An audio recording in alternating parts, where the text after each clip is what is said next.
Terribly.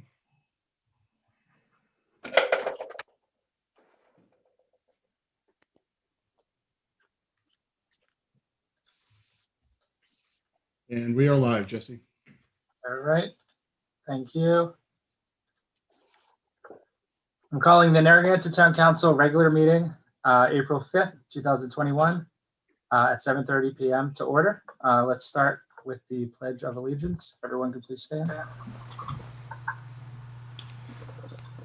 Pledge Allegiance to the flag of the of United States of States of America, America and to and the to the republic republic for which which it it stands, stands, one one nation, under God, God, indivisible, with liberty with and and justice for all. justice for all. All right, we'll start with the approval of minutes. Do we have a motion to approve the March 1st, 2021 executive session minutes?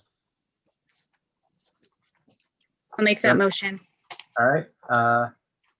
Motion by Eva. Is there a second? Second. Second by Deb. All in favor, starting with Susan. Susan Cicilline Bonanno, aye. Eva, Eva Drzezinski, aye. Deb, Deb Kopeck, aye. Patrick. You're muted, Patrick.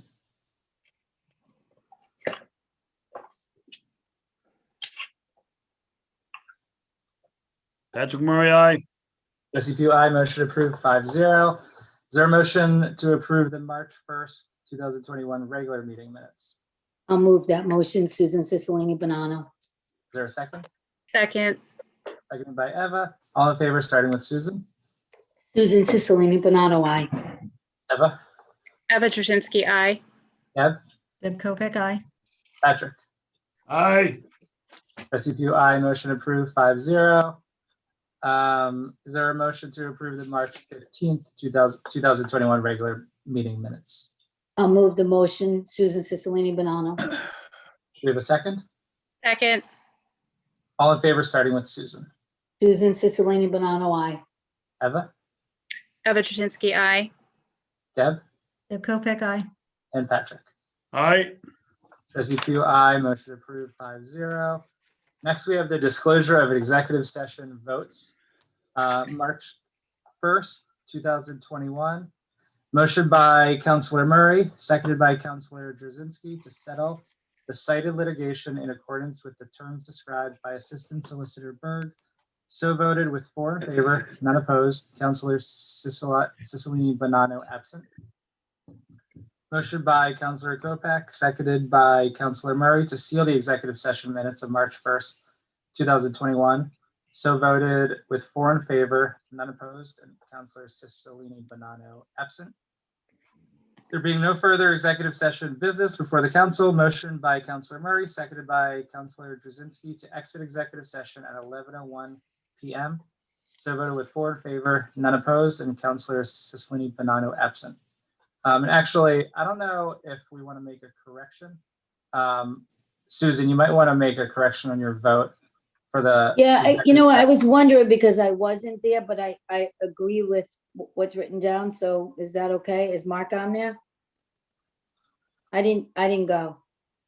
If you weren't there, you can't vote I am here, and if you weren't in session when the vote took place, Susan, I would leave the record as it is. You would leave it as it is. Yes. I voted in approval of the minutes. You probably should not vote on the minutes since you weren't there to have witnessed them. So I would eliminate your vote from approving the minutes. Okay, so I'll abstain on them on Yeah. the March 1st executive session only. Okay, great. Terry, is that good enough for the minutes? Yes, so I have the correction to the vote for the approval of the March 1st executive session minutes as being 4 in favor, none opposed, and Councilor Cicilline Bonanno abstaining due to absence. Thank you, And- Terry. Sorry, I didn't catch that earlier. And then with your approval of the regular meeting minutes from March 1st. That shows the narrative about the power outage and how Councilor Cicilline Bonanno was present when you voted by roll call to go into executive session, but then lost connection after that, so was not able to participate in the executive session. So the narrative is in the regular meetings, but this is just the disclosure of the votes. Okay. Thank you, Terry, for going through that. That sounds good. All right. So next we have an announcement, actually an update from Councilor Trzynski on the gallery developments. She is the council liaison to the Gallery Advisory Committee and the Gallery Lease Advisory Committee as well. So Eva, you want to go Yeah, ahead? so just a quick update. So as you all may know, that the council did put forth a resolution to make sure that we did get the better development. We had a proposal from the developer, which was not consistent with our comprehensive master plan and what that site should have on it. The developer said they were going to go back and give us a new development. We haven't really heard anything back. So in the past couple of weeks, I actually put together a white paper that outlined a lot of the events leading up to, just what's been going on with, DM and the developer. And so I did send that over to the governor's office. And as you know, we're just an advisory, we're just in an advisory capacity. So ultimately the state makes the decision on what happens to that land. I did have a subsequent conversation with DEM, the legal counsel there, and she did say that they were coming up with a development. I haven't heard back from that. I did at that point inquire if it was going to be a proposal that was going to be in line with what the town is requesting in terms, again, of that area. And she said she didn't know, but I also asked if there was a way that we could get other developers that were interested in that area to develop that area, because I do know of some. And I was actually in a conversation with a developer who would put together a great, magnificent development there. And she did say, she gave me a contact for those individuals to apply. However, I did reach out again, and unfortunately, they're not going to put anything together until there's a request for proposals from DEM. So hopefully we'll hear back from DEM and the developer. We honestly, we want to work with the developer to get the development that we deserve in the town. So that's the latest that I have on that. I'm hoping that the director of DEM does reach out to our town manager. I know he put out a call, so we'll keep everybody posted and updated on that, but I'm hoping that it is on the radar of the governor's office, and the resolution did go out to the legislators and state officials, DM, so we are hardcore press on that. So hopefully, again, we hear something back soon. So that's the latest. Thank you, Eva, for the update. Next, we have open forum, public comment.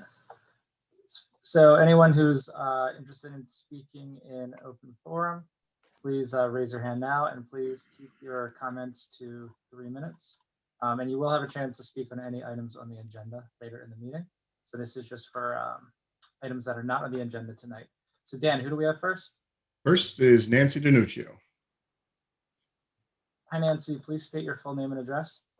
Hi, everybody. Nancy DiNuccio, 8 Vanderbilt Drive, Narragansett. I just wanted to make sure everyone knew that it is National Library Week, and that goes from April 4th through the 10th. And according to the National Library Week website, during the pandemic, library workers continued to exceed their community's demands and adapt resources and services to meet their users' needs. And as many of you know, our Maury Lugens Memorial Library staff really has stepped up to the plate during this past year. So if you stop in this week during Library Week, just say hello and thank your favorite librarian. So that's it for me. Thank you. Nancy. Dan, who's up next?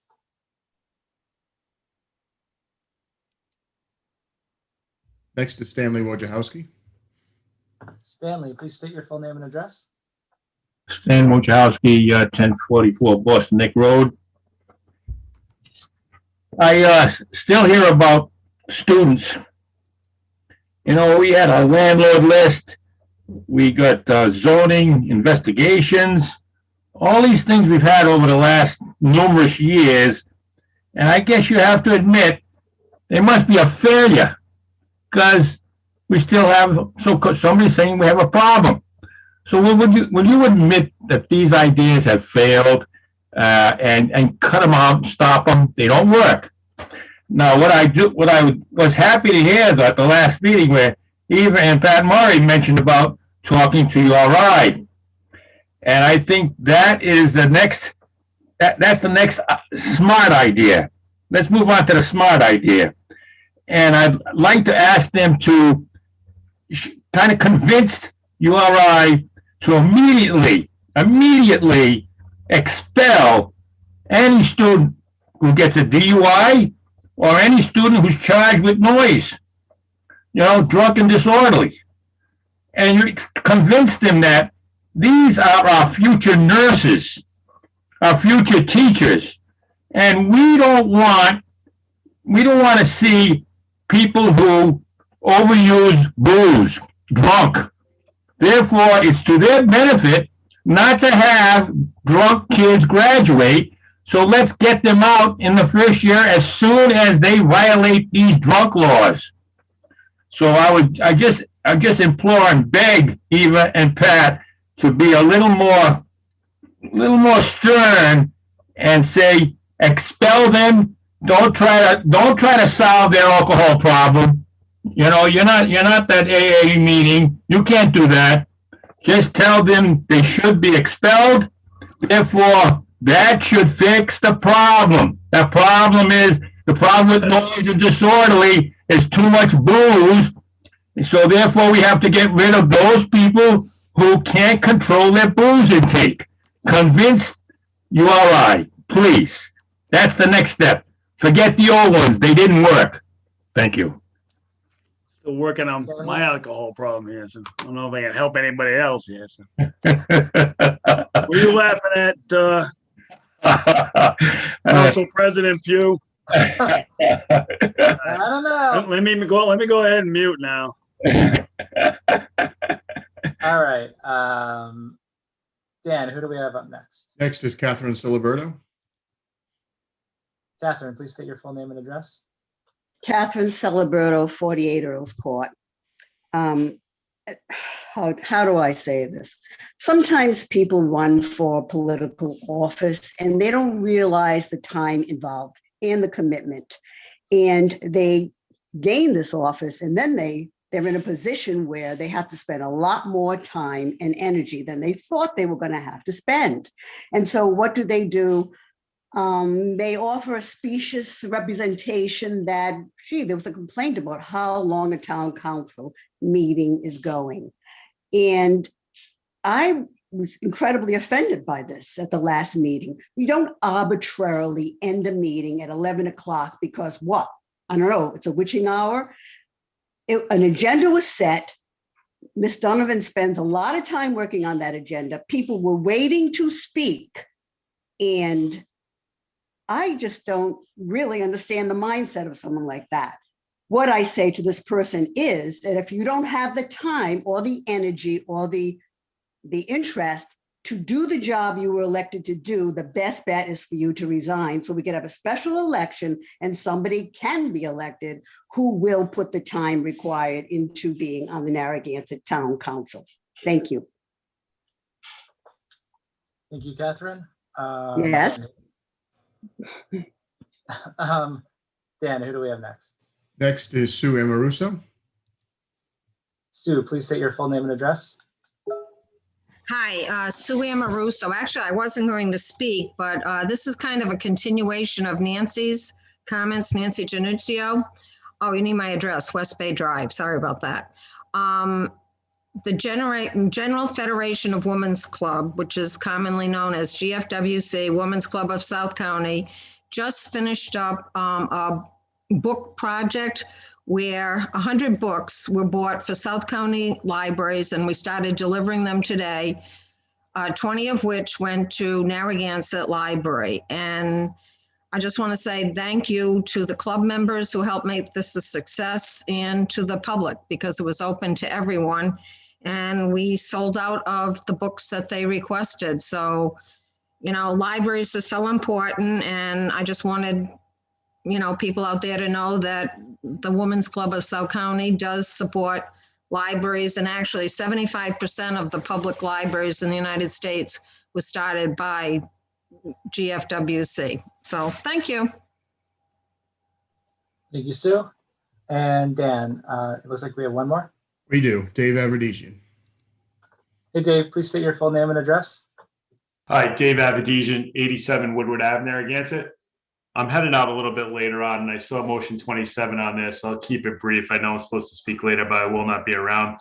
You know, when it comes to parking in town, and I've talked about this for 3 years now, that if you're a resident in town, you should be able to park on any street. My car is registered in Narragansett, and I pay property tax in Narragansett. I should be able to park on any street that is resident parking, and I think that would address that resident issue you're talking about, and the parking issues you're trying to address for the people and businesses in the pier.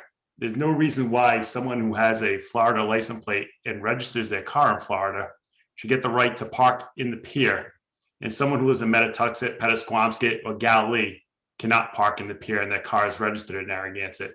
It completely baffles me while certain people get privileges in town and others do not, especially when some of these other people are paying taxes in this town and other people are avoiding it by registering their cars elsewhere.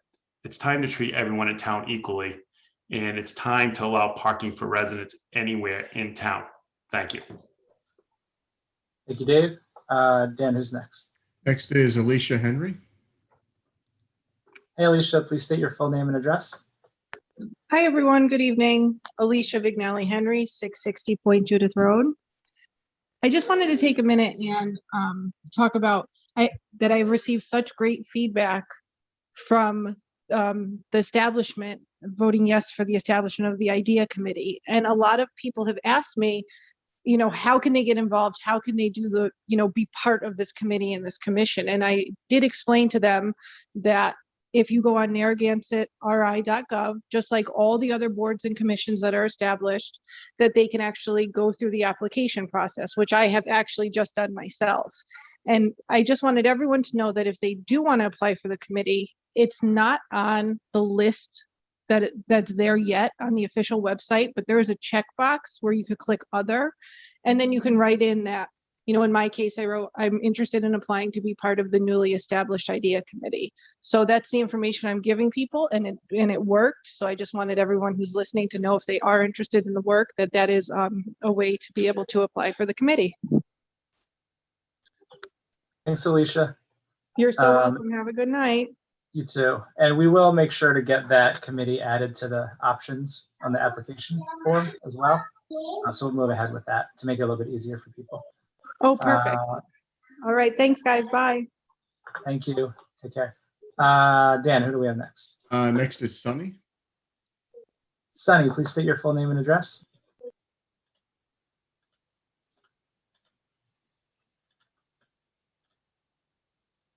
Sunny, it looks like you're muted right now.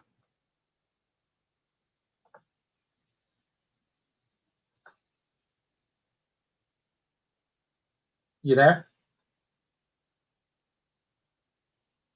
Dan, are they moved over?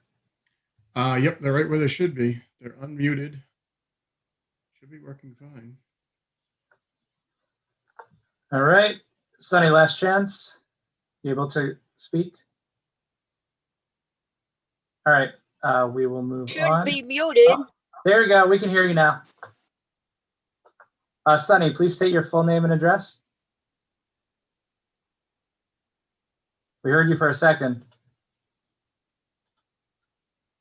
You hear me now? We can hear you. Okay. What's your full name and address? Sunny Albanese. I can't hear you now. Can you speak up? Can you hear me? It's very, very faint. All right, well, it's your turn to speak, so we'll be quiet.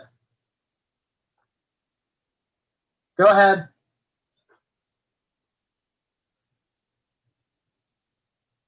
All right, Sonny, we're gonna have to move on if you can't, if it's not Wait a working. minute. Can you hear me now? Yeah, we can hear you. Go ahead, Sonny. Okay, well, I can't hear you very well, but you can hear me, so I'll continue. So I live in North Kingstown. I didn't always live in North Kingstown. I used to live in Narragansett. Okay. You probably recognize my name from years ago. There was an issue at the apartment complex where I used to live. There was a mold issue. Remember that? Anybody? Does anyone remember that? Well, anyway, I had blown the whistle on the owner of the property. There was like 3-dimensional mold behind the walls.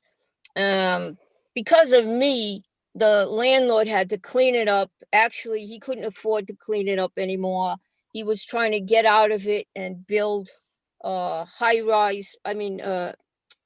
units to townhouses. But because he did such a bad job, Rhode Island Housing wouldn't give him the financing, and you guys ended up keeping your grant money, your low-income housing status, quota, all on my because of me. And let me tell you something, I had to endure everything over there. The landlord used to call the police on me every 2 minutes. And they would arrest me for one time. I went in during a mold remediation and I was arrested for trespassing. It just went on and on. There was especially one officer that was there, an Officer Favreau. He was having trouble with a lot of people in town, abusing them. He's no longer on the police force. I don't know if he was asked to leave or he retired or what. But right after my allegations of excessive force, because he didn't like the idea, the landlord called the cops one time and they wanted me to lock my dog in the car and while they arrested me, and I said no. So he didn't like it, so he yanked me out of the car, put my jacket over my head, and dragged me in front of the whole complex. Like, this is what happens if you go to the authorities with this issue. So anyway, I know it was a long time ago, but I filed a claim against him, and with him was a young officer that I knew from Ryan's Market. The last time I saw Officer Matthew Sutton, well, it was when he was chasing shoplifters out of Ryan's Market who had stole a steak and put it in his pants. That was the last conversation I had with Matt Sutton before he became a police officer. Once he became a police officer, he was a rookie, brand new, answering the call with Favreau, who he just went along with it. He had no choice. I understand that, but Sonny, they abused me. The point of this whole issue is, I did a lot for that town by you guys keep your grant money, and when I left town, and I left because I said, I got to get the hell out of this town. They're not going to stop. So I went Sonny, to North we're Kingstown. gonna have to move on. We have to limit our comments to 3 minutes. Okay, well, wait a minute. I want to speak to somebody about this because they're telling me that it's up to the town to try to settle with you, and the town is saying it's up to the lawyers. So it's only right that this thing gets a just I don't know what to call it, but I mean, look, you don't want to We can you should do something to make this whole thing right. Okay. So if you want to contact the town manager, Jim Tierney, outside of this meeting, we can. Well, I've tried to call him. If he wants to return a call, that'd be great. But the thing is, when I get to North Kingstown, the same town solicitors were sitting on the board at North Kingstown and made my life miserable over there. You probably, you know, it was the same thing all over again in North Kingstown, and I couldn't figure out why they Okay. were coming after me again All in right, North I am Kingstown. sorry to hear about this. This isn't really something that we're gonna be able to deal with in the meeting Well, tonight. the town council has an, can It's meet not on the and can agenda. deal with it. So we can, we'll have someone reach out to you and we'll work with you on this, okay? Yeah, well, I hope somebody reaches out to me. I mean, because it's only right. I mean, you can get away with things and say, well, the lawyer said this or that, but it's not right. And you guys should try to resolve things right. I mean, you screwed up my life, not only in Narragansett, but when I left in North Kingstown, Don Maroney and Donnelly, and Maroney's dead. But it Thank happened you, in North Sonny. Kingstown. Sonny, I'm I gonna was have to cut it singled off. out again. Maroney We do said, have a, if you leave her in that harbor, if she finds out what's going all right, on in Sonny, this I'm harbor, gonna because there cut was it off another now. problem. There was a federal All right. anchorage out there. You probably read about it. Jim Hummel, Sonny and Goliath. Well, I mean, Dan, if can they you, found out. thank you. All right. Thanks, Dan. Sorry about that, Sonny. It's just not something that we could deal with during the meeting tonight. So before our public hearings at 8 o'clock, we could do a quick vote on the consent agenda to get that taken care of. Do we have a motion to approve the consent agenda? If you don't have any objections, I'll make a motion to approve the consent agenda. Susan right. Cicilline Bonanno, unless anybody wants to pull something. Yep. Is there anything anyone wants to Second pull? All that. right. We have a second from Eva. All in favor, starting with Susan. Susan Cicilline Bonanno, aye. Eva, Eva Jasinski, aye. Deb, Deb Kopic, aye. and Patrick. You're muted. Patrick Murray, aye. Jesse Pugh, aye. Motion approved. 5-0. And why don't we get prepared for the public hearings at 8 o'clock? Terry, do we have the stenographer ready? Yes, she's in as a panelist. It's Lisa Thacker. Yes, I'm ready. I'm all set to go. Thank you, All Lisa. right. Hi, Lisa. How you doing? Okay. So this will just hold off for a minute. We can wait until 8 for that.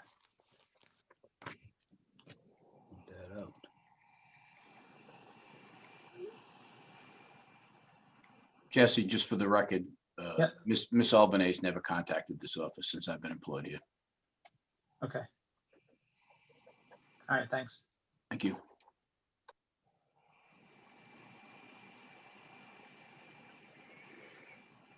We're just gonna wait another 30 seconds just so we can start this right at 8.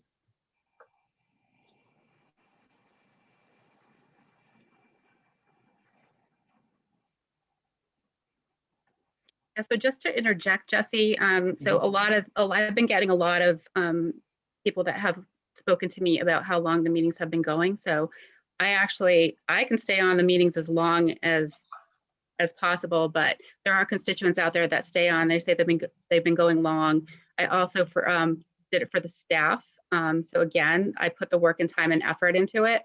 And then I do my research. That's why I'm not asking questions to make the meeting go long, make the meeting stay shorter.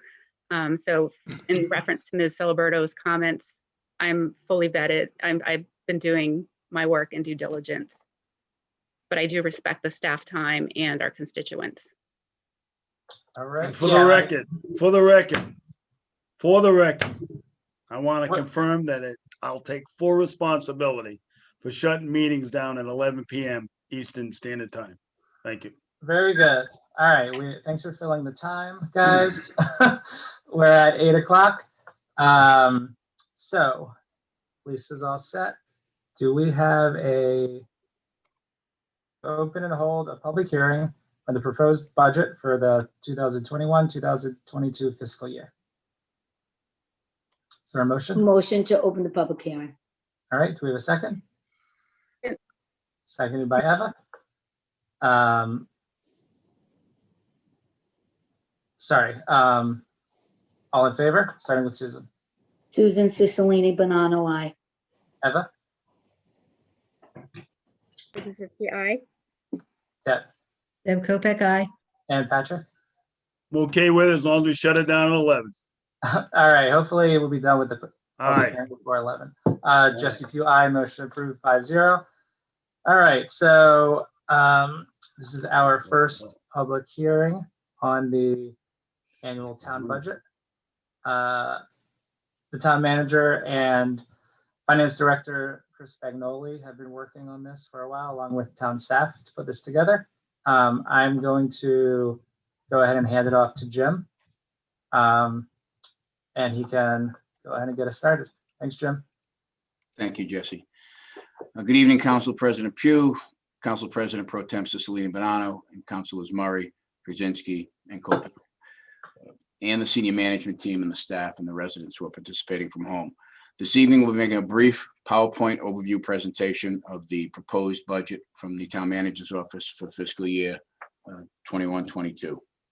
Notable items will be highlighted throughout the presentation, and the proposal itself still needs to be fully vetted by the Town Council during a series of 3 budget work sessions, which will be held in April, specifically April 13th, 14th, and 15th. We've broken down the schedules for individual departments to be scheduled to make to appear before the council to address their budgets and their needs. There were some unknowns when we prepared the initial budget as it was proposed to the Town Council, and we've since learned some of those unknowns, which will be highlighted in the presentation, specifically things like state aid reimbursements. We didn't know the figures at the time, and we utilized the prior fiscal year to put it together at that point, but it's since been learned what it will be. The funds from the American Rescue Plan Act are estimated. We have not received an official award letter. We do expect complete guidance on how we can use these funds in early May. They're saying sometime around May 6th or 9th. I will, of course, notify the Town Council immediately upon receipt of an official award and instructions governing the use of said funds for the council's consideration. I want to thank the town senior management team for working so hard as we made these tough decisions affecting each department's budgets, both capital and operating.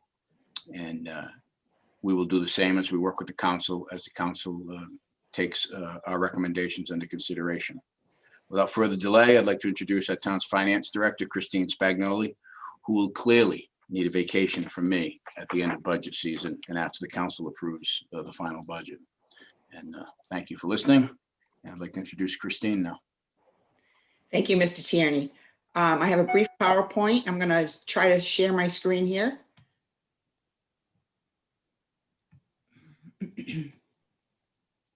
Here we go.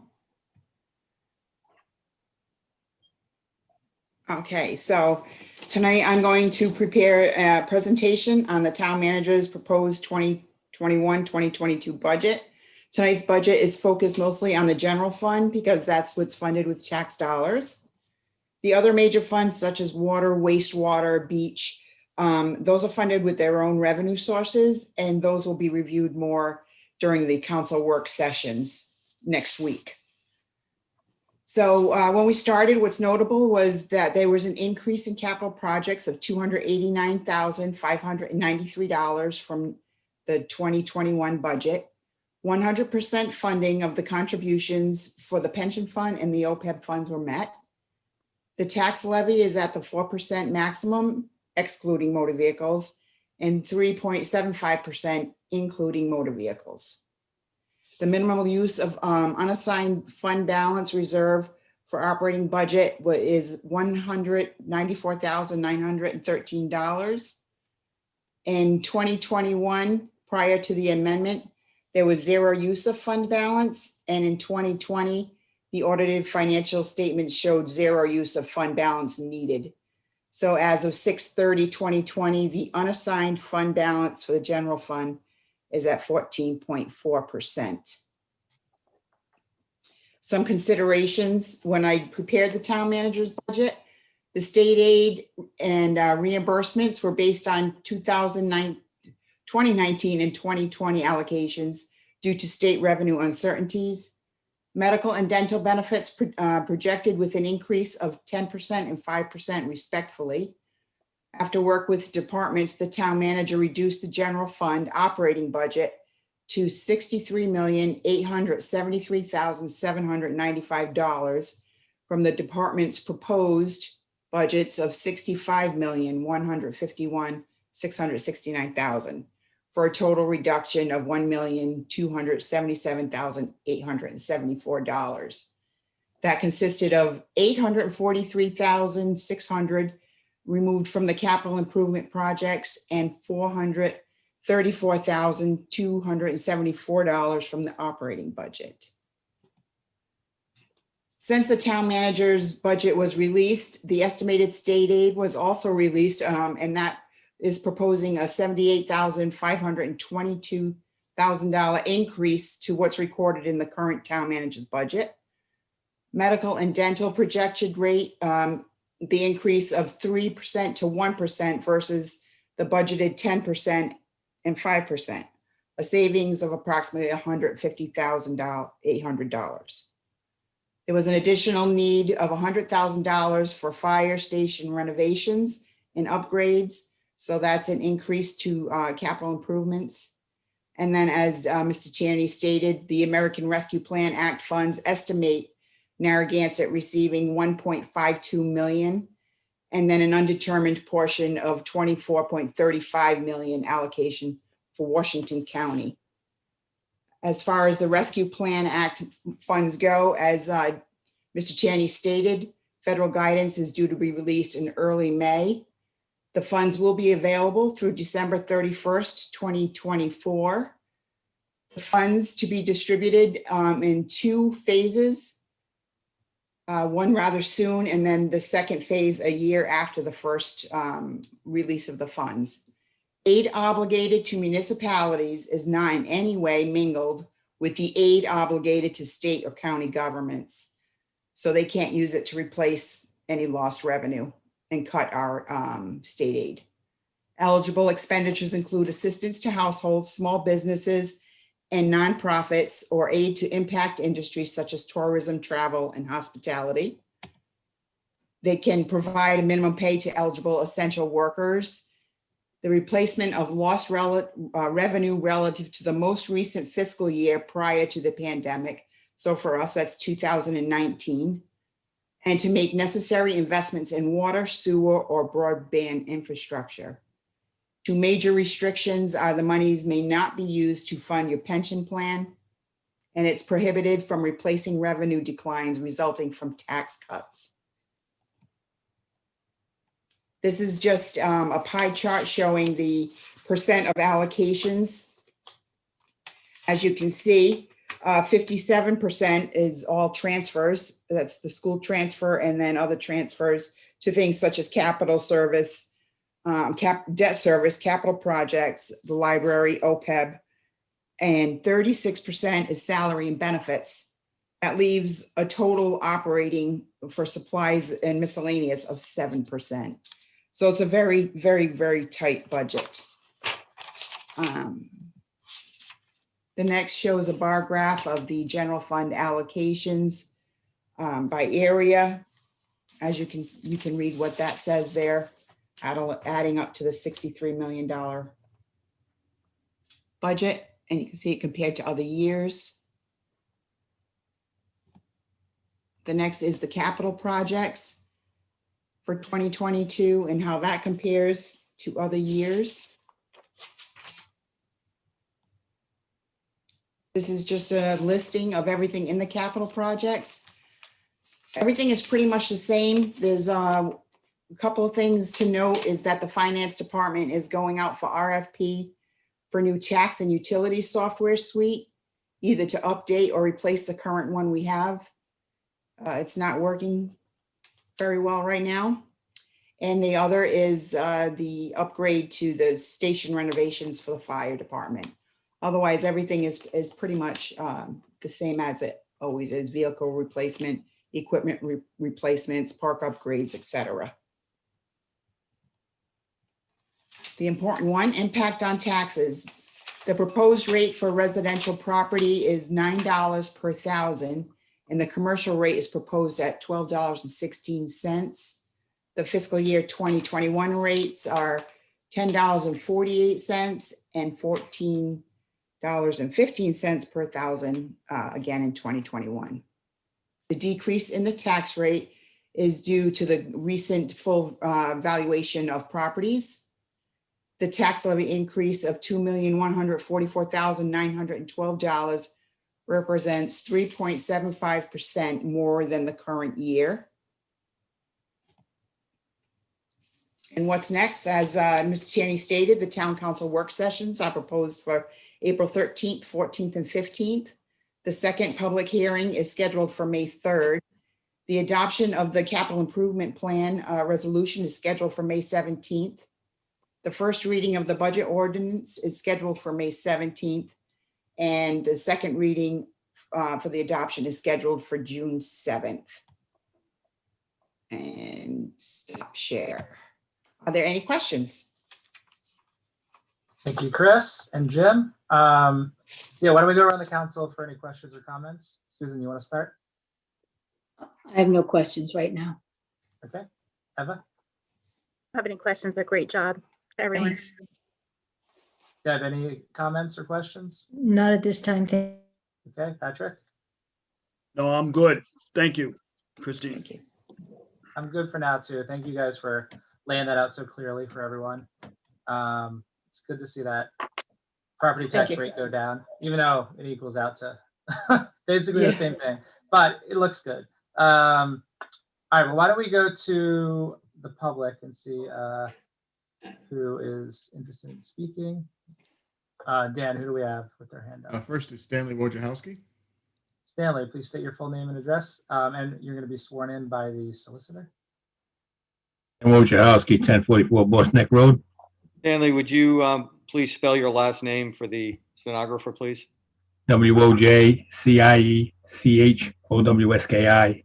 Would you please raise your right hand? Do you swear to tell the truth, the whole truth, and nothing but the truth? Yes, I do. Thank you. I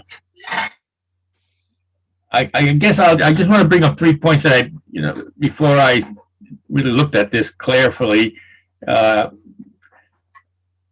Purchase of it, I just got 3 points. I think I'll try to make quickly. Purchase of cars in the capital improvement. We're always seeing purchase of cars, and we're getting them from some government organization or whatever. You get supposedly get a special deal. Well, I think we're in trouble because we got an idea that the cars only last 100,000 miles, and that's about 30 years ago. Today, I have a Honda that's 250,000 miles, and it sounds really good. Today, you need to buy a Honda or Toyota, which will go 300,000 miles, not the 100,000 miles. So now you can put off replacement of vehicles to that 300,000 mile goal rather than a 100,000 mile goal. So we got to make a change in purchase of vehicles. That's the first place we got to start. If we don't use the government idea, it might cost us a little more, but the thing's going to last 3 times longer. So and we're not getting a deal, it sounds like. Point number 2, diesel trucks. All trucks, you should be really buying diesel. That they're machined to closer standards. They last longer. My cousin had a diesel 1,000,000 miles. 1,000,000 miles before the engine blew up on him, or he had to replace it. So we ought to, again, forfeit the special deals, government list or whatever, and look for diesel engines for our trucks and program our minds to say, we're looking for 1,000,000 miles on these things. And these things can idle. It's not a problem. The idle doesn't need to be in there, but they can sit there and idle. So 1,000,000 mile goal for replacement of those vehicles. Then the other thing, the last item is undesignated funds or the surplus. I think I heard 14.4%. Surplus. That always bothers me a little bit because every time somebody has an excessive surplus, they spend it. It's just natural. Oh, we got a surplus, we spend it. Okay?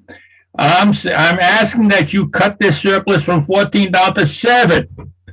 You reduce the surplus so we have lower taxes. Reduce the surplus by 50%. Okay, we don't, you know what happens? We just saw it happen. We had such a surplus that we went out and spent over $2 million buying a property for the library. Just went out and bought it. We didn't have any no finite specifications, no detailed plans to justify money spent. We just said, oh, we're just going to go out and do it. We had the money, we spent the money. There was no incentive for us to sit down. You know, in the real world, I'm teaching my kids, before you go out and buy something, you detail all the expenses you're going to incur. You just don't go buy it and then say, well, you know, we'll find the money. That dad'll give it to me or something. And that's the impression I get from government when the surplus is out there. They go out and buy the thing first, then justify it, and or we will find the money somewhere, somehow, and it's in the taxpayer's pocket. So please cut the surplus in half to put a little pressure to be a little financially motivated to do a better job, and everybody will chip in. Not that it hasn't been, not that this isn't good, because I haven't looked at the individual items. I just don't like to see such a surplus. Or we're not building fire stations. We're not building police stations. I don't see major loans happening. You know, the library's the last thing on our list, I think. So we don't really need all these surpluses to get such a low rate, because I don't see us going out for loans in the future. We're all done building that stuff. We're never going to build a school for the next 5 or 10 years. So we don't need to have the excess surplus to justify a lower interest rate on borrowing that we used to in the past. We have to change our mindset and be a little more frugal. And can we have a tax cut, a reduction in our tax? Is that possible somewhere? How far can that go? You know, I would assume that with all the building going on, we've got a lot of funds coming in, like you say, the new valuations that should even further reduce our tax bite. Thank you for considering this stuff. Thank you.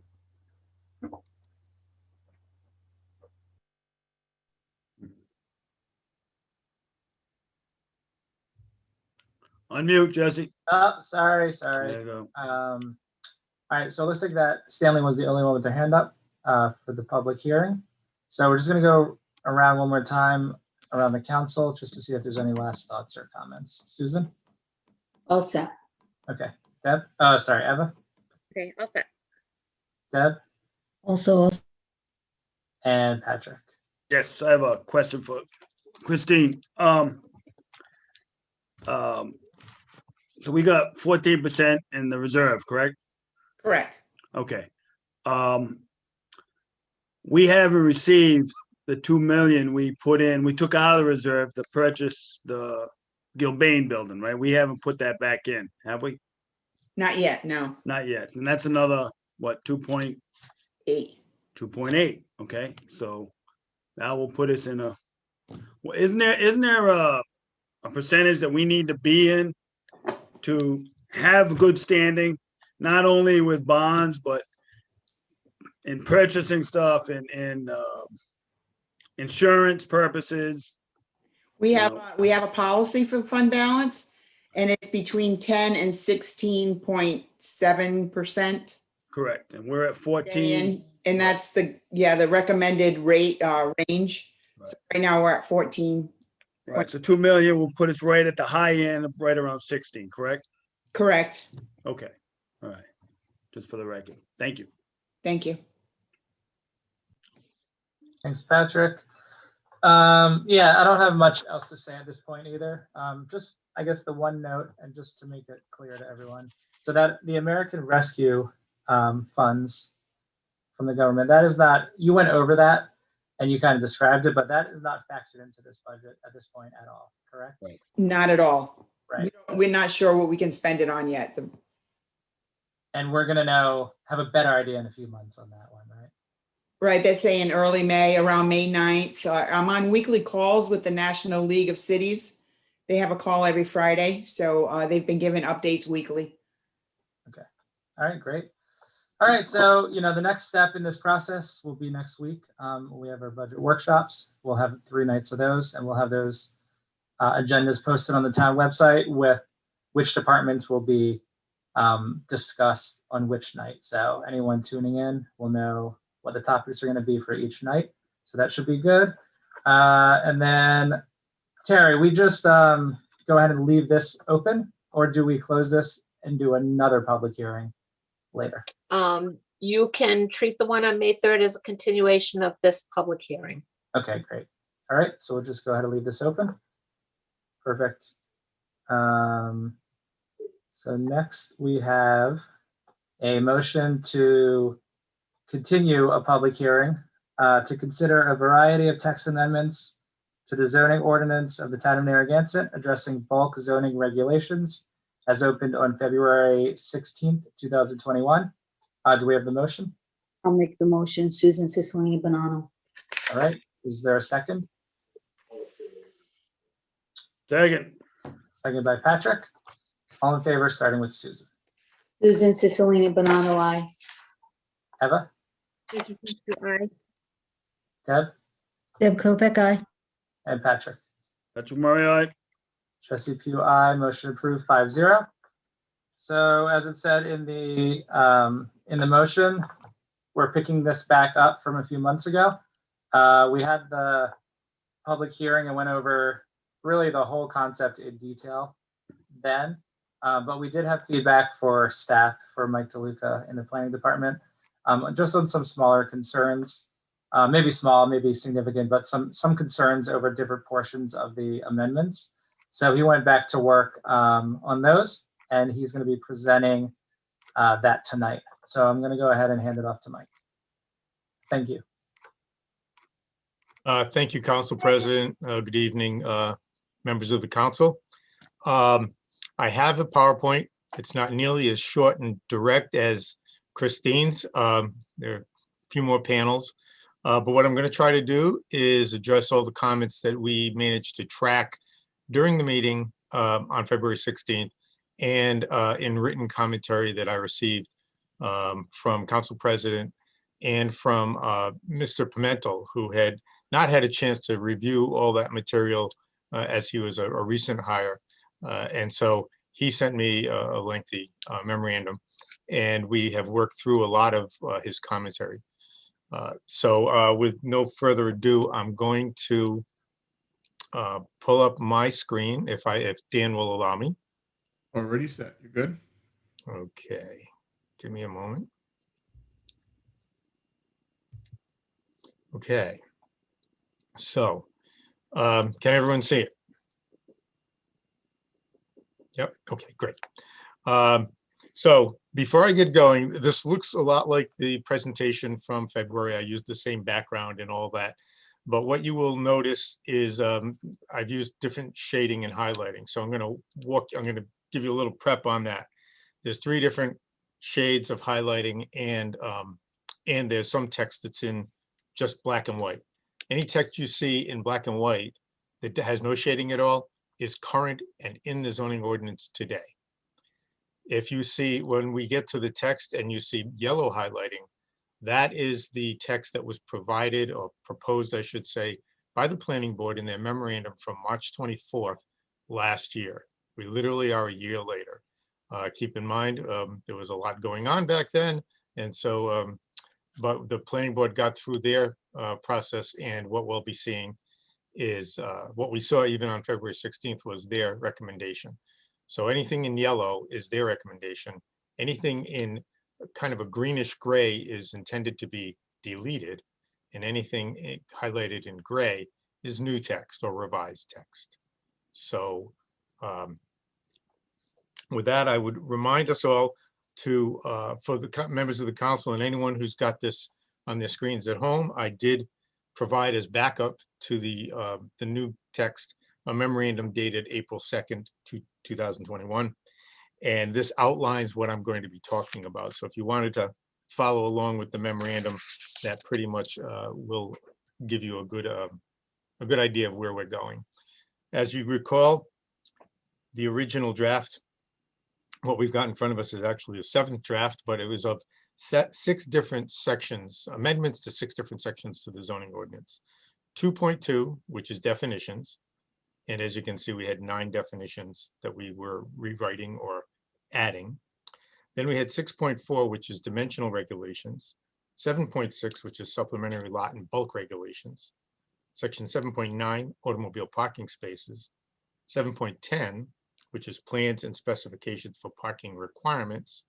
And a new section we're calling 1223, development standards for homes exceeding 4 bedrooms. So I'm going to go through the definitions first, and I'll show you the changes. There are several that have no changes, and we'll breeze right by them. So bedroom. In discussion, we heard about concerns about what rooms that are not designated quote unquote bedrooms on a person's plans that they submit to the town should be considered bedrooms because they might be designated as something other, such as dens and libraries and lofts and studies. There was a little bit of discussion about dining rooms. And I think some people were offended that if it's shown as a dining room, then it should be a dining room. So we have eliminated, as you can see in the dark color there in the line, in strikeout line, that we've eliminated dining rooms. We also eliminated those other 2 phrases, and we just rewrote that sentence so that it's a little more grammatically correct. The last phrase that you see in light gray, staff review of state-approved on-site wastewater treatment systems, that is a reference to a policy that's already on the zoning ordinance that allows community development staff to review property owners' applications when they are on a septic system to make determination of what rooms are and what rooms are not bedrooms. That is already in the ordinance. This text here is added as a cross-reference. Moving to bunk rooms. This was a subject of some significant concern raised by Council President Pugh, Council Pro Tem Bonanno, and even some members of the public, that why should we even define bunk rooms? It opens up the door to other potential problems. We feel as though it's a useful definition. On the other hand, given that this regulation is intended for only properties between below 20,000 square feet of land area, we felt it might be easily resolvable by just prohibiting bunk rooms in any dwellings that are regulated by this ordinance, 20,000 square feet or less. Moving to lot area. This was another subject area of some discussion. We wanted to change it. As you can see, the definition that doesn't have any highlighting is the definition we have today. So if you took the word gross out of that top one, that would be what we have in the book today. So what we wanted to do is divide it into 2, make gross lot area the total area within the boundaries of a lot, but add a second one, net lot area, that speaks to the area that is not constrained by a coastal feature or a verified wetland. And so the yellow text, as you see, was what was proposed. We've made a little bit of change in that opening sentence and removing the words upland. It's just, again, grammatical correction. But we've added the latter 2 sentences for clarification. That this area shall be known as the buildable portion of the lot, adding strength to the concern that the idea that if you can't build in a wetland, we are just prohibiting that. We've had a wetland overlay regulation in place for years, since 1987, actually. And then adding the last sentence, in no case shall the net lot area be the sole determinant of a site's capacity to support some form of development. We are not trying to utilize the wetland line or the coastal feature line as an approach or a determinant of making a lot totally unbuildable. We do not, that is not the intention. And I would like to also highlight that one of the other reasons why we feel pretty strongly about this definition is that in the subdivision regulations, which have been in place since 1995, wetland areas have been deleted from lot area calculations of all land being subdivided. And that's for 25 years, 26 now. So we feel as though this is a definition that coincides and coordinates with the regulation we've already had in the subdivision regulations. Then we had added, as you recall, we had added definitions of softscape and hardscape. This comes in when we are doing the calculations of how much buildable land area a property has and what the FAR can be applied to. We've made no changes there. We cleaned up some language in the first one, as you can see. So I'm not going to spend any time with that. Driveways and parking areas. Again, we made no changes. A driveway is a private driveway providing access to parking spaces. A parking area is an area that would provide for access and egress to it in a forward motion to the property and out of the property in a forward motion. Floor area. This was one of the more heavily discussed issues. How do we address floor area? And we first picked up on commentary by, give me a moment, by our building inspector, Mr. Pimentel, who was concerned that sometimes when people have more than 2 flights, well, they have a flight of stairs, they have more than 1 floor, that the area of the flight of stairs would be counted 2 or 3 times depending upon the number of flights. And Mr. Pimentel felt as though that was unfair and that we should only count the area where the stairway is once. So we've added that phraseology into the top paragraph, into the second paragraph. Then Council President Pugh was very concerned that garages could throw off the FAR because garages can be 2-car garages, 450 to 500 square feet. And so in deference, we have eliminated garages from the computation of gross floor area. Floor area ratio is unchanged. Again, the way we propose the calculation is that the aggregate floor area of the building divided by the total net lot area of the given parcel expressed as a decimal. We've suggested no changes there. Moving on to section 6.4, this has to do with dimensional regulations. So the wording you see there that is not highlighted, again, is in the zoning ordinance today. We have the next paragraph, which introduces the idea that floor area ratio is going to be applied to properties of less than 20,000 square feet gross floor area, gross lot area. I added in the phraseology not located in Breakwater Village because Breakwater Village has its own FAR and its own set of regulations. So that's just a clarification. And another clarification there, which didn't need to be put in, but I thought it was useful to have it here at the beginning of dimensional regulations, that special use permit may be requested for homes exceeding 4 bedrooms. As you know, section 1223, we've already spoken about, would address that.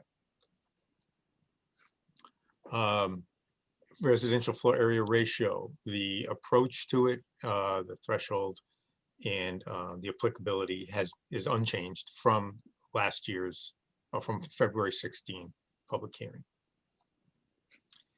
And the calculation, again, is unchanged. We've put in some clarification language here, but the intent is not altered at all. You saw this. This was our floor area ratio matrix. Remember, we talked about the tiers 1 through 19, and each tier goes up by 1,000 square feet each time. The FAR goes down by about 0.5 in most cases. Well, I'm sorry, up to 6,000 square feet. Then it goes down in smaller increments and even smaller increments as the lots get larger. And as you recall, the hardscape maximum also goes down. That is unchanged. Moving on to 7.6, the supplementary lot and bulk regulations. We did not make any change to the hardscape requirement. As you know, that's just a reference to what the hardscape requirement is. And the front yard softscape requirement is unchanged also, that it is 60% of the area in the front yard. We add in as determined by the zoning officer, because some properties can be odd shaped and the front for one person might not be the front for another person. In the end, it's the zoning officer who decides what the front yard is. And that there is a modest reduction for lots that are substandard in width from 60 to 50%. In the parking requirements, one of the big things and concerns that we had for in this area was garage space. The building official, Mr. Pimentel, had informed me that he's very comfortable that garage space can be utilized for parking calculation. And so we've, as you can see, we've deleted one sentence and we've added in a new sentence that states that garage space and carports that are actually used for automobile parking may be counted, but they may not be converted to living space. If they were to be proposed for conversion, they would have to be either relocated to spaces that would be eliminated or relief sought through the zoning board of review. We also clarified that bunk rooms, although not in on lots of 20,000 square feet or less, but bunk rooms, if approved anywhere, would require 200 square feet of parking for each bed. I did it again, sorry. When you get to dwellings exceeding 4 bedrooms, there is a distinction, and let me highlight. On dwellings up to 4 bedrooms, you need a car space of 200 square feet for each bedroom. That would be a standard driveway. When you have 5 bedrooms or more, you need 300 square feet of parking. And the extra 100 square feet, it would be devoted to that area way that would be essentially the travel lanes. The parking area that would have travel lanes so people can drive in forward, pull into parking space, back out and drive out forward to the street. So that's why you have 300 square feet required in the on properties of 5 bedrooms or more.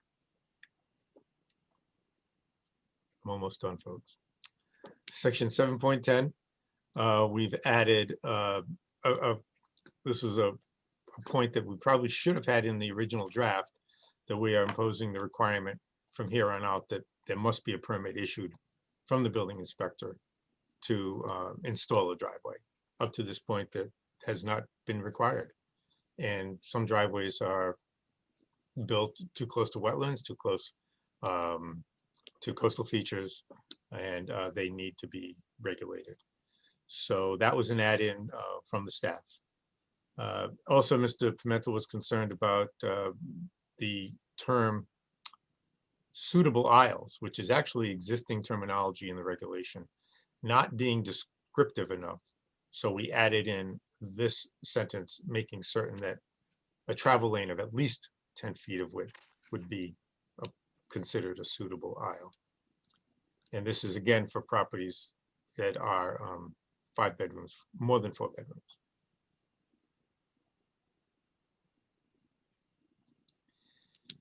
Moving on to the proposed new section, section 1223. One concern raised by the building official, and very important actually, there's a law in the books, it's a state law that dictates that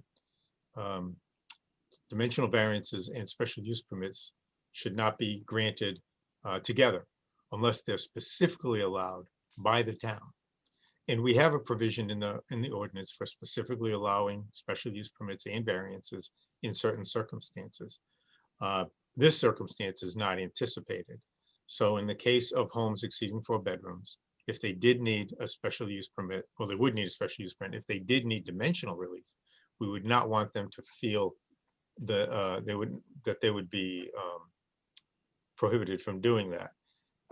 Because if they are prohibited from doing it, then it raises the request before the zoning board from a dimensional variance to a use variance, which is a very difficult step to justify. So we've added in this phraseology here, a good pickup from Mr. Pimentel. And then on properties, we had a lot of discussion about properties from Council President Pugh and from our Councilman Murray about the whole issue of applying the FAR requirements and the breakup of 2-story and 3-story properties into to have limitations on the upper 2 stories of floor space. We changed that from a 10,000 square foot lot area to a 5,000 square foot lot area. So any properties over 5,000 square feet with this language would not be restricted to items 1A and 1B. 1A and 1B would only apply to lots of 5,000 square feet or less.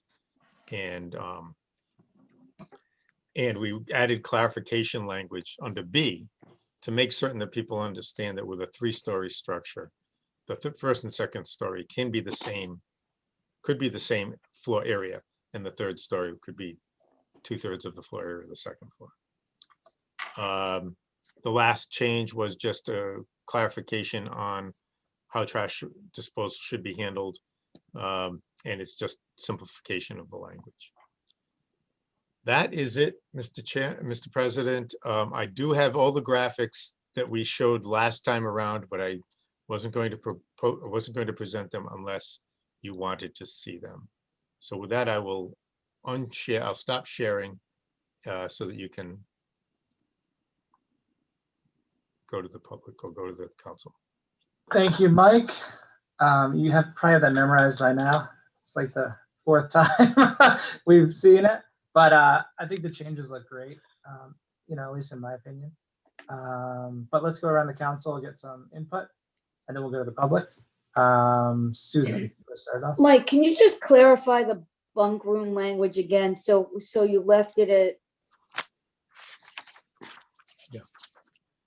Okay, we didn't change the definition.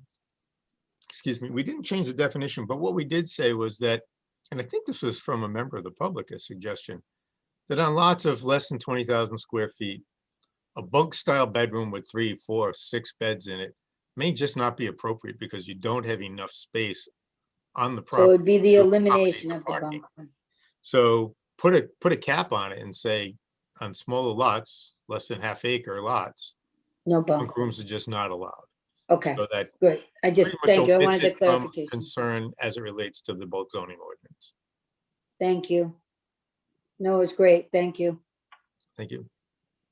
All right, Eva, any thoughts or comments, questions? No, thanks for making all those changes, Mike. And I know it's been a lot of effort and work on your part, but thank you. My pleasure. Deb? Yeah, just, I think the clarifications are helpful. Thanks a lot, Mike. It was a tremendous effort.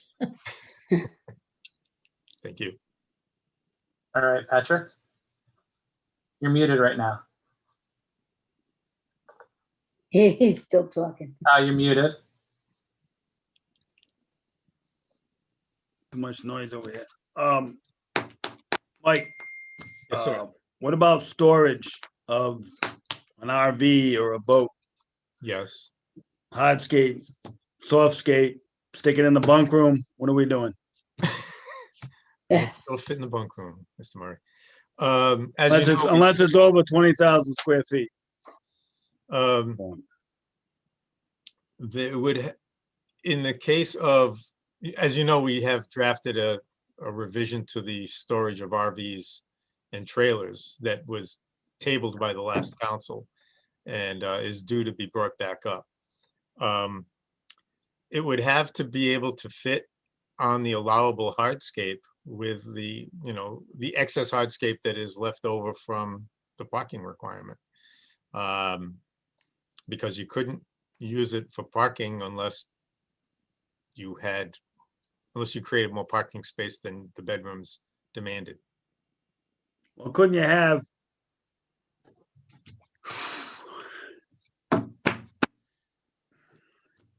A lot of people have boats. A lot of people have RVs. And if you have reduced parking, or because you count the garage, it seems to me you're shaving back on the parking. I mean, can you have more parking? Yes, you can. You can put in more parking. Yes, if you recall the graphics that we showed last time around, there's a flex factor in there. The calculation is not so constrained that there isn't enough excess land area for a little more hardscape. Of course, the graphics we showed you was a maximum floor area for those particular lot sizes. We were showing what the maximum house would have been on that particular size piece of land. So one of the limitations is if you reduce the size of your house, you gain more flexibility in the use of the remainder of your land. Well, I don't think anybody's gonna do that. I think, because of the restrictions, gonna try to maximize the living space and go get a motorcycle or something. Well, I'll say this, and it just seems that there should be like a no man's land for like boats and RVs. Like, it's not a hard skate, it's not a soft skate. It's kind of like a baby bear skate somewhere in the middle there, where you can have a certain amount of square footage to stick an RV or a boat.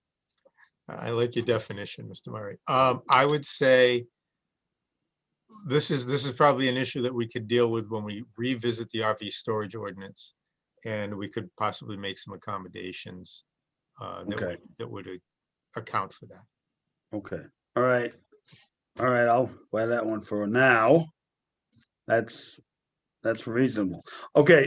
Trash receptacles. Have we ever put where the trash receptacles go on a site plan? Well, I never heard of that. We do. If you were to look at section 17 of the code, the cluster regulations as well as the multifamily regulations have a requirement for trash, a trash area. Yeah, but not a single family. Not on a single family. Right. So to be honest with you, we actually utilized section 17.2 as the boilerplate to build this section 1223 draft. Right. And trash receptacles was in it. If that were to be eliminated, I don't think it would harm the strength of this ordinance at all. Yeah, I agree. I mean, are we really gonna get down to where somebody has to put their trash? I mean, one person's trash area may be different from another person, depending on their schedule. They're up in the morning or late at night. They might move it around different. And certainly it depends on where the truck is. No argument from me. All right, so I don't know. I think if you could scratch that one, that's one less thing we got to pay attention on. I'm fine with that, sir. Okay, thank you. That's all I got. All right, thanks, Patrick. All right, yeah, I mean, I guess I'll repeat that. I think it's really good work that's been done. It's kind of been like a tightrope that you've had to walk with these amendments, because everyone has a little bit of a different opinion on each facet of it, and there's just so much in there. But looking at what we went over tonight, with the bunk room elimination for lots under 20,000 square feet, I think it's going to make a lot of people happy. For me, that removal of garages as counting into the floor area ratio was important. Sure. I think that it doesn't compromise the intent of what we're trying to do, in my opinion. The second and third story stepping to smaller sizes, boxing that into that 5,000 square foot lot and only regulating it on those really small lots, I think accomplishes what we're trying to accomplish, which is avoiding mini dorms on tiny lots. That's what this has always been about. Yeah. And also when you have a 3-story house of that size on a really small lot, it has a tendency to dominate its neighbors. Mhm. That was why it's exactly the provision we have in Breakwater Village, and it really works. Right. Yeah. Yeah, it dominates and it blocks people's views because it's just straight up. Yeah. Right. So that change was great. And then the one that I had been stuck on, which was the gross versus net calculation for the lot. If we were basing the floor area ratio on the gross lot or the net lot, that was really a sticking point for me. I did have some discussions with some members of the planning board, and they brought up some real examples that have come through over the last few months And that, I'm sure you know exactly what I'm talking about, Mike. So where we saw lots on the coast, on the water, that were, 30% of that lot was like cliff going straight down and rocky. And if that's calculated into the buildable area, it doesn't really make much sense because it's like non-existent land almost. It is. Right? Yeah. That you're paying taxes on. We have a lot of properties along the coast where the lot lines go right out into the water. And so when you see the net buildable area, and then you apply the coverage for the gross area, you get a very large house on what looks like a very small piece of land. And we felt, and I know that it was something that you had a very strong feeling about, Mr. President, and I took I felt as though I needed to reinforce it and see where it would go in discussion. But we, at the staff level and at the board level, we feel very strongly about that particular provision. But I will work with whatever regulation you give us. Right. No, I mean, for me, I get it now. I think it just had to click a little bit. I was really thinking about more inland lots where we were talking about just like generally wet areas that felt like they were still part of the property and it didn't look like it was unbuildable. That didn't make a lot of sense to me to not count that. But when we're talking about land that falls off a cliff, and then you're building on this little perched up area, but counting the full on paper area, I get it. So that's fine with me. So that makes sense. And then I guess I just want to say that the way that we're reviewing this, and we've been reviewing it, it kind of makes it seem like we're just we're voting on this one new regulation or there's one new law to stop these kind of buildings, but it's really this collection of amendments.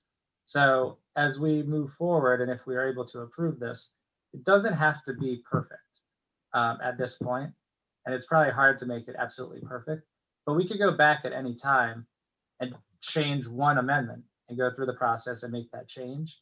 So I just want to say that, as opposed to like continuing to tweak this for months and months and months while we have nothing on the books, I would be more in favor of, moving ahead and getting this done. So anyway, why don't we go to the public and see what they think? Dan, who's up first? First is Stanley Wojciechowski. Hello, Stanley. Would you state your full name, spell your last name for the stenographer, please? Stanley Wojciechowski, WOJCIECHOWSKI, 1044 Boston Neck Road. Would you please raise your right hand, Stanley? Yes. Do you swear to tell the truth, the whole truth, and nothing but the truth? Yes, I do. Thank you. Welcome. I want to speak about justice for all. Justice, you said that at every meeting, justice for all. And I think that would require probably to implement special exceptions to this situation. I mentioned before, first I'll say that I mentioned before, 5 houses around me are mega mansions. 4 out of the 5 are mega mansions. On 2 of them are very small lots similar to mine. Should I not be allowed to make a building similar to what they have? I don't know all the details on the coverage. Mike is so smart. He's got the details down so good. There's no way I'm going to fight and argue about any of these details. All I'm going to say is, if I've got neighbors all around me that have a 35-foot house so they can see the water, and just me and the next guy, we can't do it. And, it took me a long time to make the decision and spend the money, and I'd like to do it, I think. I would like the opportunity to at least build what others around me have done. That's number one. Number two is down at near Scarborough area. I think it's the those three big homes there that pretty well took away the view. And they took away the view of people on Middle Road and DeFelice. And so if you've got houses that were allowed to go so high and take away your vision, then you should be allowed to have something similar so you could try to get back some of that. They were allowed to build these mansion type homes and took away your view. Why cannot you try to at least, you know, you get that 35 feet, get the big house. I should be able to have the same benefit as my neighbor as far as size and view, and get an exception to the rule here to try and recover some of my ocean view. And I look at it in the pier. Took me a long time, you know, with 5 kids. I needed 6 bedrooms, 6-bedroom house on a small little lot. Crazy. You know, it took me a while to find that. But, you know, the situations are, if a family would want to have a 6-bedroom house on a small lot, they've got to have that opportunity if there's others around it. And in the pier, you got a lot of these big houses. Then I would say that if somebody wants to build a big house and put 6 bedrooms there, they should be allowed to do that. I understand the problem with rentals and all. However, you're trying to deal with rentals, and now you're going to take away my rights. You're going to take away my freedom because you want to deal with rentals, and that bothers me. You know, you see the houses in Bonnet Shores, unbelievable large homes they have, but I'm not going to be able to do that in the future. Justice for all. It looks like you're taking away my rights. So I think implementation of a special exception situation to allow us to be justly treated, be treated equally to our neighbors, those around us. Now look at DeSanto Drive, that massive house they built. Surely across the street, you should allow those neighbors to build something massive and high so they can try to recover some of their view. You should not stop them. The guy in front has it. They lost the view. I understand that. But now they should be able to do what they have to do with height or whatever to try and recover what they had. Equality. So all I'm doing is looking for an avenue to allow people to have rights, property rights equal to their neighbors, those around them. Yeah, no, don't build a mega mansions right in the middle of everything. I understand. But if somebody's already done it, it's already there. You're in the middle of it. And I got 13 grandchildren, and I want to fill the house. I want to do it. I should have the opportunity somehow to do that. And that's all I'm asking for is an opportunity to be treated justly in any buildings venture here. Thank you very much. Stanley, Dan, who's up next? Next is Paula Darren. Hello, Paula. Would you please state your full name, your address, and spell your last name? Sure. Paula Darren. The last name is D as in David, A-R-I-N, 15 Pilgrim Avenue, Narragansett. Would you please raise your right hand? Do you swear to tell the truth, the whole truth, and nothing but the truth? I do. Thank you. I just want to comment on 2 things. One is I do agree with the notion that you buy a piece of property, your life changes, your family grows, you have grandchildren, you have a desire to want to expand your home. And it does seem unfair in those situations that we're prohibiting people from being able to use the land that they've purchased and lived in for a period of time to accommodate a growing family. it would seem to me that there should be a way to accomplish what's trying to be done without restricting people who are trying to do something positive.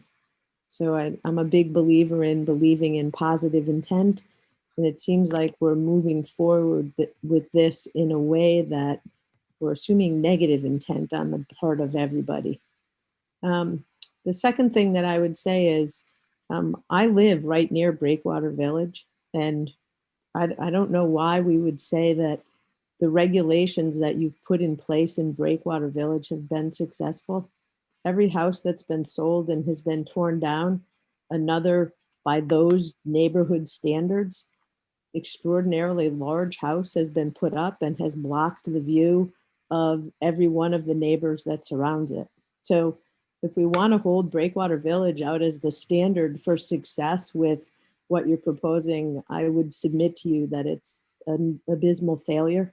I think if you talk to any of the people that live around any one of those homes that have been sold, torn down, and had another bigger house built, and I wouldn't say that it has been successful. So I would just think about using that as the bellwether for success in thinking that these kind of restrictions will result in the desired result that you're looking for. And the last question that I would ask, and maybe this is of you, Patrick, since I know you're in the real estate business, I'm just curious as to what we think all of this will do to the real estate market in the town and the tax base, and what people are going to think about when they come in to buy land, knowing that it's that you're making an investment that has this level of restriction on what you're able to do with the property that you choose to make an investment in on a go-forward basis. Thank you. Thank you. I guess I can answer that, right? Go ahead. All right. First of all, I have a question for Mike. Mike, under the special use provision, can you add a bedroom? Yeah, sure. That's flexible, right? Absolutely, you can Okay. add. But then we would calculate the FAR, recalculate it, and Right. and you may have to go to the zoning board for a special use. Well, you would if it was. No, in the event, Stanley gets remarried, has a new family, and expands the, the tribe there. But okay, the other thing is, Eastwood Look isn't the example we're trying to set. Breakwater. No. She mentioned Eastwood Look. I thought she said Breakwater. Breakwater. Did she say Breakwater? Oh, okay. Well, that's not the example we're trying to set either. That's a different animal because the lots are so small, and the FAR is needed there because then you would be a house against a house, theoretically. But they're two different animals.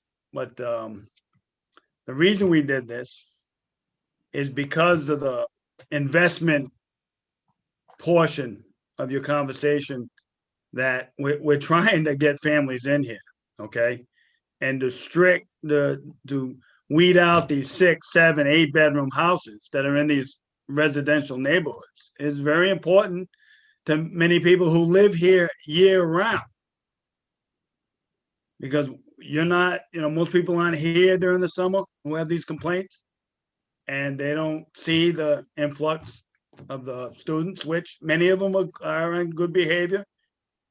It's just that we're just trying to break the bedrooms down a little bit so we don't have those heavy duty investments coming in, building these 6 to 8 bedroom homes and,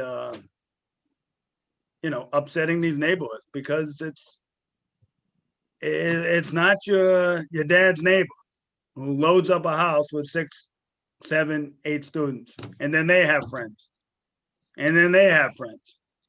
So now you got a riot on your hands. So this is what we're trying to avoid. And again, I guess Breakwater Village was a little village, a little fishing village and summer place, and that grew up, and that's what we're trying to, not trying to mimic, but we can use a few of those concepts in this plan. Thank you. Thanks, Patrick. Mike, do you want to take a second to talk a little bit about breakwater and why we have, go ahead. Thank you. You were reading my mind. So very interesting points made by Ms. Darren. The interesting thing about Breakwater Village is prior to 1999, it was just zoned R10. And that means 10,000 square feet of land for every house.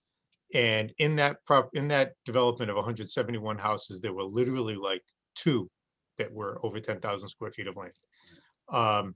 So a new ordinance was written. And in 1999, it was passed and it was implemented.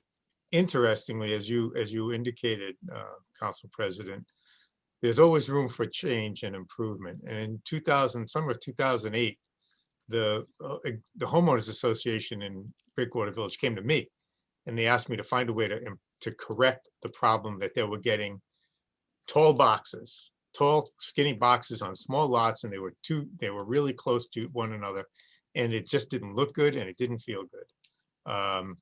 And so they did a study, an actual survey of their neighborhood. They had over 70% of their neighborhood, over 70% of the neighborhood responded, and 70% of them responded positively that they would appreciate and want a floor area ratio, an FAR regulation, along with height limits. So height limits were added to the ordinance, as was the FAR in 2009. So yes, there are some houses in that neighborhood in Breakwater Village that are quite large, a bit bulky, a little bit heavily massing in their lots, and somewhat intruding upon the view of others.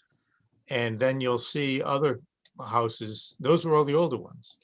Since 2009, we feel as though we've been getting a very good mix of housing types. And their lots vary from less than 2,000 square feet all the way up to 7,500, 8,000 square feet. So one of the phrases I use in this discussion all the time is big houses on big lots, little houses on little lots. And if we can keep that ratio concept going, I think people will understand and appreciate it. To answer Stan, your height is not limited, with the exception of Breakwater Village. So if he wanted to build a 3-story house on his property, if he could meet the FAR, he could do that. That's not a restriction. Sounds good. Thanks, Mike. Thank you.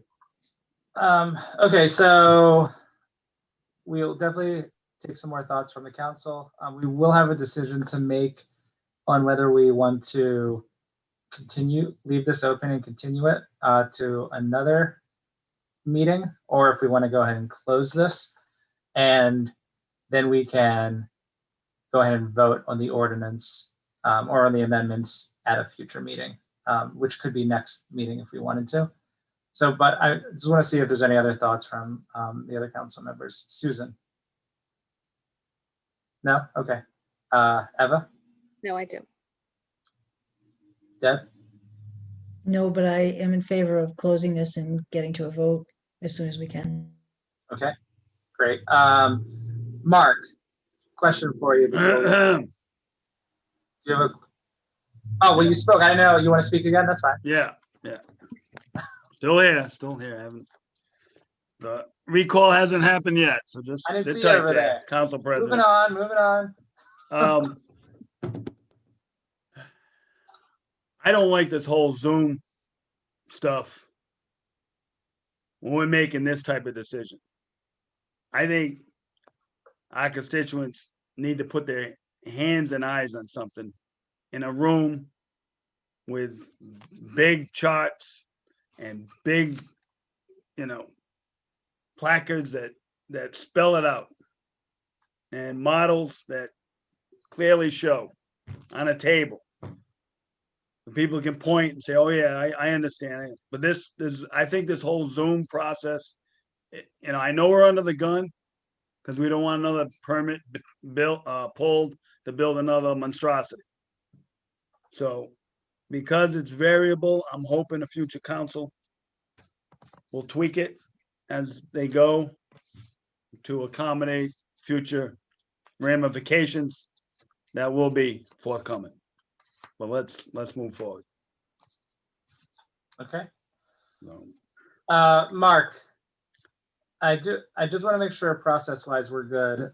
So if we decide to close this tonight, and then if we went ahead with a first reading at a future date, can we do that and have the amendments that have been discussed tonight and shown tonight in that vote? And we're within the guidelines for notice and advertising and everything that we need to do. Yes, Jesse, for the notification, if you're going to do it the next meeting, Terry would advertise exactly what was being proposed, which you would incorporate, the new language if that's what's decided tonight. So yes, I think you can, you're in good standing. You'll have plenty of time to post the adequate notice for whatever you decide tonight for the next meeting. Okay, great. Thanks, Mark. You're welcome. Council President, you have a hand up. All right, well, we did. All right, we'll go to Steve. Steve, Mark's gonna swear you in. Steve, would you please state your full name, spell your last name, provide your address, please? Stephen Ferrandi, last name spelled capital Ferrandi, 44 Sylvan Road, Narragansett. Steve, would you please raise your right hand? Do you swear to tell the truth, the whole truth, and nothing but the truth? I do. Thank you. Okay, thank you, council members. It's kind of been a long road. I'm glad to see we're seeing some progress on this, and it's pretty much, right where it needs to compromise. Few tricky issues, nothing major, just about, sometimes these bedrooms have to, but they might become, sometimes the garage might become bedrooms and that sort of stuff. So I mean, the parameters of that are probably going to be on the zoning board. So maybe some recommendation from staff about, the type of need to get a variance for some of these items might be included with it. I don't know if that can be included or not, but that's what I'm kind of worried about. That sometimes the garage bedroom, they might turn into bedrooms as opposed to shading it. So, but I think overall it's in really good shape. And, you guys compromises. So it's nothing that I wouldn't say don't move on with it. Just something to consider for some staff. Maybe the planning board staff recommendations adds up to the needs of the extra bedrooms when it's going to be just for rent. Thank you for picking it up, and I appreciate all the work Mike has done on it, and long enough, and I think it needs to be done. So, let's get on with it. Thank you.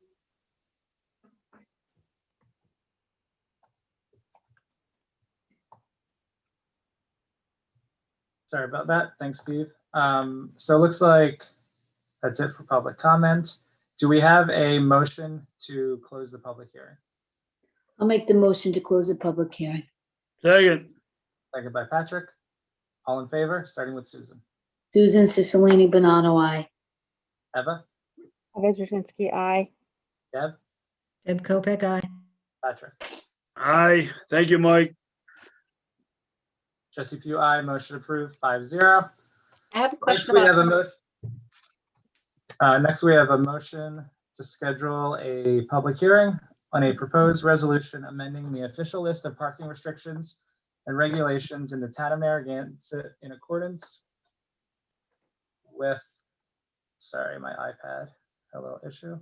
In accordance with the Narragansett Code of Ordinances to permit parking on the south side of Connet Avenue, the north side of Pilgrim Avenue, and the south side of Luis Avenue from 5:01 a.m.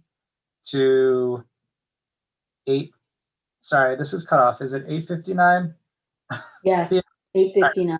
8:59 p.m. daily. Is there a motion? I'll make the motion. Susan Cicilline Bonanno. We have a second? A second. All right. So this is a result of the petition that was submitted a few weeks back by some residents to request the public hearing. So this is just a motion to schedule it. So the suggested date would be May 3rd at 8 p.m. So that's in about a month. And that's it. And then we'll have that public hearing and we will be taking comment at that date. I don't see any hands up. Do we have any council questions or concerns? Okay, all in favor? Oh, sorry, we do have one hand up. Dan, who do we have? Paula Darren. All right. Hi, Paula Darren, 15 Pilgrim Avenue. Just wanted to follow up at several of the earlier meetings where we have discussed many of this topic many times. At probably every one of the meetings, somebody raises a point. Did we go see CCRM? Did we talk to DEM? I raised the issue about somebody looking at the right-of-ways on Pilgrim Avenue. Every one of these meetings, somebody raises something and the council's answer is, yep, we're going to look into it and nothing will happen. Nothing will be finalized until we complete doing that work. Yet we never hear that any of the work gets done. So I'm just a little bit concerned as to why we would say we're going to look into these things, why we would say all of this will be explored before we're going to move forward and pass anything, yet nothing ever gets done. Thank you. Thank you. Looks like that's it for hands. All in favor, starting with Susan. Susan Cicilline Bonanno, aye. Eva? Eva Jasinski, aye. Deb? Deb Kopek, aye. Patrick? Patrick Murray, aye. SCQ, motion approved 5-0. So that public hearing will be May 3rd at 8 p.m. All right. Terry, do we have the applicant on, if you could tell, for motion number 30, which is Send It LLC? Do you know if that person's on? I didn't see a name in the application. Let me take a look.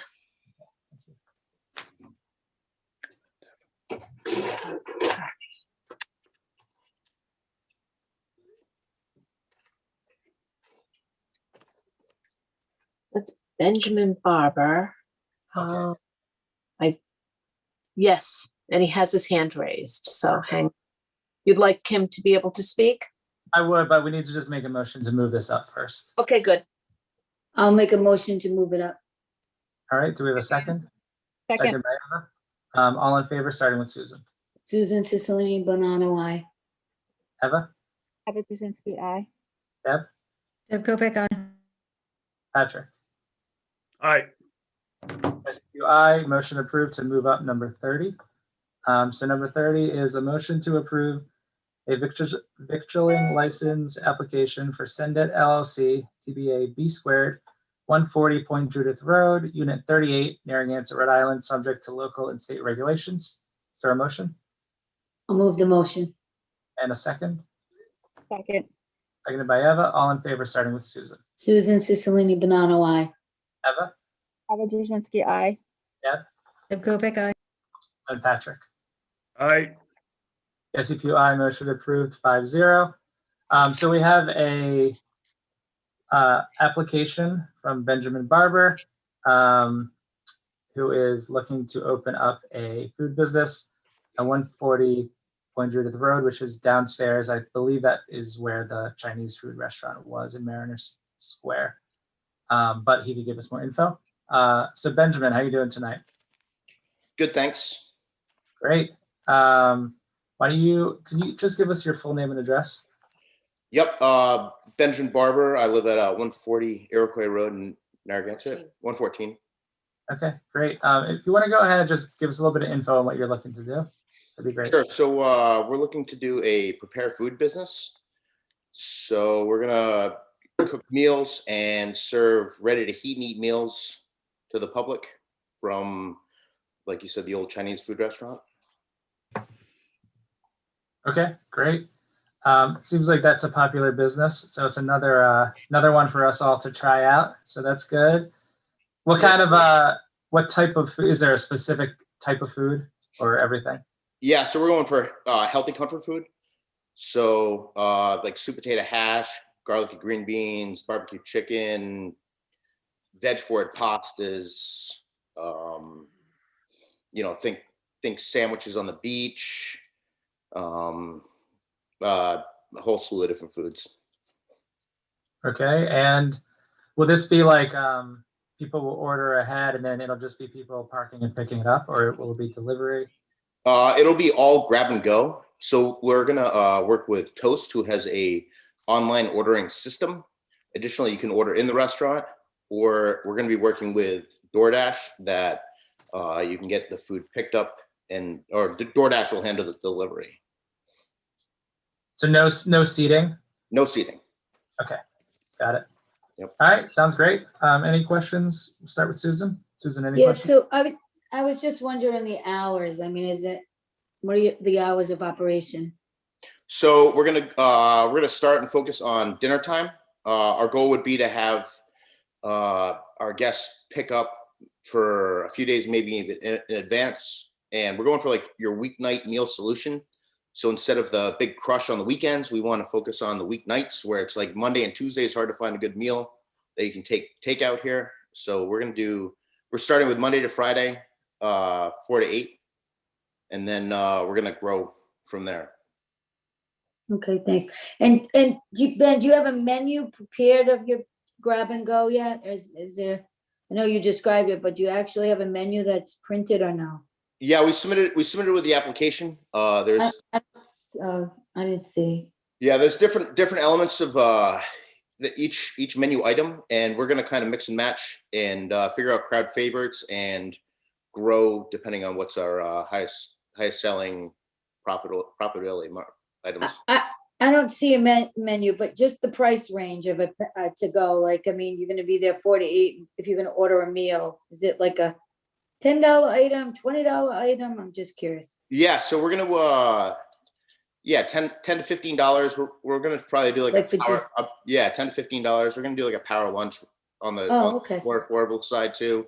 So the idea would be to kind of hit the all the working folks in town that want, or the people that don't like to cook, or the people that don't like to cook, exactly. That would be me. Or have time to do all the dishes, right? Yeah. So so that there will be options that are even more affordable, but we just want to make healthy food more available to the working families. And nice. Yeah. Thanks. Mm-hmm.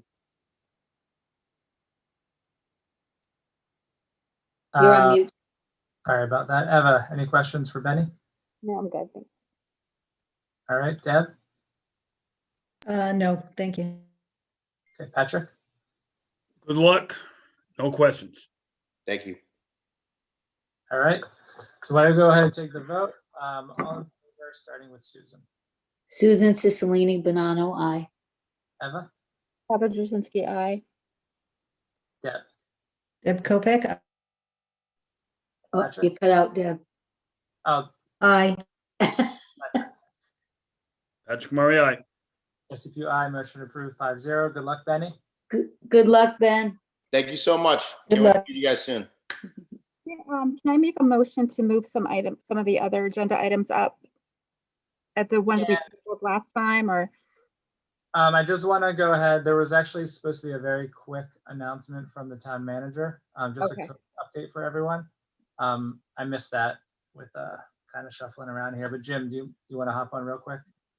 Yes, good evening again, everyone.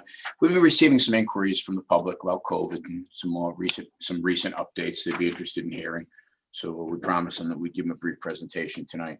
One of the things I'd like to let people know that the South County Regional Med Pod has been running over at 1157 South Road with other municipal colleagues. They've done first and second doses of vaccine, over 10,000 that they've done at that site. 5,700 first doses and 4,400 second doses. For Narragansett residents, first and second doses from the site, we've got 1,872, and the town has been managing this with some of our other municipal colleagues. The state is now shifting to a larger state-run pod over in West Kingston. That's fully operational, but it depends on the availability of vaccine when they're going to be open, but they've been running from like 2 to 6.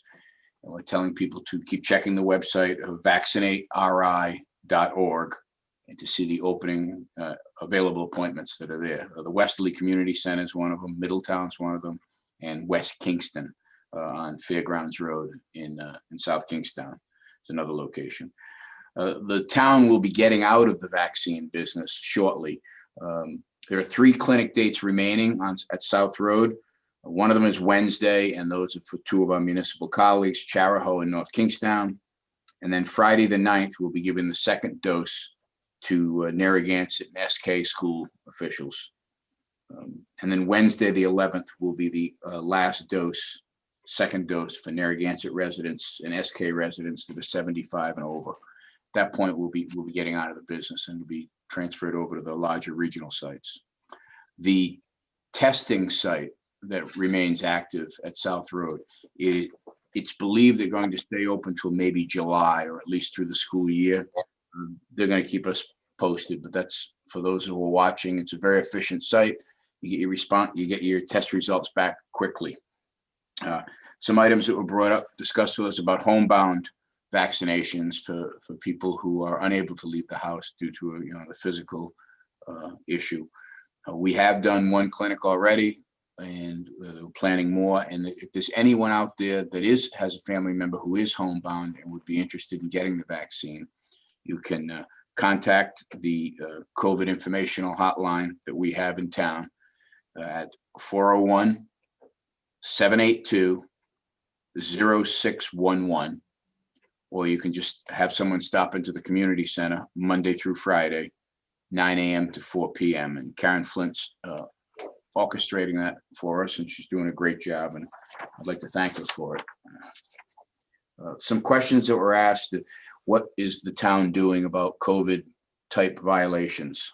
The police department continues to document COVID violations that have been observed, and they refer them accordingly to the Rhode Island Department of Health and the university. To date, they've given 26 student-related COVID violations that have been referred. URI's assured us that they are taking the action, but student disciplinary records are private.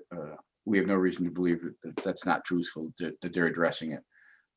But we are forwarding them to the appropriate regulatory agencies to address that.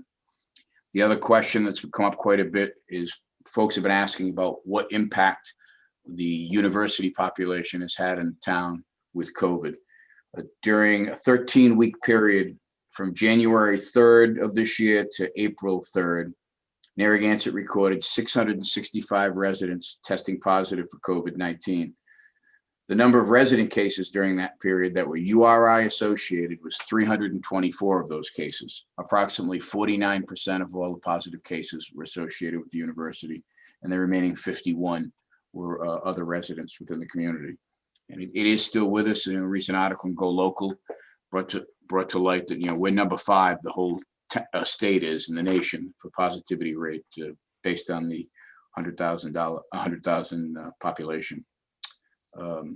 We've recorded 1552 cases since the beginning of this, and not fully out of it yet, but somewhat related to the COVID is, I'd like to call out again, Parks and Recs has been delivering meals to people all during this whole pandemic, and as I mentioned to the council last week, they've delivered over 12,000 meals to residents in our community.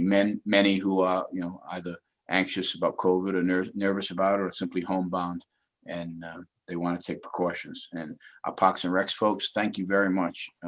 It is truly appreciated. If anyone has any questions, feel free to call that COVID hotline number. It's 401-782-0611. You can send me an email if you have any questions, and I'll get back to you. jtierney@narragansett.ri.gov. And I think that addresses most of the inquiries that I had received from people in the community regarding COVID. But we are getting out of the vaccination business on the 11th of April, and it'll be turned over to the state. And we're referring people to vaccinateri.org. And we're encouraging people also to visit our town website, who has up-to-date information on the COVID vaccination program and precautions for protection, and just about everything you can find in COVID. RIDO has a similar one. And, thank you for your time. Thank you, Jim. Okay. So number 12, Eva, I know you had mentioned Yeah, so the last meeting, I think we had a few agenda items that were left, that we tabled, and there were just the committee appointments. There were like it was 32, 33, and 34. And I know the last time there were some people on the call that were waiting. So just an effort, I think they're on tonight, just to move that up. I don't know, just for the sake of time for there. So I just want to pipe in too. You know, we set an agenda for the town of Narragansett, for the council and the public. It's in an order that people see. So maybe somebody doesn't come on until the audience closer to where they're going to be, say after a public hearing at 8 or 9. I don't mind moving items here or there, but I don't think it's good practice to have a set agenda for the public and not finish it and then change it around, because it's just, people are on for particular items at certain times. And I don't mind doing it again tonight, but I've noticed we have not finished or we've moved items around, and I just don't think it's a good practice because it's set this way. People see it as this way, and I feel like we should just finish it the way we posted it. But I'll be happy to move something up tonight. I just don't want to get into the habit of that. So when we have someone who's applying for a license, I do like to move that up because Yeah. I know it's the last item and they're waiting the whole night. Eva, you can make any motion you like. You know, if you want to move something up, you're free to make that motion. You know, I'm fine working through these, but if you want to make the motion, we could vote. That's totally up to you. I mean, it does, just for the sake of, I mean, I feel bad when people are waiting, and I know like our agendas are pretty long, and I know some of the things on here, I know it's an order, but I know a lot of times we do go till 12:30, and I know that there are people that I would like to just, you know, be able to address now, and then going forward, we can stick to the agenda the way it is, with the exception of licenses, because I know like last time, a couple times we've had individuals that have been waiting for the licenses, and it's been like 12:30 that they've had to wait until. Okay, so was there a specific item that you were looking to move up? I wanted to do all the ones that we tabled the last time, just because we tabled them. And it was like 32, 33, 34. And I know last time we had individuals that were on the call till 11 that were waiting. All right, well, if you want to make the motion, we can go ahead and vote on that. Okay, I would like to make the motion to move 32, 33, 34. No, it's 31, 32, 33. There's no 34. I have 32, 33, 34. Yeah. I don't. Really? I have 31 is appoint 4 to the finance. 32, I have 3 individuals to the board of canvases. And 33, I have reappoint 5 individuals to harbor management. Do you have is that possibly the draft agenda that was sent out? Could be. Okay, I'll second yours, Ever, if it's 30. Yeah, it is. I think, yeah. So I have it's 32. 30, there were a couple of licenses that might have got 31. Okay, All right, so I'll second that motion. All right, all in favor, starting with Susan? Susan Cicilline Banano, aye. Eva? Eva Jasinski, aye. Deb? Deb Kopeck, aye. Patrick? Patrick, you unmute? Patrick Murray, aye. All right, Jesse Pugh, aye. Motion approved 5-0. Number 32 is a motion to appoint 4 individuals to the Finance Committee. Do we have a motion? Is there a motion? Yeah, I will move the motion. At one point, I was considering asking to hold this one because we don't have a whole lot of applicants, but I think I asked for more applicants last time and nothing changed. So I guess these are the folks we're working with, so that's fine. So I'll make the motion. All right, is there a second? Second. All right. Thoughts and comments, starting with Susan? I'm all set. I'll listen to the liaison. Okay. Eva? So I actually recused myself from this committee and any of the selections. So I'm not speaking to this one. It's on the agenda though. All right. Deb? I don't have any other, I mean, I assume folks understand what this committee is for. It has to do with working with the finance department and providing some guidance as far as issues that may come up. It hasn't met in a while. It's been short-staffed for a long time. So it may be an opportunity to, to just repurpose this a little bit. So that's all I have to say about that. Okay, Patrick. Yeah. Hang on a minute. I had it right here. Don't move. It's only national television here. Hang on a minute. What we got here? Okay, I'd like to put forward Thomas Mann to replace one of the two vacant positions. Okay, I'd like to nominate Thomas Mann. all right. And I'll second that nomination. All right. Any comments from the council on that? Well, I got one. Yeah, where the hell you guys go? All right, hang on. Well, we have a couple. All right, hello there. Yeah, I know Thomas. He's closely related to Eva. That's Thomas is you know this guy, right? She's recused, so she can't speak on this Okay. at all. All right, well, for full disclosure, this is Councilman Eva's husband, which he showed interest in this committee, and I'm perfectly fine with it. She's recused herself, and I'm perfectly fine with it. So. And I would just like to say, I know Thomas as well. I find him to be a gentleman. He's very knowledgeable in the finance area, and I think he'll serve this committee well. Plus, he got that Clark Kent thing going there. Plus, he has a beautiful voice. He's a singer. I did hear one song. I heard a song during campaign season. Just what we needed, a singing finance committee. Yeah. Well, it could actually be a positive. You never know. It absolutely could help. As long as they throw money in the yes. I think it's actually a little more, useful that he has really good credentials. Yeah. Well, he does. So we want to be clear in this nomination. We have 4 seats. 2 of them will expire December 21st, 2021. And then we have a seat that expires in December of 2023 and 2024. So we have shorter terms and longer terms. Which are you nominating for? Well, let's stick him in the hot seat forever there. Yeah, let's go the long term. Yeah. So this is a replacement for Mr. Moylan. Yes, that's a vacancy, right? I don't have this up. Hard to follow this stuff. I don't know either. Right. And so Susan, that's what you're seconding, just so you know. Yeah. Okay.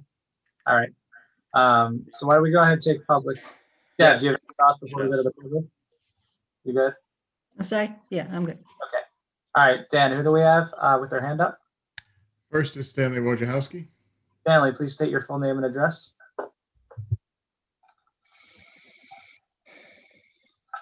Hand. Yeah, Stan Wojciechowski. I'm happy we're going to have somebody with credentials looking at our finances.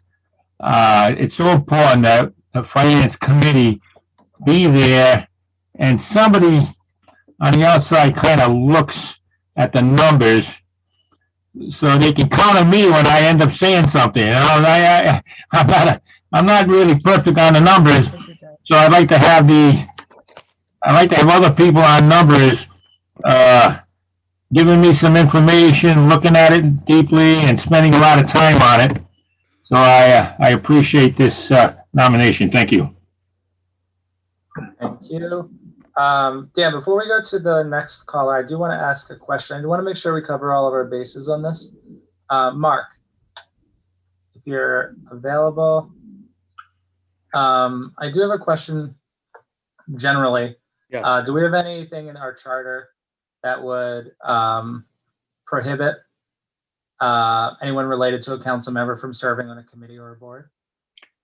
This is an advisory committee, and there is nothing that prohibits a relative from serving on an advisory committee. Okay, so if something, do we have something specific for planning and zoning that's different? I haven't looked at planning and zoning, but I think planning and zoning, they have their own section. I think they do make decisions, and as such, there may be prohibitions there. I would have to look at that, Jess, and get back to you, but I believe there may be prohibitions there. Okay. The Finance Committee is different in that they only make suggestions and recommendations. Planning and zoning make decisions. So I think that's the differential. But I know for certain on the finance, because I saw that on the agenda tonight, looked at it, there's nothing that would prohibit Eva's husband from serving on that committee. Got it. Thank you. And any household squabbles resulting from that are not our problem. Absolutely not. We can't legislate that. All right, Dan, who's up next? Next is Catherine Siliberto. Catherine, please state your full name and address. Catherine Celebrato, 48 Earls Court.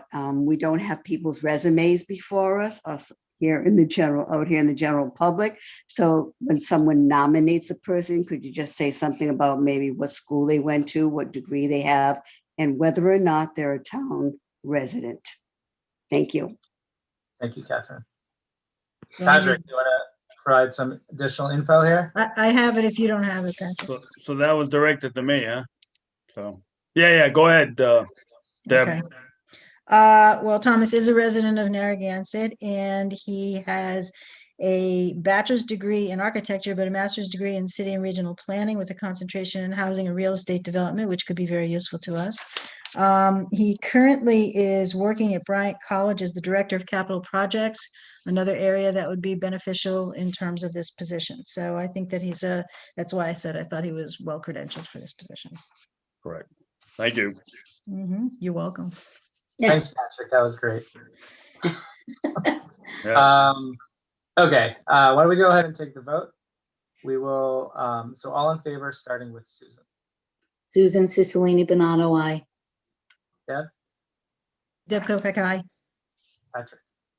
Patrick Murray, SCPU, aye. Motion approved 4-0 with, 4-0. Do we have any additional nominations? Yes, I'd like to nominate James Plattner. Just for the record, he is a resident in Narragansett. He has a consulting firm. He has 30 years of experience in financial and operational activity, and he served as a chief financial and chief operating officer. I do not have his educational information with me at the moment. I'll second that motion. Okay. Nomination. Any thoughts from Patrick? Any thoughts? no, all set. Susan? All set. All right, all in favor, starting with Susan. Susan Cicilline Bonanno, aye. Deb? Deb Kopeck, aye. Patrick? Patrick Murray, aye. SCPU, aye. Motion approved 4-0. All right, so it is a little bit late on that, but Deb, was there a specific seat you were looking for that one? So I was a little bit confused because you said that we have 2 3-year vacancies. 2 of them are for basically a year and a half. Right. One Oh, of okay, them- because it's 12 okay, I gotcha. All right. Because I was looking at it and I was trying to get the numbers straight in my head. I would say that this would be for the longer term as well. Okay, so that would be for Mr. LaFoley's seat. Is everyone okay with that? I know we just voted, but no objections. Okay. All right, no problem. All right, there are 2 seats left. Also, we don't have to nominate, we don't have to fill this board tonight. Yeah. So just something to think about. But are there any other nominations? I don't have any other nominations. Those are my 2. All right, Patrick, any other nominations? I think I've done enough for tonight. Thank you. I'm all set. All right, I'm all set as well. So number 33 is a motion to appoint 3 individuals to the Board of Canvassers. Do we have a motion? I'll make that motion. Is there a second? I'll second. All right. All right, so for the Board of Canvassers, there are 5 seats for the board, 3 main seats and 2 alternates. There is no specific, Terry, if I say anything incorrect, you can correct me. Okay. I don't believe there is a specific state law stating that it needs to be 1 Republican, 1 Democrat, and 1 affiliated. However, that is what we currently have. And Our laws. my belief is that it should continue to be bipartisan in that way. We receive lists from the town parties. So we receive a list of applicants from the Republican Town Committee as well as the Democratic Town Committee for nominees for these positions. So right now we have the current unaffiliated seat expired, Mark Stewart, and he is not looking for reappointment. Then we have the 2 alternates. The way that this works is that for any of the seats that will be filled by a nominee from the town committee lists, the town council president makes that nomination. So what I'm going to do now is I'm not going to nominate for the current unaffiliated seat. I'm going to go to the council and we'll take a nomination on that. But I am going to nominate for the 2 alternates from the town committee lists. So from the Democratic Town Committee, we have Jay Wedgemont. He was the applicant sent over from town committee. So I'm going to go ahead and nominate him for one of the alternate positions. So is there a? I'll second that, Jesse. Okay. Any comment? From Eva, any comment? No comments. Okay, Deb, No comment. Patrick. All set. All right, all in favor, starting with Susan. Susan Cicilline Bonanno, aye. Eva, Eva Jasinski, aye. Deb, Deb Kopek, aye. Patrick, Patrick Murray, aye. Jesse Q, aye, motion approved, 5-0. For the other alternate position, to keep it balanced, I nominate Bill Cody. He is a nominee from the Republican Town Committee. I'll second that nomination. All right. Any comments, starting with Susan? I know Phil, I think he'll do a great job for the Board of Canvassers. He's got a lot of experience, smart guy. I think he knows the process well, the elections process, so I think he'll do a good job. Eva? I have no comments. All right, Deb? No comment. Patrick? All set. All right, all in favor, starting with Susan. Susan Cicilline Bonanno, aye. Eva? Eva Jasinski, aye. Deb? Deb Kopek, aye. Patrick? Patrick Murray, aye. Jesse Q, aye, motion approved, 5-0. Okay, All right, for so the vacant seat, I'd like to nominate Nancy Denunzio. I'll second that. For the Okay. unaffiliated. The Correct. unaffiliated, right? This would be Yeah. this would remain an unaffiliated seat. Yeah. correct? That's correct. I'll second that. And Patrick, do you have anything that you're gonna say about Nancy? Because I have a little something. She lives in town. You go right ahead. She's a resident of Narragansett. She served as the executive director of Narragansett Prevention. She's been at the State House regularly. She's very familiar with town government as she served on the school committee and worked on various issues for the town. She served on the juvenile hearing board. And I think she's in the women's club, but I think she's an exceptional person to serve on the Board of Canvassers. So I hope she'll get support tonight. All right. Eva, any thoughts or comments?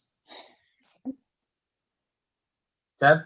I agree that Nancy will be excellent in this position. Patrick? All set. All right. Dan, it looks like we have one hand up. It's going to be Win Hames. Win, please state your full name and address. Wenham's 30 Wood Avenue, Narragansett. I knew all three of these people. I think all three of these people will do a fantastic job, but they should be reminded that they can't get involved with any elections or anything that possibly can come before the Board of Canvassers. So they can't work with candidates. They can't work towards anything that might appear before them. So as long as they all understand that, because that wasn't explained, I think, to a lot of people, but all I want to say, just to remind them that they're on their own now. Thank you. Thank you, Wynn. All right. Yeah, I agree with everything that you said about Nancy, Susan. So it's a great nomination, and importantly, it's an unaffiliated seat, so we could keep that intact. All in favor, starting with Susan. Susan Cicilline Bonanno, aye. Eva? Eva Jasinski, aye. Deb? Deb Kopic, aye. Patrick? Patrick Murray, aye. SCPU, aye. Motion approved 5-0. Number 34 is a motion to appoint/reappoint 5 individuals to the Harbor Management Commission. Do we have a motion? I'll make a motion to appoint. All right. Is there a second? Did you say reappoint? Because there are 4 reappointments, right? No, appoint. I'm trying to appoint someone. Are you going to say All the right, name? well, so the motion's to appoint/reappoint. Yeah, so we're just making right. a motion to move it forward, so. All right. Is there a second? Second. All right.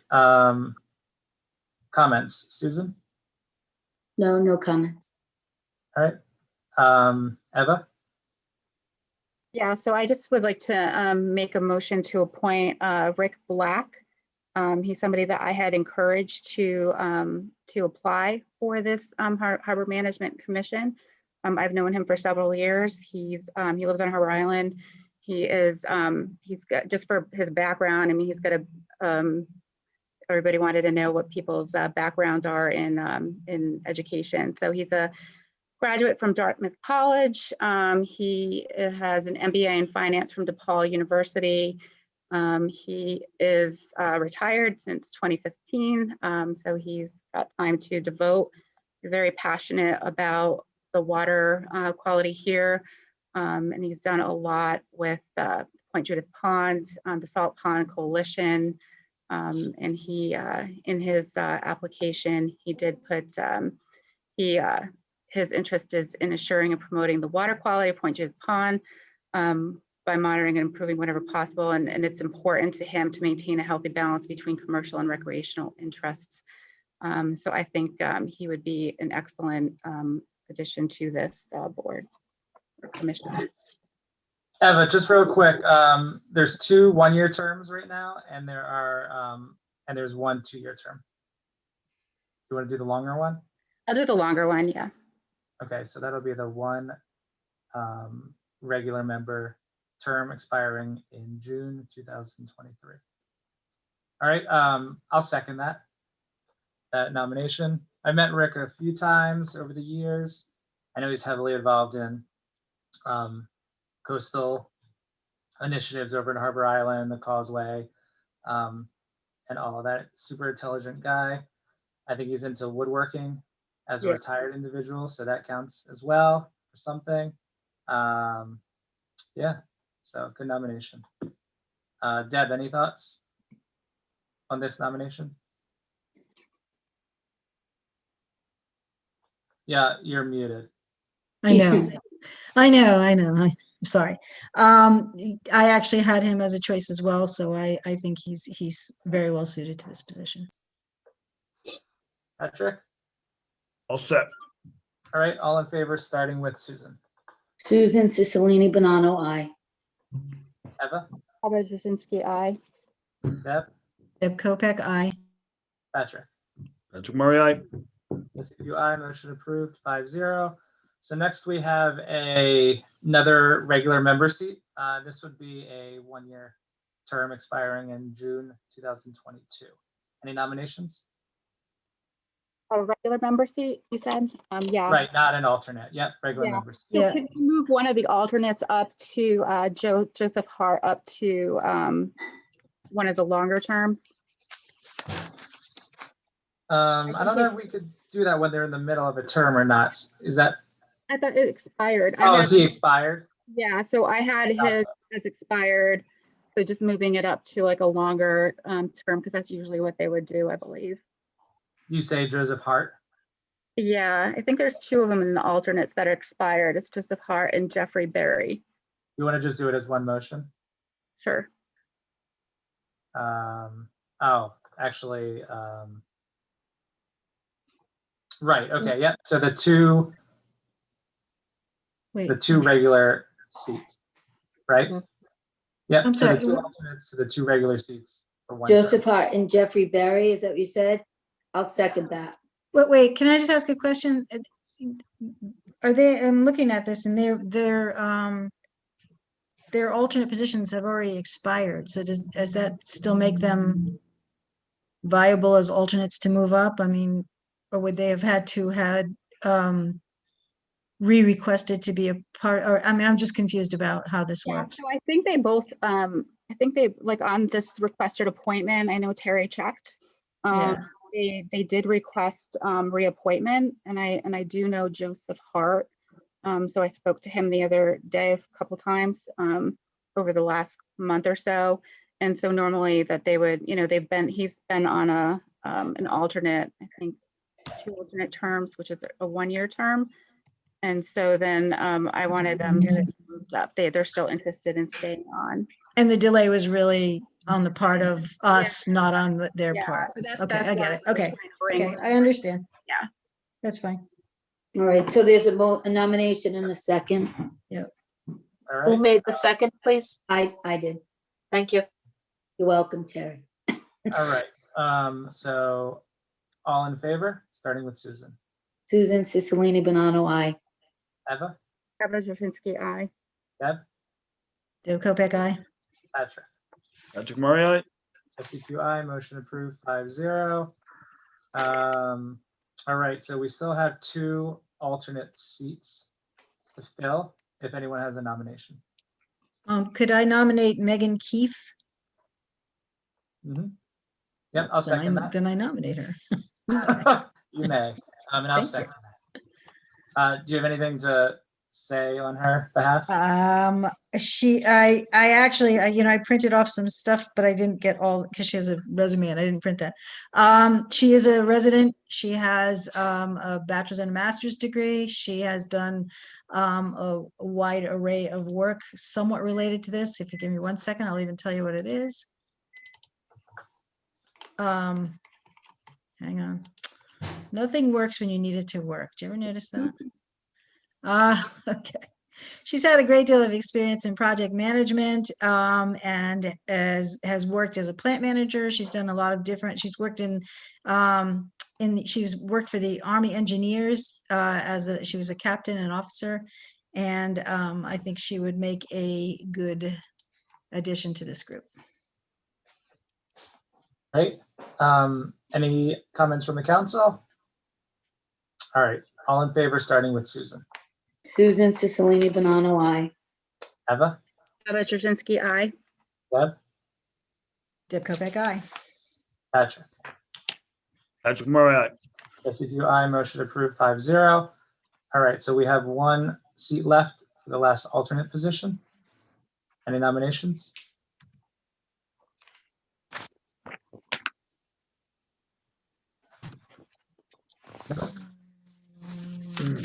Okay, Oh, that John Thompson, is he? No. It's up to you guys. You want to nominate, or we can leave that alternate seat empty for now, if there's no one you're ready to I nominate. didn't want to interrupt. I think Patrick had something on his mind. how about, where is he? He's here somewhere. Mike Brady. Mark Brady? Yeah, did he, he's been looking to do something here, Yeah, and he had this one on there on his list. right? He's been looking to get on a couple committees there. Certainly he does have environmental. Right. He's a full-time resident. He Yeah. was a teacher. He graduated from somewhere. It doesn't say. He has a master's degree in community planning and urban affairs from the University of Rhode Island and a PhD in engineering from Charter University. So he has quite a bit of I'll second that, Patrick. education. Well, we won't hold that against him. All right. Any comments from the council before we take the vote? Nope, I'd go with that. All right, all in favor, starting with Susan. Susan Cicilline Bonanno, aye. Eva, Kuzinski, aye.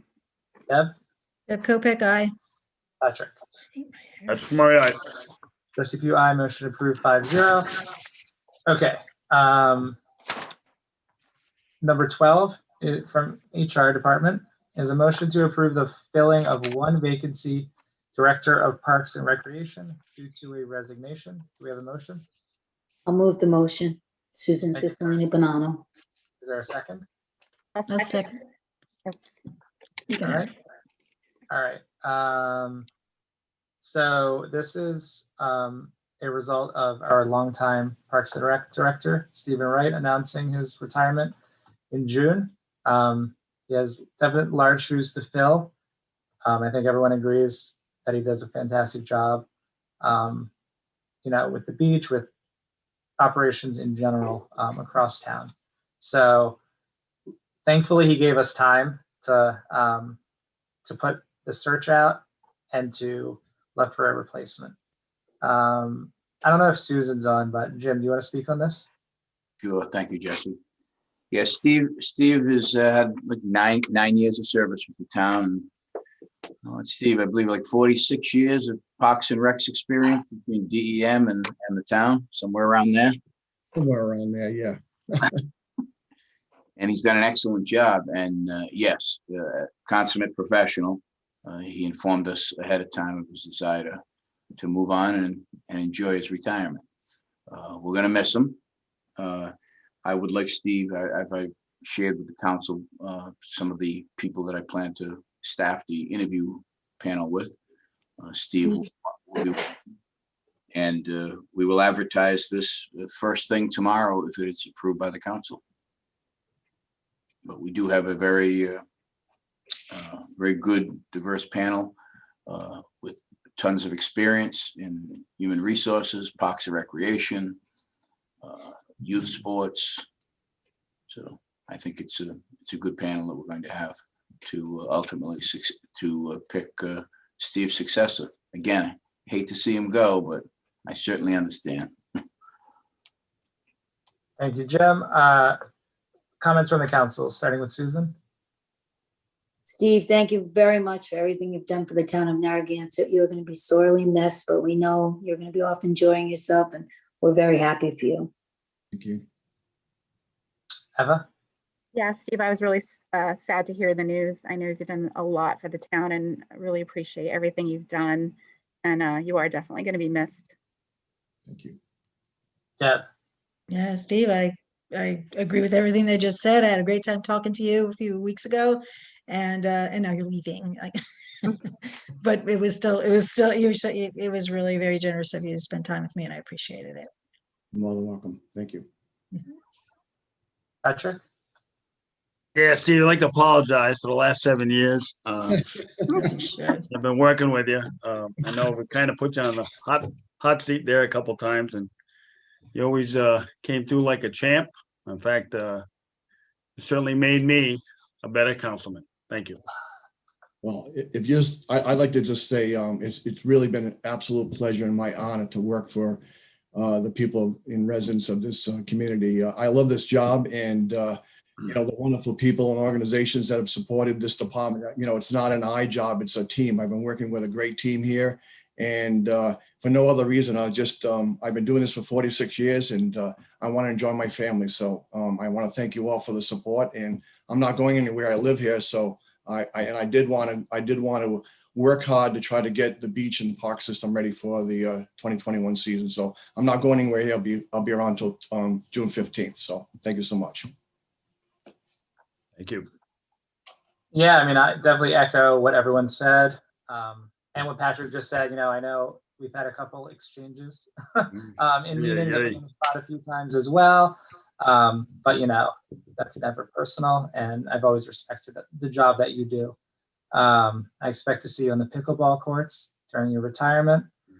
That's why you've been getting those all ready to go in anticipation of your free time. Question for you, Jim. What is the scope of the range that we're looking at in terms of advertising this, and how far we'll put the feelers out in the region? We will tomorrow. We will make a final decision on it, but it'll be posted. It'll be posted tomorrow initially on the town website, and then we would go probably with the associations. I'm going to speak with Susan tomorrow with some of the associations and professional journals like the ICMA, things like that. Okay. All right, thank you. Dan, who do we have from the public? First, we have Catherine Siliberto. Catherine, please state your full name and address. Catherine Celebrato, 48 Earls Court. Steve, hate to see you go. I know we don't always agree, but at least we had good banter back and forth. Who is going to be the acting director? That's what I'd like to know in the interim. Jim, is it the intention to fill this before Steve is gone? It is the intention to have it filled before he leaves. That's correct. Okay, thank you. Thank you, Catherine. Dan, who else do we have? Next is Stanley Wojciechowski. Stanley, please state your full name and address. Dan Wojciechowski, 1044 Boston Neck Road. Steve, I always agree with you. I don't want to let you go. We don't want to let him go. Come on, come on. Hey, I'm going to vote to give you a raise to keep you. How's that? Now that's really saying something. I would never do that to anyone, right? I'm going to miss you, Steve. I'll tell you, I'm going to miss you out there. I see you out there. You're always out there. What a good manager you have been all these years. Every time I walk by, you're all there. Good luck. Thank you, Stanley. Thank you. Thank you for your service. Thank you, Stanley. All right, looks like that's it for public comment. Unless there's any additional thoughts, we'll go ahead and take the vote, starting with Susan. Susan Cicilline Banano, aye. Eva? Eva Jasinski, aye. Deb? Deb Kopeck, aye. Patrick? With a heavy heart, aye. Jesse Q, aye. Motion approved, 5-0. Number 13 is a motion to approve the revision of the job description for the town clerk to reflect current position duties and responsibilities. Do we have a motion? I'll move the motion. And is there a second? A second. All right. So this is in anticipation of filling this position, as well as we've mentioned Terry Donovan will be leaving over the next month or so, unfortunately. I'm not sure if we mentioned that publicly or not, but that is the case, which is going to be a very, very, very tough job filling that position in her departure. I may have to just take a break after Terry leaves, because we're all going to be in trouble. But Jim, you did have a small amendment to this item, correct? Yes, Jesse. We had drafted the new job description and had forwarded to the council. And then as recent as today, I spoke with Deb about something. She brought something to light about it. Although the position, it was clear, it was a managerial decision, but it wasn't a bold enough statement. And I spoke with Terry and Susan, and we agreed. And we would like 2 items added to the description into bullet points 6 and 7. I did email them to you, but reading it into the record, the description that was provided to you would only be changed by these 2 bullet points. It says, this highly qualified confidential position requires the exercise of considerable professional judgment and initiative within the framework of established regulations and policies. Then the next bullet point, responsibilities include the ability to effectively delegate, direct, and review the work of subordinate staff, appraising productivity and efficiency, conducting employee evaluations, providing appropriate training, and recommending disciplinary actions when necessary, which both are truly the responsibilities of that position. And Terry actually holds those now. So I would recommend to the council that you incorporate those to amend the agenda item for the job description.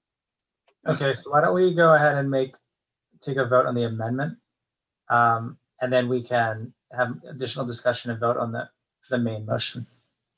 So I'll make a motion to amend as described by the town manager, Jim Tierney. I'll second that. All right, all in favor, starting with Susan on the amendment? Susan Cicilline Bonanno, aye. Eva? Eva Jasinski, aye. Deb? Deb Kopeck, aye.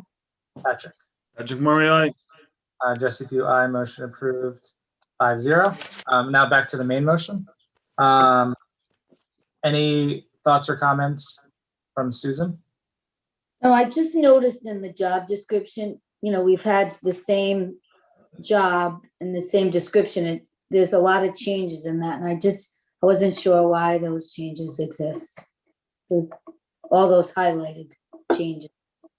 The job has evolved, and Terry could speak on it as well if she wishes. The job's evolved considerably with everything from involvement with collective bargaining, sometimes collective bargaining, the increase of APRA requests, the virtual meetings has definitely impacted it. And the position, although the clerk has always ran the office, has always been in charge of it, it wasn't stated boldly enough in the description to say, hey, the town clerk, this is a heavy responsibility. We've all seen it, the work that comes out of the office. It's a heavy responsibility. You have the Board of Canvassers clerk, you have the deputy clerk, responsible for so much with the recordings, municipal court, and it needed a bolder statement and to lay out some of the So those added changes. So those added changes are responsibilities that the clerk is presently doing, but has not been in the job description. That's correct.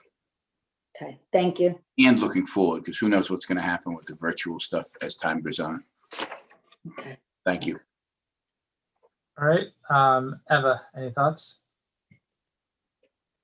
No, I'm all set. Deb? I'm all set. Patrick? All set. All right, why don't we go to the public? Dan, who do we have first? First, we have John DeCubelis. John, please state your full name and address. John E. DeCubelis Jr., 27 Leanne Drive, Narragansett. Go ahead, John.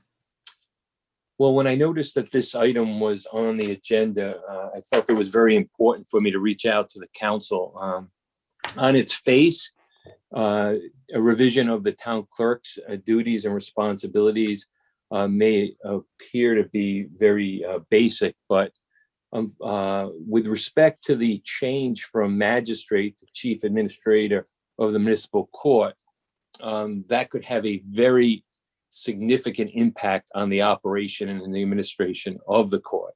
There had been some concerns and issues that had arisen earlier relating to personnel. And I had brought that to the attention of councilors Pugh and Cicilline Bonanno. And I think it's important before you vote on this, if I would have the opportunity to apprise you of some of the information, background, and specifics relating to those personnel issues and concerns. I think it would be very important for you to have that information before you end up voting on this particular revision. The other revisions I'm not concerned about. It's just with respect to the chief administrator of the municipal court. For that past 28 and a half years, I've served, been honored to serve as the municipal court judge. And these issues and personnel concerns that have arisen had never, ever risen at any point before this. And I think there's a direct possibility that making this decision and modifying the town clerk's role in the municipal court could have a detrimental effect on the overall operation and efficiency of the court.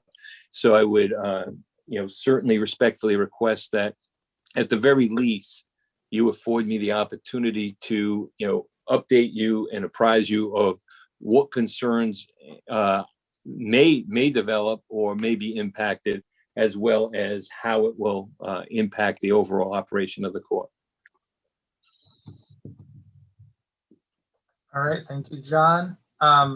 Is there anyone from the council who has any questions for John while he's on? Okay, all right, thank you, John. Dan, who do we have next? Next, we have Paul Zanfrillo.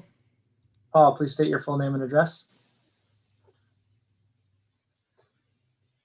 Hi, Paul Zanfrillo, 7 Windward Circle in Narragansett. I just want to say thank you very much to Terry, as well as Steve.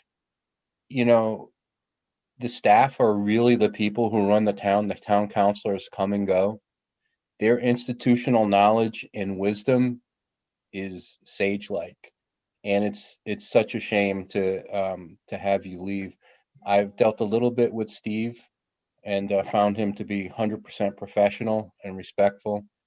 Terry has put up with me on endless occasions, and I just want to say she's always been fair and really professional. So, I mean, unfortunately, people have retirement and other plans of their own, but you can tell how hard they worked for the town, how much they meant, and how valuable their knowledge is. It's going to be really hard to replace, but I want to thank them very much for their hard work, dedication, and commitment, and we'll both be sorely missed.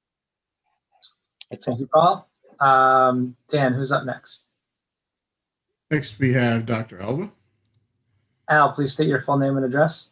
Yes, Dr. Al Alba, 24 Eagles Nest Terrace, Narragansett, Rhode Island.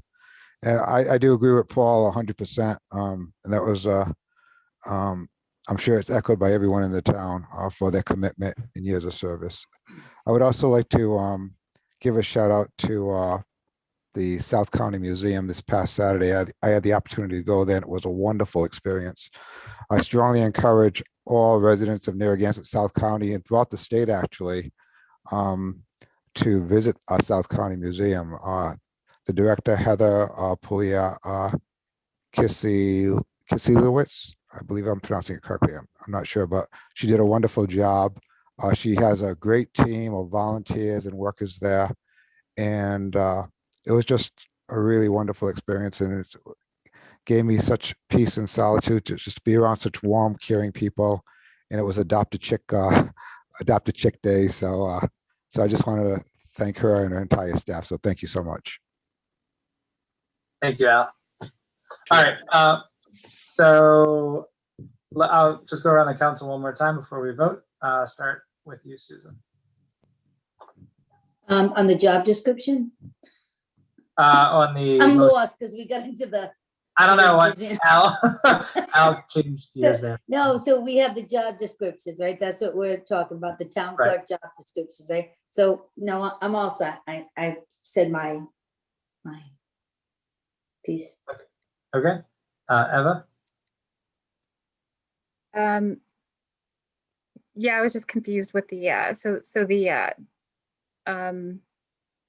about the comments to hold off on pushing forward, but we're trying to post a job. So I guess I was trying to understand that. Yeah. He was Judge DeCubelis was asking us to hold off on the job description until we meet with him. I know time is of the essence, but we also want to get the job descriptions, accurate too. So I don't know. Well, why don't we do this? Why don't we amend it to say magistrate and to be determined? And then we can come back and work on the description with Judge DeCubelis. That way they can still go out, and then magistrate and or to be determined, court position, court administration. And that way they can go out, we can get with DeCubelis, find out what his thoughts are and what ramification he believes. that will spring up in the future. And then we can still put it out there, and that little portion can be set on the back burner for now. That sounds okay to me. Second, Second, Let's just be clear here. So are you saying that you would amend it so it would just go back to saying magistrate? it would say magistrate and or to be determined. So it's What's- still open to where if we're gonna, change the verbiage a little. I mean, you could put like other duties. Other duties to be determined. And then we're there, we can post it. And then we can, hammer that out. It was drafted by, The experts, I know. Well, let's get with Jim. Jim, what do you think? Is that something we can do? Is that gonna? The council can amend anything they choose to amend. Right. But do you think that will? I know, but the wording was changed. So with the changes, just the background for the changes, Jim, could you speak to that? Like what the intent was? To accurately reflect the responsibilities of the clerk with the input from HR and the clerk. And so HR reviewed it, and it was vetted through HR as an appropriate job description for the position that is current. Yes. So is the language that we're questioning the chief administrator of the municipal court, is that the issue that's at hand here? yeah, that's what he said. I would say it is, yeah. Yeah, that's what he just spoke to, I think is the We might issue. have the issue might be a misunderstanding of the word administrator. Could Terry chime in on this too, like as this being your role with the edits? So was this something that you worked with HR and Jim to come up? And then is this similar to what other towns or cities would have for their town clerk job description? The word, well, it looks like Judge DeCubulis wants to report in again, but the term magistrate implies attorney. The town clerk is not an attorney. There currently is in the municipal court, there's a municipal court administrator and then the municipal court clerk. So since the staff in the municipal court report to and are under the supervision of the town clerk, my suggestion was that magistrate be changed to chief administrator of the municipal court. It was actually removing the Magistrate. elevated position of magistrate, which does not appear in the charter, does not appear in the state law. Okay, so it was like vetted through everyone and the T's were crossed, the dot. And the use of the word administrator is really just indicating that it's an administrative position. Is that correct, Terry? It is. Yeah. So I'm not sure what that seems pretty straightforward. What I'm gonna do here, it's a little abnormal, but since we're making this decision now, we need to, go ahead and decide if we're gonna post this. I'm gonna allow John to speak one more time in lieu of maybe Definitely. instead of doing a delayed meeting and see if we can get this cleared up. So Dan, why don't you click John through? All set. Thank you for the opportunity. I think there's a lot of disagreement as to what this term means, and that's what the concerns that we dealt with earlier this year were about, as far as who is in charge of administrating the municipal court, what role the town clerk plays in that versus the other personnel, including myself as the judge of the court. I think somebody asked, Councilwoman Kopik might have been the one that asked about what they're doing in other courts, or maybe it was somebody else, but I had been calling around and looking into that for this very reason. And it's highly unusual without getting into all the details of the personnel issues and whatnot. The judges are the ones who have, through all the courts that I've contacted in the municipal court, are the ones who are essentially the chief administrator of those courts. And although they work in different ways with the town clerk in most instances, except for one, North Kingstown's different because their clerk is actually the person who operates the municipal court on a day-to-day basis, like our other personnel does. That's different than all the other clerks in the state.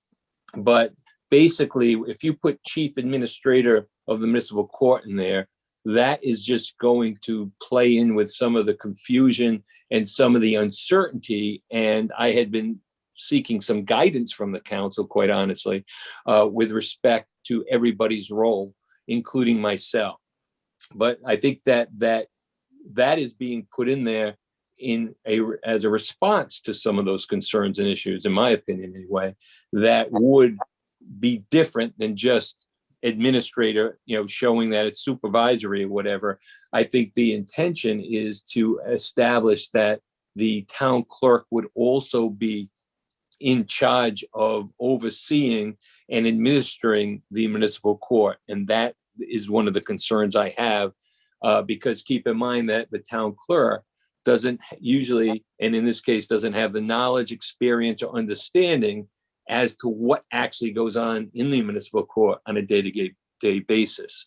And that could cause some real concern and issues with respect to how things are actually operated and run during the course of the regular day-to-day activities. And there's a lot more information that I could share with you, but I don't think it's appropriate to do it. It should be done in an executive session based on the fact that it involves personnel issues. Right. I got a question. Is that okay, Council President? Fine. Does this also apply to Judge Sheridan? John? Not that I'm aware of, no. It's a whole different setup with Judge Sheridan and the probate court. Right, that's a whole. Yeah, it's a whole different situation. Well, can you think of a verbiage that would satisfy chief administrator in conjunction with all judges of record? I think that the term magistrate, and by the way, this language is commonly used throughout the state and other courts as well, the magistrate. And I don't think that rises to the level of an attorney. And I think years ago when we used to issue bench warrants and we used to set bail and whatnot, the magistrate of the clerk, the town clerk, could actually administer those duties. They could arraign somebody, they could set bail, they could show up on a warrant and do those things. That's why at that time when this language was created, it was appropriate. I think along the lines of that goes hand in hand with this job description is possibly coming up with other job descriptions. And even if it's the judge of the court having a job description so that it's very clear to the council dictates the duties. I serve at the pleasure of the council, and not only me, my successor clerks. So everybody knows exactly what the roles of everybody who works within the court and has any function in the court. I think it's important. And that's one of the reasons before this was even put on the agenda that I wanted to try to hopefully get an audience with the council to be able to address those issues and concerns. Once again, by amending it the way it's proposed to be here, I believe it's going to add either more confusion or solidify a position that would ultimately be detrimental to the operation of the court. Obviously, it's the council's decision. You dictate to me. I serve at your pleasure. But I was just looking personally and internally for guidance from this council. And that was even before this was on the agenda. I just happened to, recognized that it was on, and that's why I came before you tonight. Okay, Council President. Maybe it's a good time for Mark Davis to pipe in, see what his opinion is. Sure. I'm not that familiar with the way the municipal court works. I just know, as far as I'm an appointee as well. When I have an issue with the clerks, I go to the town manager who the clerks report to. And if Jim then directs me to Terry to speak to her about somebody that works for her, then that's what I do. But for my interactions with the town, they always go through the town manager with regard to the people who report to him, who are the clerks in this particular case. And Terry heads up the clerks. So and I have a lot of interaction, obviously, with the town clerk. So I work almost daily with Terry, and not as often with Terry's staff, but obviously, if there is something going on with Terry's staff, as Jim has directed, I make him aware of it, and then he either directs me to work directly with Terry or he gets involved. So that's how I interact with the clerks. I can't speak to the municipal court, but I always look to Jim as the manager and then Terry who reports to him.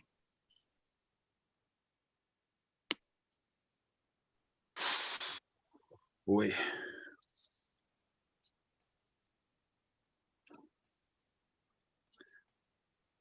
Go ahead, Mr. President. All right, you're good. Deb, any thoughts? I know you had some initial thoughts on this.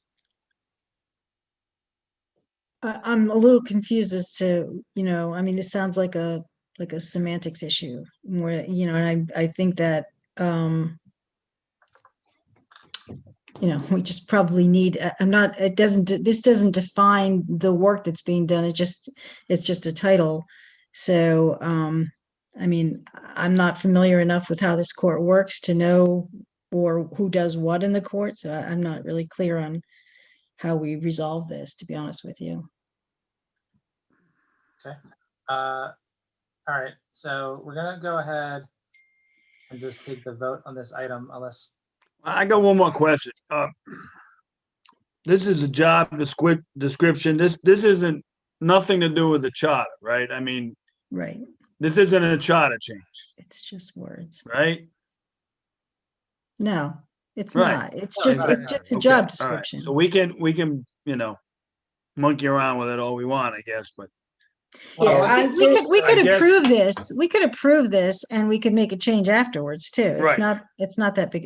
That's where you were going, right, Patrick? Well, yeah, I mean, this seems to me, I think you're right. I think it is kind of like semantics. It seems like there may or may not be some type I know of it just power doesn't shift seem like here, we're but I clear don't. on it. And, I'm uncomfortable. I mean, we had the judge saying he's not sure about the job description. We don't really know. I appreciate the managers work with HR, but we vote on it and then when we change it. You know what I mean? I'd rather wait and make sure we understand it thoroughly. And I mean, I don't know. That would be my. I mean, I understand what's going on here. Okay, I understand it's a little shift. There may be a demarcation line from the clerk's office to, Judge DeCubelis's position that is shifted a little bit. He may have his concerns, but certainly we hired a town manager, and I'm good to go to vote on this. And if it creates some future issue, then that's something that can be vetted out at that time. So. Okay, so I guess there's a couple things. Job descriptions are posted all the time. People get hired. Very rarely do people do exactly what's in the job description. That's just the reality of it, and which is that was the case with Terry. She was doing work under a different description than what we're looking to change it to. I do not think, though, that we can vote on this to approve it and then change it before it's posted, because we're voting publicly on this document, which is going to go out. So I just want to say that. Yeah, so that's why, I mean, we we're trying to get a position filled. So, I mean, again, it's semantic. So, right, so I think the options would be we either vote to approve this as is, make an amendment now if we want to, or hold off, but that's gonna push the timeline out for hiring this position. And it is a tight timeline already. Yeah, I don't want to hold off. I want to just make sure that we move forward. And I know that it's been vetted by HR, town manager, town clerk. I'm comfortable with it the way it is, but you know, Okay, so unless there's an amendment, then we're gonna vote on this. All right, is there amendment? I don't know, Patrick, that amendment that you made, is there any interest in that? well, I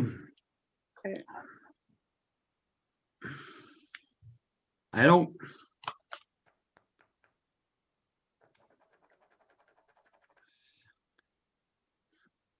I can go with what it is, the way it is. I mean, I see what's going, I kind of see what's going on, but it's a difficult, it's a pickle, a little pickle. It's something that's, like you said, it's semantics, but it could be construed as something else.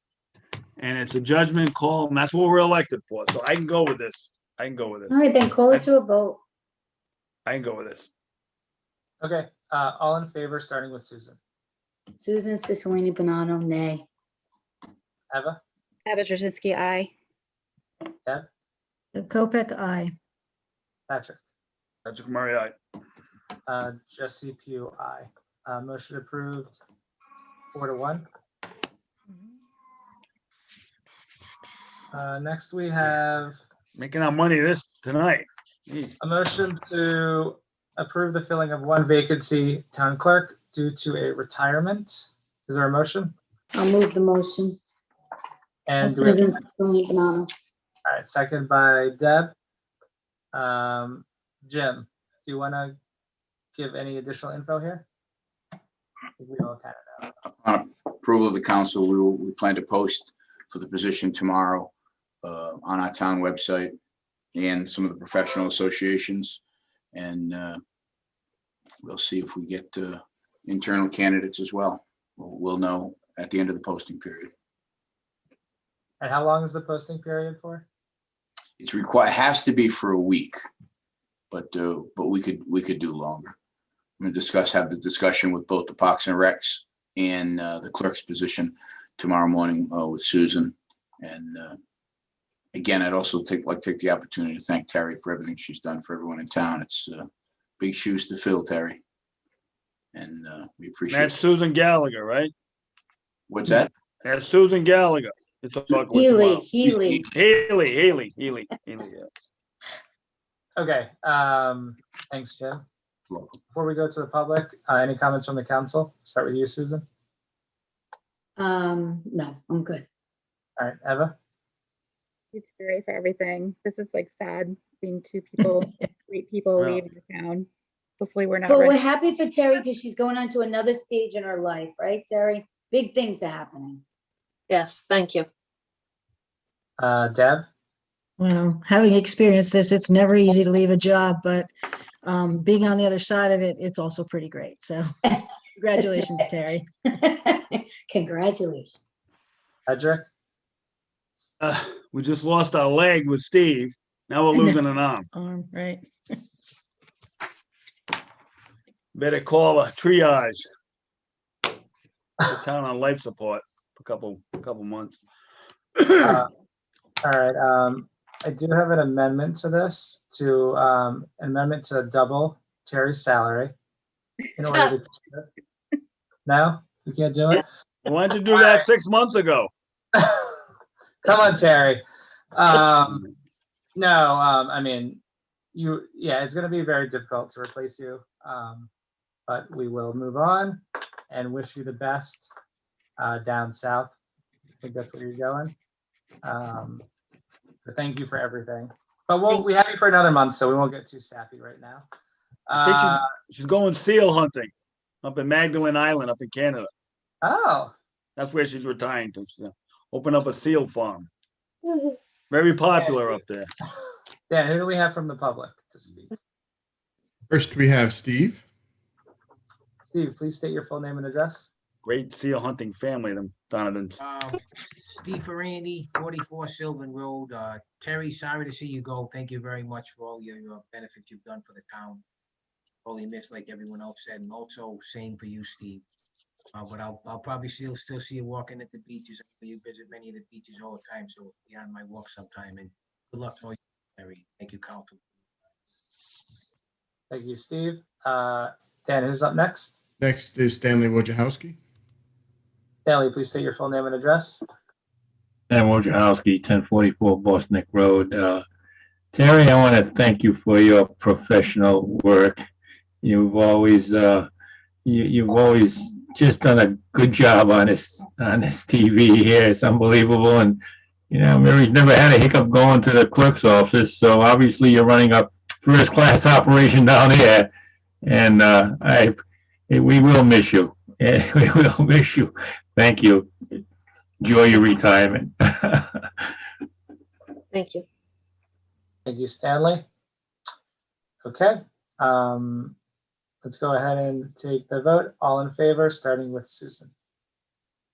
Susan Cicilline Banano, aye. Eva? Eva Drushinsky, aye. Deb?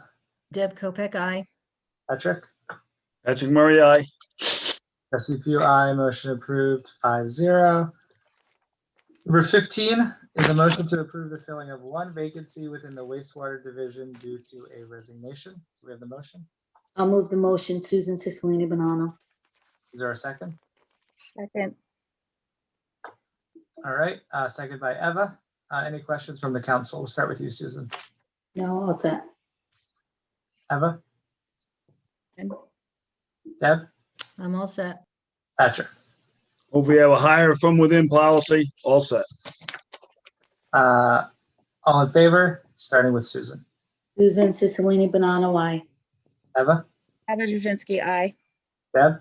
Deb Kopek, aye. Patrick? Patrick Murray, aye. Jesse Pugh, aye. Motion approved 5-0. For Parks and Rec, number 16 is a motion. Hey, Council President, sorry to bother you. I'd like to move one up. It's number 31 to the next, and move 31 up to now, because we're running the clock out, and this is a guy that's hanging in there. He's got a license. He needs to be approved.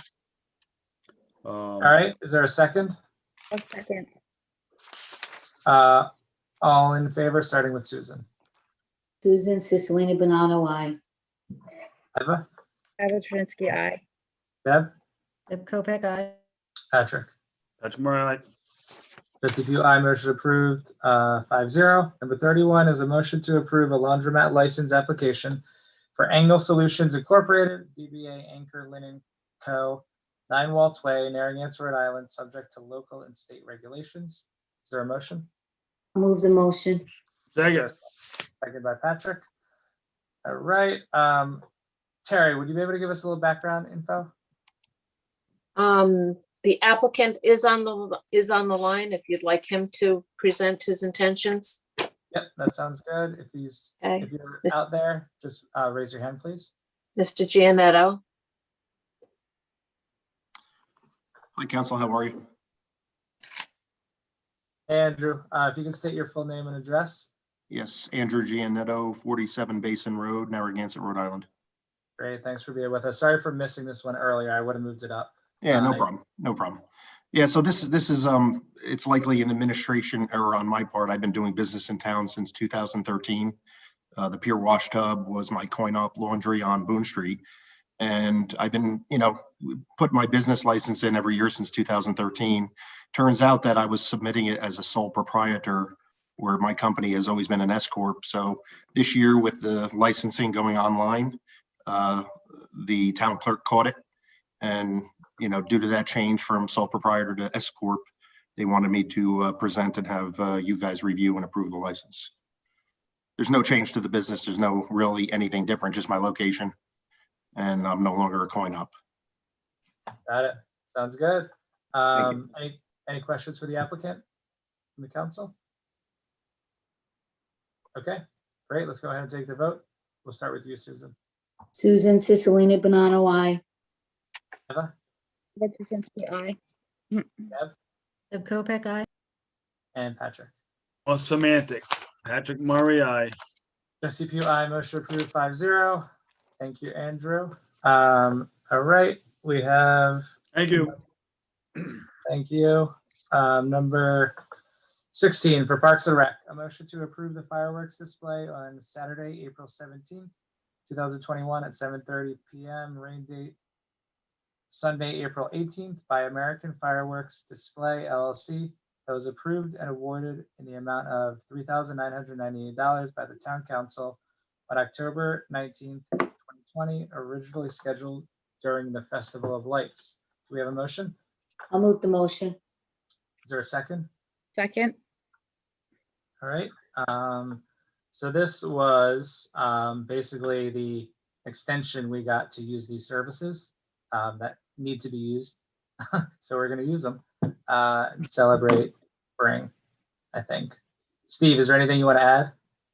Yeah, thank you for the opportunity to, it's basically the company American Fireworks was able to allow us to postpone without losing our money. And we need to be able to use the fireworks before the beach season, because once the beach season starts, we have to fire them off a barge. So this is a perfect opportunity. We're starting to open up a little bit. April 17th is a hopefully perfect weekend before it starts to get busy in town, and our rain date is on the 18th. So working with the police and fire, it'll be the same thing. Gazebo Park, Veterans Park will be open. People can park along the seawall. We have we have all the safety measures in place, so we're good to go. Great. Sounds good. Susan, any thoughts? No, I'm looking forward to it. I Eva? think the town is going to enjoy it. Thanks, Steve. No, I think it's great. It's something that everyone's definitely going to look forward to with everything that everyone's been going through the last year with the pandemic. So something very positive to look forward to. Springtime, it's a great time. So thank you, Steve. Deb? Well, the good news is all the seniors will be able to come and see without any problems. And that's, yeah, so that's kind of fun. But yeah, I'm looking forward to it myself. Thank you. Patrick? All set. All right. Looks like we have one hand up from the public. Dan, who do we have? Yes, Catherine Celebrito. Catherine, please state your full name and address. Catherine Celebrito, 48 Earls Court. I'd really like to see these fireworks done every year, maybe in April or early May, so the residents can enjoy them. Every year we have fireworks on the 4th of July, and really for a resident to get down there to see them, it's a fight with every other person who's coming in from out of town for yet another freebie. As I said, since the money's coming from our, well, not our budget, I guess from the Recreation Department budget, I'd really like to see these fireworks done, displayed for the benefit of the residents. And I think that if we have them at the end of April or the beginning of May, that will accomplish that purpose. Thank you. Thank you, Catherine. All right, looks like that's it. So just a reminder for the public, so Saturday, April 17th, 7:30 p.m., there will be fireworks in the pier. Go ahead, Just Steve. about 7:45. By the time it gets dusk, we'll probably about 7:45 start time. Got It'll it. be Okay. 15 to 17 minutes long. Okay, great. All right, all in favor, starting with Susan. Susan Cicilline Bonanno, aye. Eva? Eva Jasinski, aye. Deb? Deb Kopeck, aye. Patrick? Aye. Jesse Pugh, aye. Motion approved 5-0. Number 17 is a motion to approve the one-year seasonal agreement with Sunset Farm Food Truck to vend from a food truck at the town beach on Monday and Wednesday nights in the north lot from the 4th Monday of June through Labor Day from 6 p.m. to 10 p.m., subject to state and local regulations. Do we have a motion? I'll move the motion. Susan Cicilline Bonanno. And is there a second? Second. Seconded by Eva. Any comments, starting with Susan? I'm looking forward to that food truck from Sunset Farms. And I know the people in Narragansett are as well. Yep. Eva? Nope. All set. Deb? I'm all set. Patrick. All set. All right, I'm all set as well. All in favor, starting with Susan, Susan Cicilline Banano, I. Eva, Eva Jasinski, aye. Deb, Deb Kopeck, aye. Patrick, Patrick Murray, aye. trustee Pugh, aye. Motion approved. 5-0. Number 18 is a motion to approve the donation of a permanent concrete substructure from the Narragansett Chamber of Commerce for a newly donated synthetic ice rink to be located at the old pool site at 170 Clark Road. Is there a motion? I'll move the motion, Susan Cicilline Banano. All Second, right, seconded by Eva.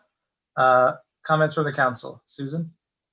So I'm thrilled about this. The only thing I was a little concerned about the location, but after Steve explained it at the Park and Rec, just with the facilities and being staffed and everything, and with just all that we need down there, I think it makes sense. Originally, I was kind of hoping it was going to be more at Boone Street or in the pier, but now I understand it. So I'm okay with Clark Road, I guess. Just hope it's not underutilized down there.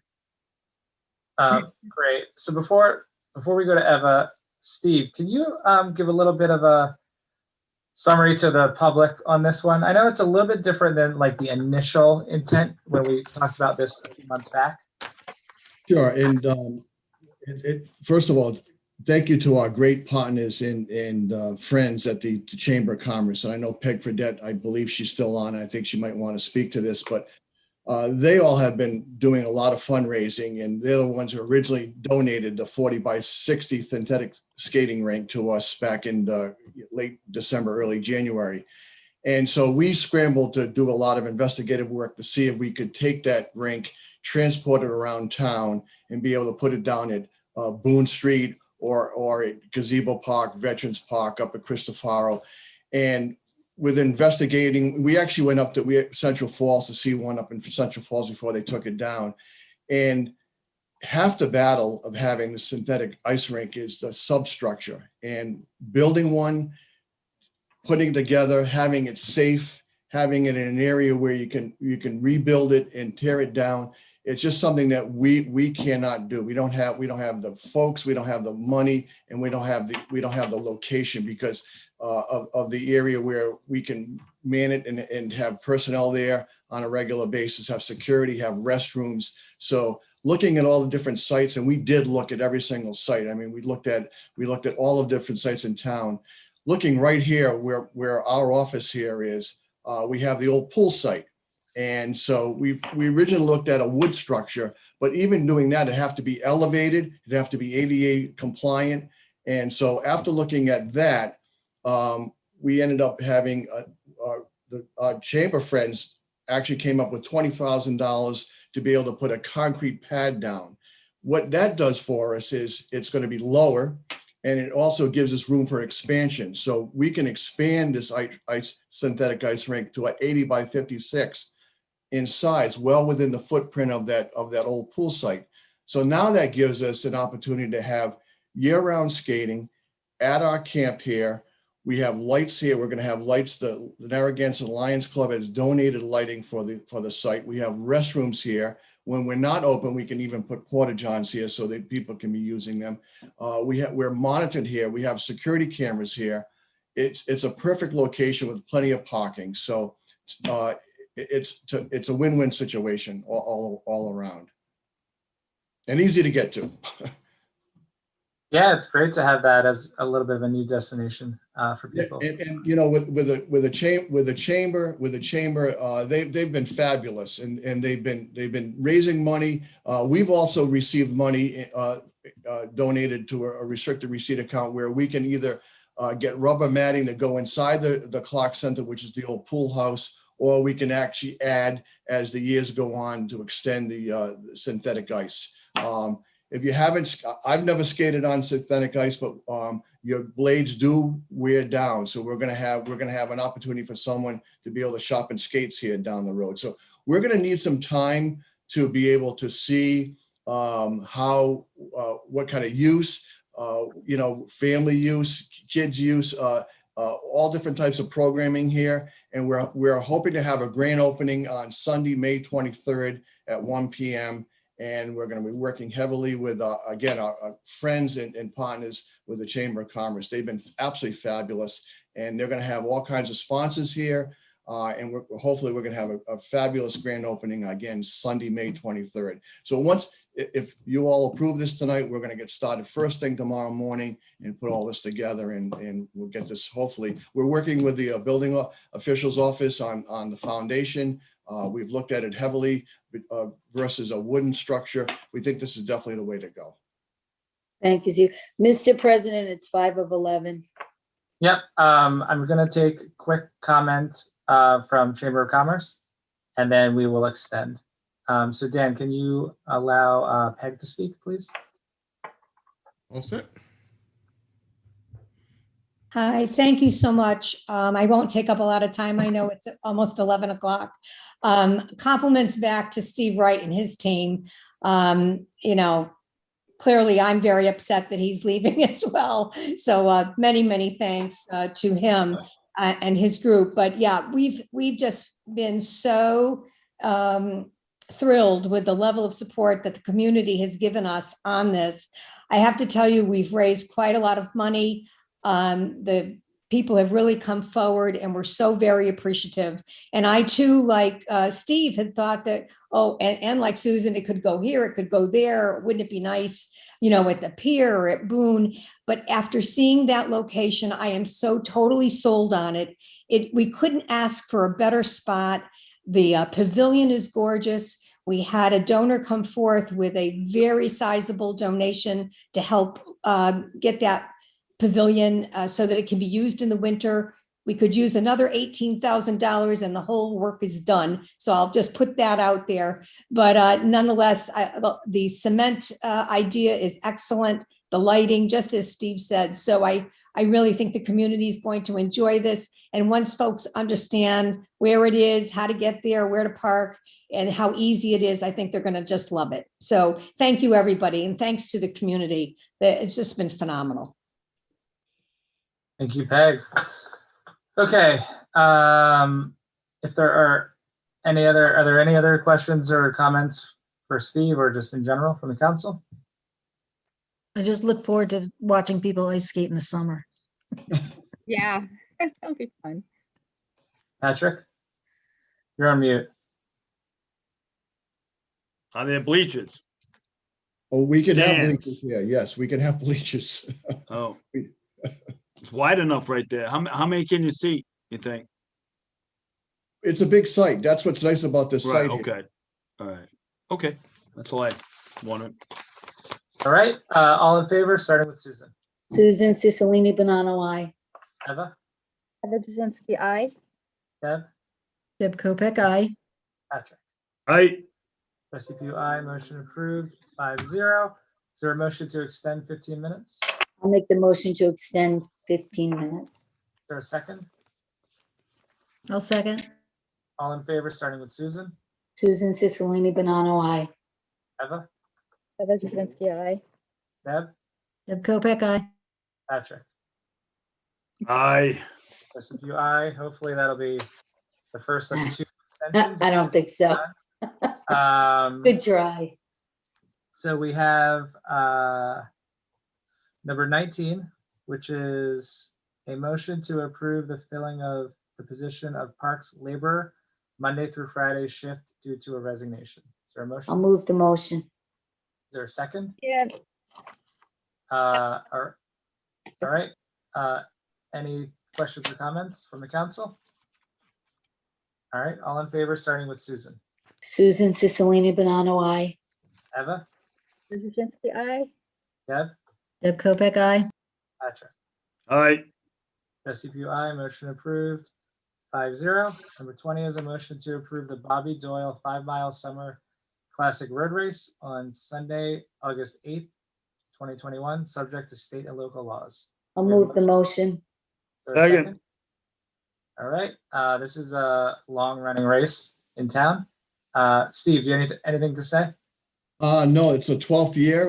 It was postponed last year because of COVID, but we're looking forward to seeing that back in town. And It was tweaked a couple of years ago. I'm not sure if you remember, but we did tweak it to satisfy some concerns, Susan, with Sunday morning. And so it's been fine. And I think we're good to go. Yeah. Great. All right. Any council comments? All right. All in favor, starting with Susan. Susan Cicilline Banano, aye. Eva? Eva Juzinski, aye. Deb? Deb Kopek, aye. Patrick? Aye. Trustee Pugh, aye. Motion approved 5-0.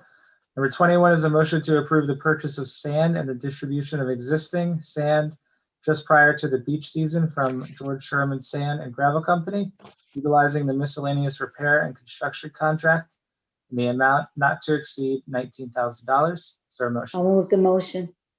Is there a second? I'll second. Seconded by Deb. Any questions from the council? I just was wondering, is this a cheaper purchase? It seems less than it has been in the past, or is it about the same?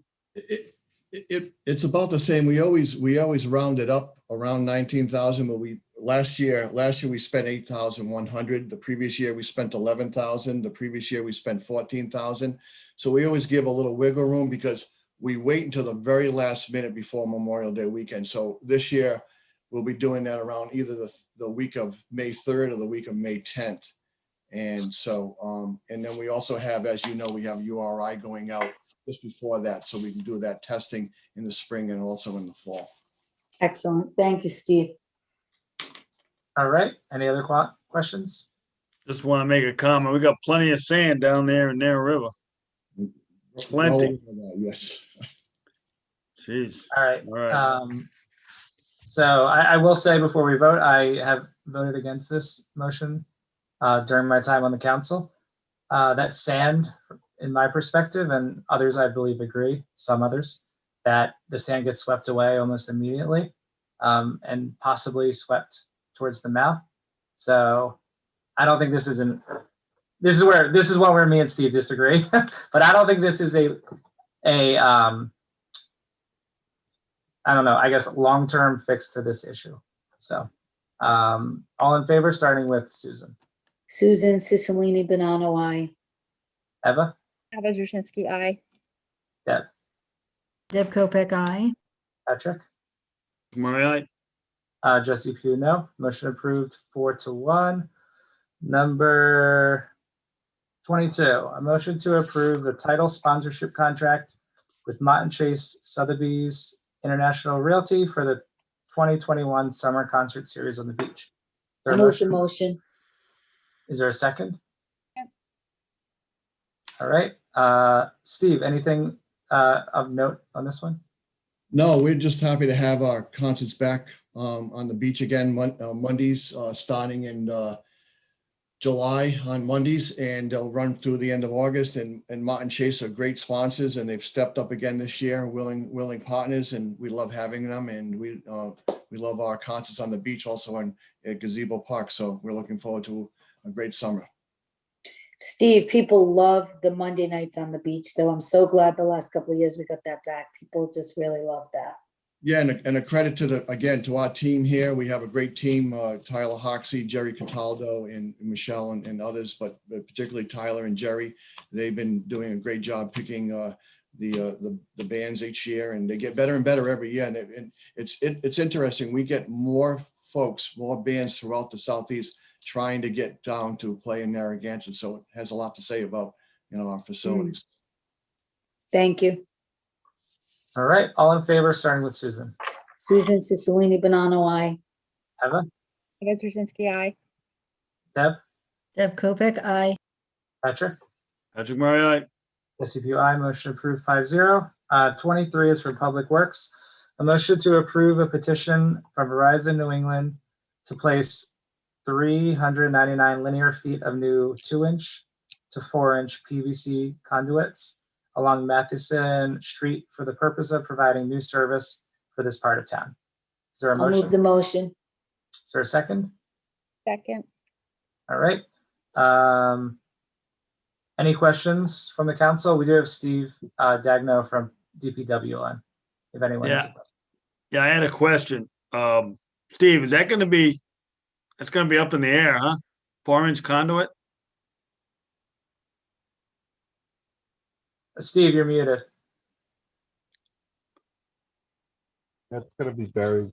It's gonna be buried. Okay, I'm all set. Oh, great. Steve. All right, any other questions? All in favor, starting with Susan? Susan Cicilline Banano, I. Eva? Eva Jasinski, aye. Deb? Deb Kopic, aye. Patrick? That's Murray. Aye, motion approved 5-0. Steve, thanks for hanging in there for that one question. 24, a motion to award the bid for miscellaneous road construction services 2021 to the lowest bidder, T.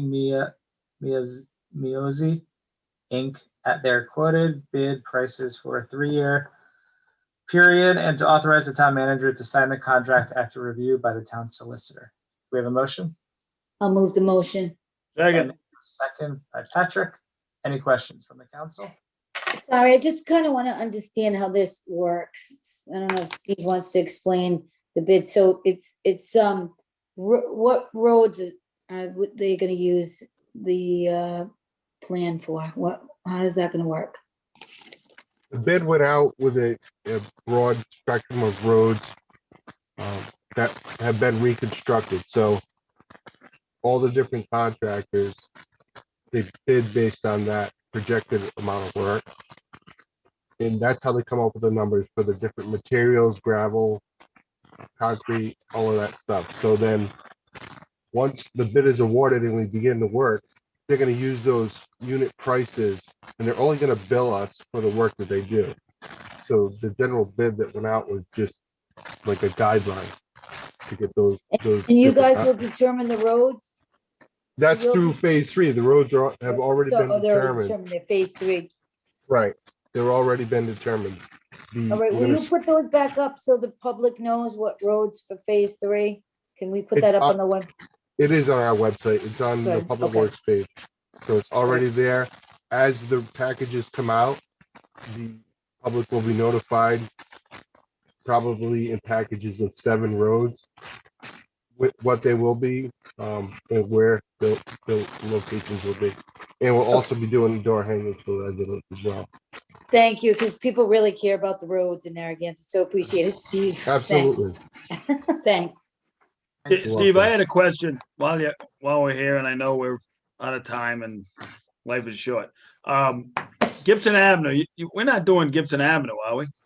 We're doing chip seal on Gibson Avenue. That's Chip the seal. recommendation set forth by Beta. They go out and they grade the roads based on the conditions. And the best value for our buck is chip sealing on that road. It's a lot cheaper than doing asphalt, and it's gonna buy us more years on that road. Yeah. For the condition, so. I mean, for that cost, I mean, I'm just speculating here. I got couple complaints, maybe, one guy and another guy griped about it, but I'm just gonna ask, should that money be used at a worse road? I mean, Worser roads require complete reconstruction. right. Right, so there's a whole spectrum of treatments for roads based on the score Sure, that Beta does. sure. So some is a rubber chip, some's a micro, like where Susan lives is like a micro pave. It's a really Right. smooth, fine finish that goes on there. Yeah. Because her roads are a little bit better than Gibson Avenue. Plus, he's So- been on the council longer, right? That's got nothing to do with it. It's got nothing I to do know, with it. I know. But No, we're all set, Steve. We're all set. all right. I appreciate it. Thank you. Thank I you. know you guys work hard and you got everybody coming at you.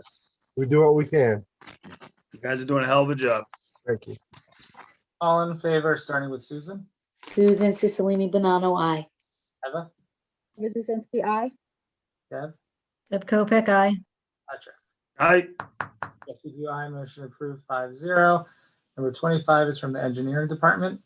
A motion to refer the request from Matthew F. Callahan, Jr. on behalf of Clark LLC, Plat 5, Lot 20, Plat 6, no, 5, sorry. Lot 26, Clark Road, for waiver of the sewer policy to the Sewer Policy Committee for review.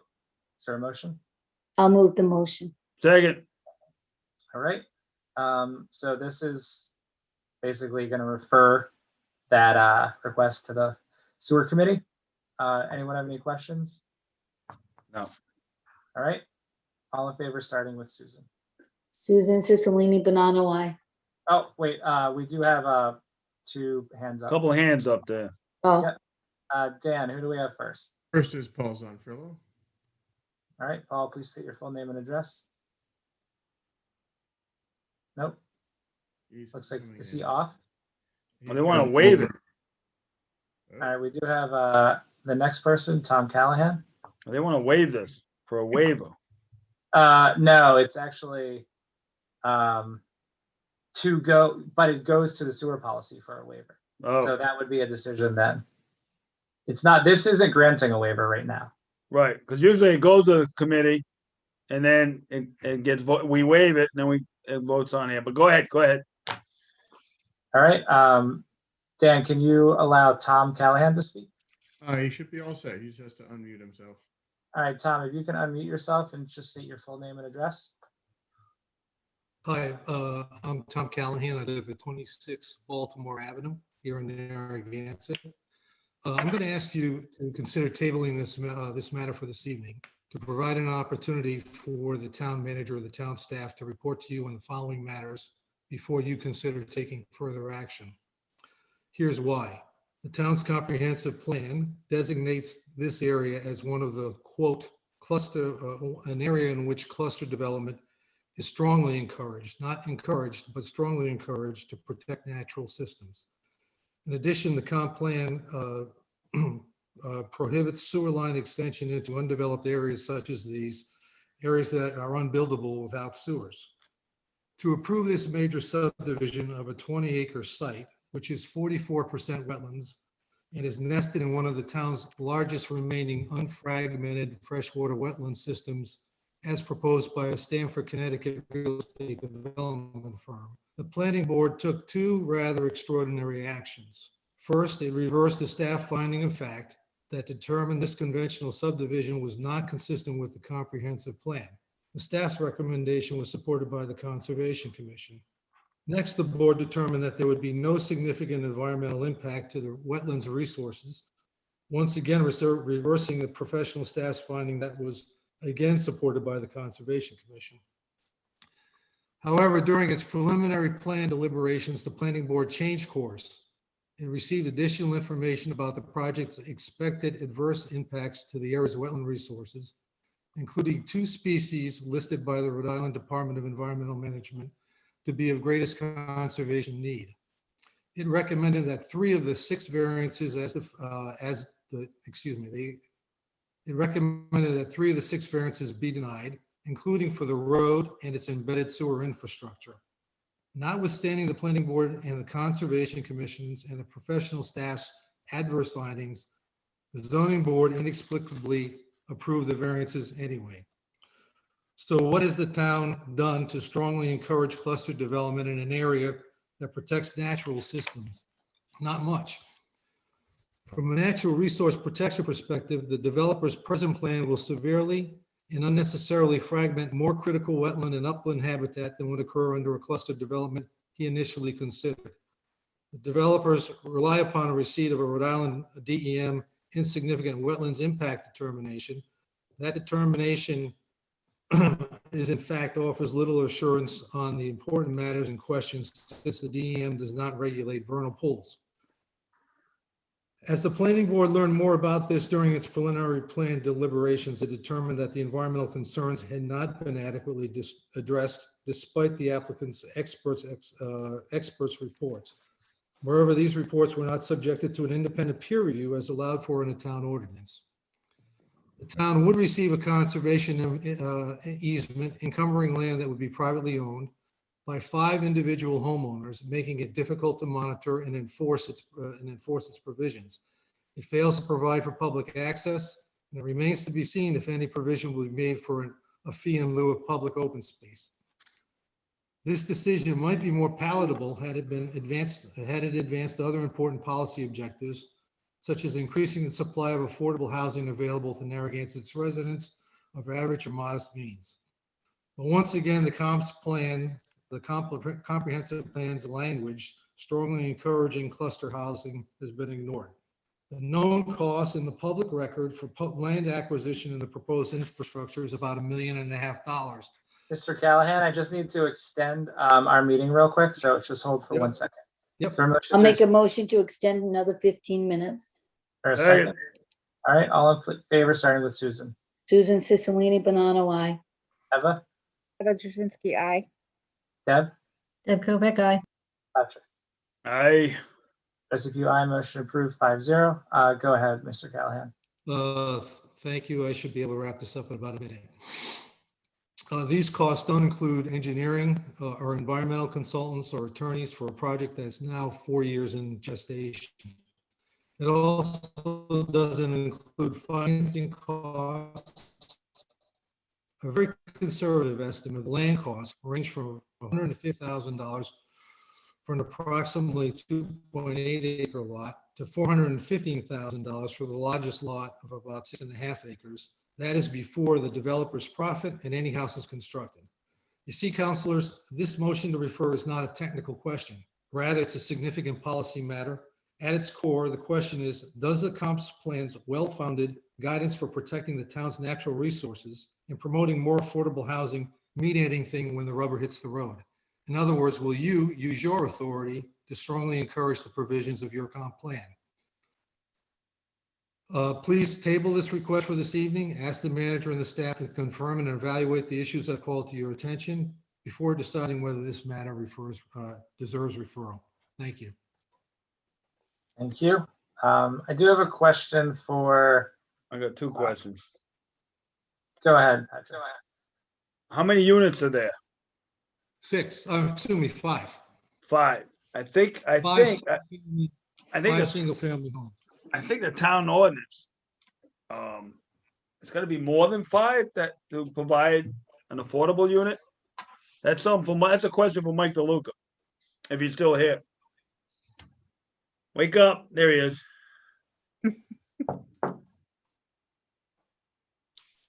I'm here, Mr. Murray. Yeah, what is it? What's the rule of thumb there on lot development? This is not a cluster, these are separate. Whether it's cluster or non-cluster, the trigger point is 6 units or more. 6 units, right, that's what I thought. Yeah. Sure. Okay, so that's within the comp plan then. It's in the zoning ordinance, Right. articulated in the zoning ordinance. Right. And these sewers, which plant would it go to? Would it head south to the Sand Hill Cove? Scarborough. Scarborough, I'm sorry, yeah, right, Scarborough plant, okay. I'm fine with it, because there's no moratorium on, that's something that on the sewer side, on the sewer end, that shouldn't be a problem, because we have plenty of access down south of the Scarborough facility. Okay, so we're not voting on a decision. Right, on we're this? just waiving, we're just sending it to the sewer committee, which me and Ever are, and John are the committee persons. So John, Gerhard, if you're available, I have a question for you. Yep, I'm here. So I know this came from your department. This says that there was a denial letter from staff, February 10th, right? Yes, that should be in with the package too. So with that recent denial, we have a request here from the applicant to table this and basically send it back to staff. Is that necessary? Is there any reason for you guys to reconsider? Well, the points that Mr. Callahan brought up here were not really pertaining to the sewer policy question. They had more to do with the rest of the approval by the zoning board. Yep. This is the denial on our aspect would stand, and it has to do with the access and the number of lots. The denial was initially issued because the lot that's being subdivided has sewer frontage, but it only has one permitted lot based on the sewer policy.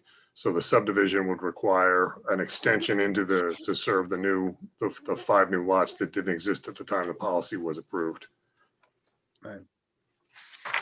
And that's, again, it's just, this motion here is just to have the sewer policy review that denial when this gets, if the council approves this, then the staff would put a staff report together for the sewer policy and would present that to the two sewer policy committee members, and then they would vote on that, and then it would come back to council. Okay, got it. And Thank you, John, I have a question. On Clark Road, where would the sewer connect? We'd have to go to Briggs Farm, right? It's the sewer that comes from Briggs Farm down Clark Road. So Right. that's the frontage that the lot has, because that sewer is in front of the. It's already in front of that lot? Yeah, so That what is entrance? Okay. This is, it's a small cul-de-sac along the road there. There's 4 lots that are on one side of the wetlands complex and then one on the Right. far side. Right. So one of the lots will have a direct access, I believe, Right. to the gravity sewer. And then there was a low pressure system that'll service the other 4 lots is the Right. proposed sewer plan that I've seen. Right. Okay. Yeah, that's a tricky one there. That's Yeah, different. the issue with the denial is that the sewer policy is in place and the lots needed to be existing legal lots at the time the sewer policy was approved. Right. They Right. weren't. Right.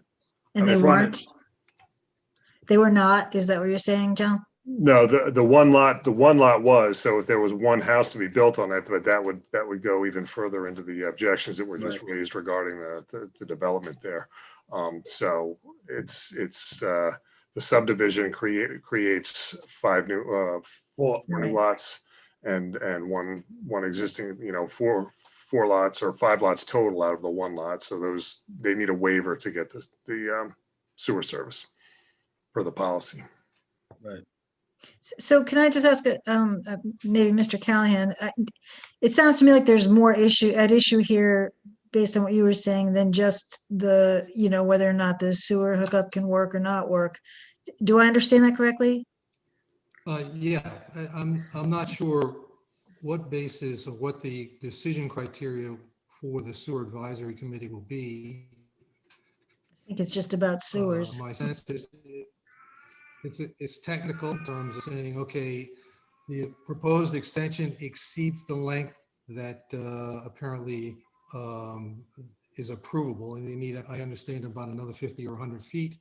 They have basically the approval for 1 lot right now. They're doing 5, but if you look at the issues involved here, they're not technical with respect. Well, the issues that I'm raising, pardon me, are not technical whether or not the sewers can handle the flow. The issue is what it's doing with respect to fragmenting a wetland system that is an important natural resource and has been basically the position that I've staked out is simply staking out the position that town staff, Conservation Commission, and ultimately the planning board took before the variances were approved. Well, part of the ordinance in the sewer committee, they would have to improve it and approve this because we don't want septic system.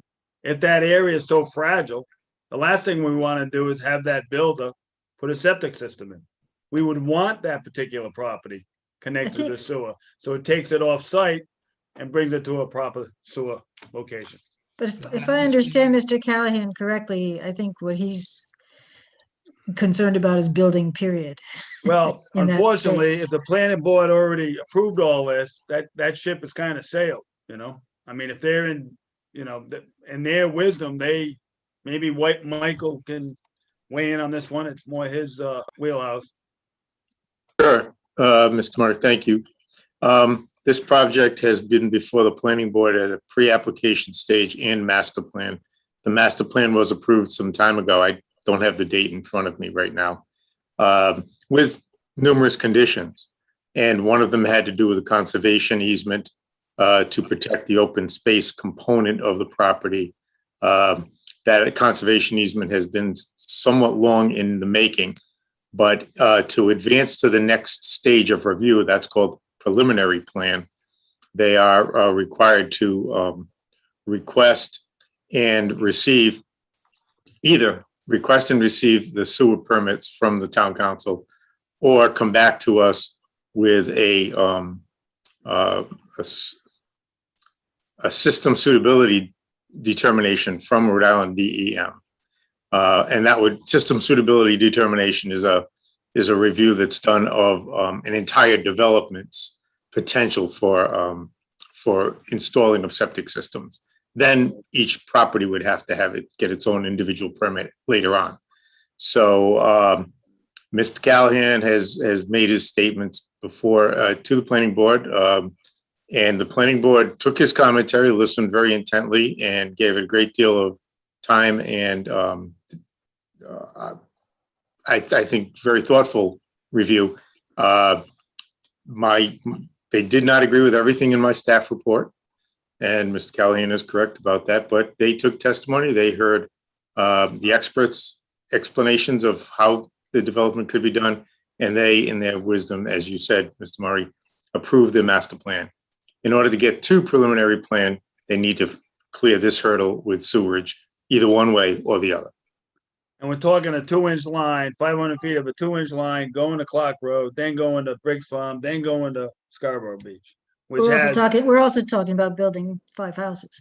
So I think I have another question for you, Mike, which is the conservation easement. How does that fit into this whole plan?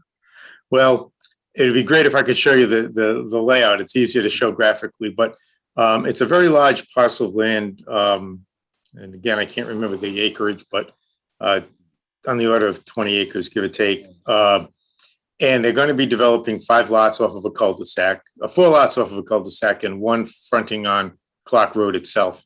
They have agreed, the developer has agreed to what's called a limit of disturbance. And the limit of disturbance would be a restricted area within which all of the housing development, the yards, the buildings, the driveways, the garages would all have to be confined. And the perimeter of the site, they have agreed to place a conservation easement over such that they would not disturb anything in that area. The area that we're talking about that would be conserved is the lion's share of the property. Right. So it's there's a lot that will be conserved. The conservation easement will run in favor of the town so that if any violations occur, that the town can issue those violations. Right. So what happens if we decide not to refer this to the sewer policy committee? Right, we'll go back to DEM. Well, I believe the applicant would then be constrained to only one possible alternative, which would be going to DEM for approval of septic systems. Oh, okay. And see, that's the rub, you know. Yeah, Here we're trying sure to protect, is. we're trying to protect the environment there, and you know, and if they do violate the conservative easement there, conservation easement, like with a motorcycle, if you start running a motorcycle through there, that's a violation, right, Mike? That would be a I hope violation. so. Right. So not putting it on sewers, to me, when we have sewers for, I think like 600-700 homes down there, it's the Scarborough Beach plant. I get your point. Right. I was just trying to figure out if there was, I'm positive. I was just trying to figure out if there was, I mean, Mr. Callahan, what you're looking for is what?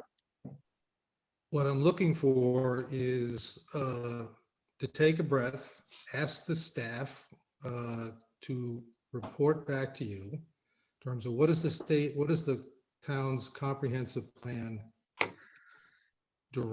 call for in that area, both with respect to protecting the environment as well as essentially for cluster housing, and to make a determination whether or not what is proposed comports with the plan, and whether that is consistent with granting the so-called variance, that is the next variance that's being required. There's been 2 variances on the findings. There's now been a proposal for 5 additional variances in order to drive the road through and to build and to create the lots themselves.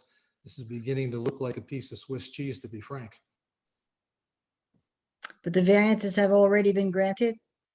Variances have been granted, that's correct. So we're between a rock and a hard place here. You are, but the comprehensive plan's language says, it doesn't say to encourage, it says to strongly encourage both cluster housing to protect the natural systems there. I'm Okay. not sure that anybody's done any strong encouragement up until this point in time. The question is whether or not the council, as a matter of policy, would like to use its authority to encourage, to do the strong encouragement that the plan of conservation calls for. Excuse me, that the comp plan calls for, excuse me. So we that have, would, we have a motion to extend 15 minutes. so moved. Second, All in favor? Susan Cicilline Banano, I. Eva? Eva Jasinski, aye. Deb? Deb Kopek, aye. Patrick? Aye. Jesse Q, aye. Motion There's a approved 5-0. pirate eye. All right. So is there any appetite for us to what's the right word? I'm sorry, it's late. I can't think of the words. To hold this motion and not vote on it tonight? To learn more about this whole process? Because I feel like, and this is important to me, and I think it's important to a lot of people, and I'd really like to understand this. I mean, all this information is brand new to me, and I'd really like to understand it a little better. You don't have an aerial map. Mike, maybe you Right. can clear something up. Out of the 20 acres, what is the percentage of the actual footprint of the total housing units with land? Is it 25%, 30% being used? And then there's 70% of That's a hard one conservation? for me to give you an estimate on. It's more than, if you're talking about the improvements on the site, that the improvements would be the roadway and Right. 5 houses in their Right. driveways. Right. Well, actually, And the 4 houses, because you garages, gotta have, you have one on the pools. street that's viable. That's Correct. perkable, that was good to go. So it's actually 4 houses, right? Yeah, so it'd be less than 25%, but no way of knowing what it is. So Okay. can I I don't make a know what the motion size to, houses are either, so Right. can't be certain of that. so Mr. President, can I make a motion to table this till we had more information so we understand it better? Are you making a motion to direct staff to do anything, or just table it and the council will do their own research? I don't know. This is a new territory for me. Well, if I was to direct this, go ahead, Patrick. Why don't we go ahead and just table it for tonight? It's late, and Mike can come back and give us an aerial and explain and see the layout of the lot, and then we can Perfect. understand it, okay? What he said, yeah. Yeah. So what's the motion? The motion is to postpone this and Table. and then have Mike DeLuca come back, show us the aerial, and give us a little history of the subject property. All right. Is there a second? I'll second that. All right. All in favor, starting with Susan. Susan Cicilline Banano, I. Eva? Eva Jasinski, aye. Deb? Deb Kopek, aye. Patrick? That's right. SCPI motion approved, amendment approved 5-0. Terry, do we now vote on the main motion and reject it? Motion to amend to table it. You voted on that, so you can now vote on the main motion as amended. Table it. As amended. Okay. All in favor, starting with Susan. Susan Cicilline Banano, I. Eva? Eva Jasinski, aye. Deb? Deb Kopek, aye. Patrick? Aye. SCPI motion approved 5-0. Thank you, Mr. Callahan. Thank you. Thank you, sir. Thank you. Yes, sir. And Mike and John as well. Oh, yeah. Number 26 is a motion to award the contract for architectural engineering services related to the conversion of the former Belmont Market into a public library to HBM Architects LLC in the amount of $354,280. Is there a motion? I'll move the motion. Second. Susan Cicilline Banano. Seconded by Second. All right. Any, actually, John, can you give the council any pertinent information? Yes, this is the culmination of a long project. As I understand it, I was not here at the start of it, but it's taken a while to get here, Yeah, obviously. we should have moved this one up. I would have voted for that myself. 10 years and half the family fortune on this one. Essentially, this after the council turned in December, you voted to have the RFPQ sent out to architectural engineering firms for the conversion of the Belmont. It was a closed process that involved 4 firms that had submitted proposals to the library, I believe, in 2019. We took those proposals. The library looked at those. We picked 4 qualified firms and sent out this request again, which was more or less the same request for proposals with some additional clarifications and some updates in there. And we received those, I believe, in, what's the date on these things? Pardon me. 19, no, I forget what it was. What year was that? Yeah, February 5th, we received them. It took a little while to review them. There was several people 7 from the library board. But to make a long story short, everyone was in agreement. The firm HBM out of Cleveland was the top ranked firm, and they came in with a very aggressive proposal as well. And the recommendation is to award to that firm.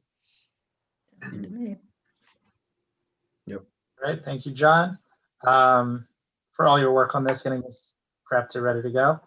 Susan, any comments? No, yeah, I want to thank, the town staff and the library for working together to get this architecture firm, and looking forward to it passing tonight. So thank you, John, to your team.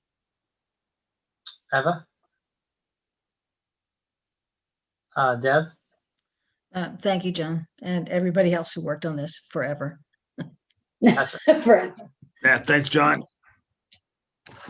I do want to just mention that the $354, $280, that is the amount for the total cost of the RFP for this project. However, there is an additional 9% construction fee that is in this contract. John said no.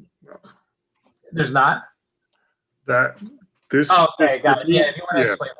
The $354,000 is the total fixed fee for a project that we have $3.4 million to spend on. So the budget for the project is $3.4 million based on the remaining bond approvals. That's what the town has to spend. So out of that 3.4, this 354 comes out, and this architectural firm will design a construction project for the remaining 3.1 million. The 9% is just an indication in there if additional funds become available somehow and the budget can increase by any amount, that they will need a 9% of whatever that additional amount is to design an Up to additional 9%, right? So if another, if another $500,000 comes up, they want 9% of that, and they'll design that, and that's what their fee would be. Right. And those will be done. But all that would have to, any increase in this number here would have to come before council beforehand, because we would have to increase the overall project budget, and the only money we have right now is 3.4. Right. Okay, so the reason I bring this up is because public perception is important for projects like this. So when we're aware that there's a distinct possibility that there could be increases in cost, we want to make it clear to the public that this is known, it's not a surprise, and it'll be done through change orders approved by the council. So that's why I'm bringing it up. only if we receive more funding. Right. But it could be done, there could be donations from the library side. Right. Done through that. Right. Well, the So town will have to have the money. The town will have to have the money Right. in its hands before we can make a recommendation for the council to approve any change orders. Right. So the funding, well, it doesn't mean it's coming out of the town budget or town money. It may be transferred from library. However, as these things come up, we want to bring it up and let people know that we're aware of this. When you see those numbers, it's not a surprise if it happens. And it's not going to increase the budget to the taxpayer. So Right. that's why I'm bringing it up. All right. So Dan, who do we have from the public?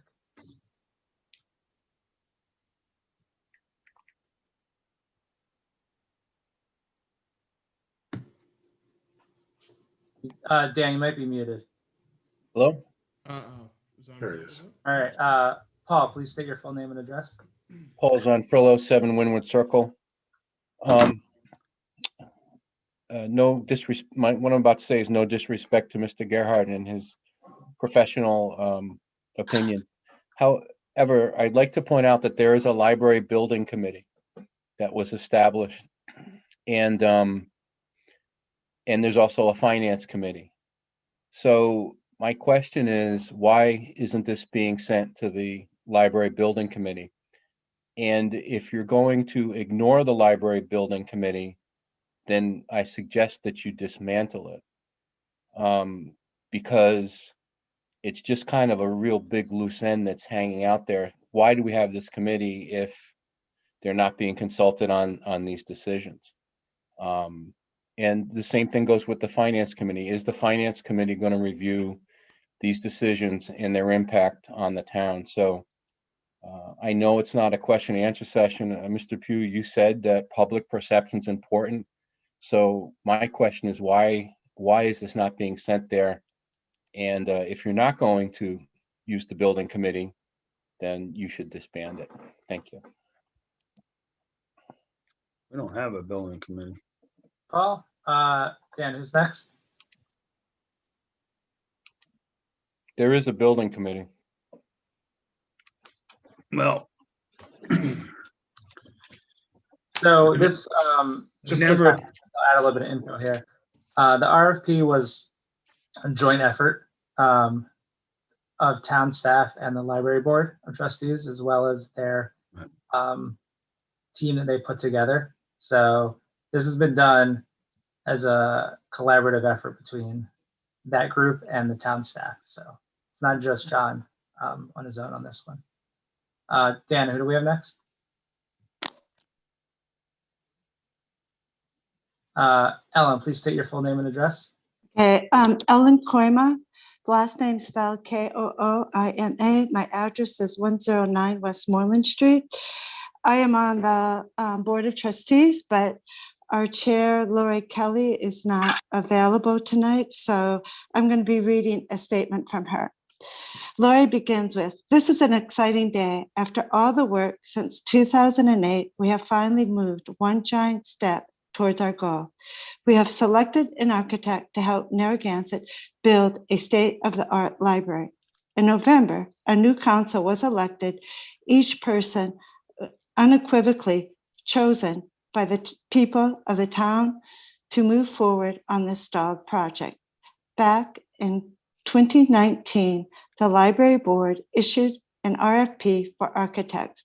Although we were not able to move forward to selection because of the opposition from 3 councilmen, this original work gave us the pre-selection of 4 very strong architectural firms. These 4 were all firms with extensive library experience, and it made the decision for final selection very challenging. Our final selection, HBM, has extensive experience in library design nationwide, as well as experience in conversion of commercial spaces into public library space, making it the top choice. HBM also has a great record of meeting the timeline and staying on budget, 2 critical parts of the project for the voters of Narragansett. It is important to note that while this project is approved for a fixed price, it is based on the $3.4 million left over from the $5.8 million bond. The town will spend a maximum of $5.8 million on this library project, but the cost estimation that fixed the price at 5.8 was done in 2015. So we can be assured that the actual cost of the project will be higher. Up until now, we could not get a realistic estimate because without an architect, we do not have plans. And without plans, we can't fix a number on this project. What we do know is that the prices have gone up and material shortages have added to the escalation. But the good news for the town is that this increase will be absorbed by the fundraising for this project. Throughout this delay, we have had incredibly generous donors pledging money for this endeavor. And as we go forward now with the design, we will see more of our community step forward to assist us. I bring this all up because the public should be aware that this contract tonight will not be the final cost of this project. We have explored this with the architects, and in the case of HBM, there will be a 9% added fee for the cost of the project over the 3.4 million level. While these increases will return to the council for approval, it is important that the public be advised that this is not the final bill for the architectural firm. It is the fee on the 3.4 million only.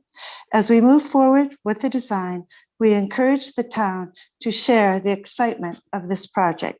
The design phase begins now, and this will take a few months before we agree on plans and receive the OLS approval to move forward with construction. We have waited a long time for a library, and tonight the Narragansett Library project begins. Thank you. This concludes Laurie's statement. So I just will add my own quick statement, and I really want to thank Ellen, you. just have to extend here. Do we have a motion? I'll to make a extend? motion to extend another 15 minutes. All right. Second. Second by Patrick, all in favor, starting with Susan Cicilline Banano, aye. Deb or Eva? Eva Jasinski, aye. Deb? Deb Kopeck, aye. Patrick? Aye. Isn't there like COVID laws? We can't have meetings this late or something? When you turn into such a baby? You used to love hanging out late. Ugh. Uh, I Jesse told you we need to have 2 meetings a week till we get caught up, or a Favor? meeting every week till we get caught up. Ellen, if you want to finish for your Yeah, statement. that finished Lori's statement. I just want to say thank you to everybody on the town council for this and everybody involved on this project. It's been wonderful. I do want to clear one thing up, is that we have been working with a library building advisory group. So there are other people involved in this project as well. I do think that, and we've worked with some really good people on this. And I think that should be, I just wanted to clarify that statement. But otherwise, this is exciting. And anyway, thank you. Thank you, Ellen. All right. Any last comments from the council? Yeah, I mean, Zonfrillo mentioned a building committee. We do not have a building committee. I think the consensus is we're gonna have a building supervisor to oversee the project on the behalf of both library and town. I think that's the way to go. You'll keep this thing on track. All right. All in favor, starting with Susan. Susan Cicilline Banano, aye. Eva? Eva Jasinski, aye. Deb? Deb Kopeck, aye. Patrick? Patrick Murray, aye. Aye. Motion approved 5-0. Number 37 from the town council is a motion to receive and review the parking study that was completed by an outside consultant in 2011 and direct the town manager and town staff to review the report and provide recommendations to the town council to increase parking opportunities in the Pier area and on Boone Street by 2022. And that staff recommendations be sent to the planning board for review. Is there a motion? I'll move the motion. Is there a second? Second. Seconded by Eva. So Go I'll ahead. try to be brief on this. First, I want you all to know that that study from 2011 is old, but it has some really good information. The acting town manager at the time was Dean Hoxie, and he called for a review near the pier area. It was a one-day review with the town manager and engineer and somebody from the chamber. And they had some really good recommendations on how to better manage the parking demands in the pier. Some were timed, at the wall, some were, 2-hour parking versus, extended hours parking. But the bottom line is, even though the report's old, it's a resource. And I think that the pier situation in Boone Street has to have a plan to be looked at in the future. Now, Boone Street's being developed. There's gonna be some hotels. I was at PJ's the other day, met with Pete. You know, they're concerned, their businesses want to have people be able to come visit and, you know, park, and there's limited opportunity. One of the things, you know, that has been mentioned is I met with Steve Wright and Peg Fredette about possibly having a trolley service for commerce, maybe a garage, maybe some, you know, additional property, who knows? But I don't have any answers. I do know that people complain about the congestion in the pier, on the wall. It's a state road, so who knows where that will go. But basically, for Boone Street and the pier, I think we have to come up with some creative ideas and let the town staff look at it, and they can come back with recommendations to us, and it becomes not any one special interest group. It's the town staff and the manager and the chief and everybody looking at it to say, here's an option, or this isn't an option. So and I was thinking it be like a year-long study. I mean, they could, under Jim's direction, if we direct him, he could, put the chief and whoever else on the team, and they could kind of evaluate opportunities to help with the congestion and help think about future planning to utilize or mobilize people around the town. So that's kind of the intent. I know that the businesses are looking for some obviously some additional opportunities for their businesses, both on Boone Street and even near the seawall. So that's what that is. Susan, any questions or comments from Eva? No comments. Okay, Deb? I read the study and it is a little old, but I think there are some really good points that we could take a look at. I think this is a good idea. Patrick? Maybe we should have an executive meeting and kick it around and let us come up with some ideas. Oh, and thank you for that brief statement, Susan. No, but I don't think we want to come up with the ideas. I think maybe the town. Well, I staff think we will should. I mean, we've been kicking around for as long as this report. I think we can come up with something. Yeah, know? maybe. I mean, the trolley, we can't do the trolley because of the trust insurance. So, I mean, we've been down this road. I'm against parking meters. That's off the table for me.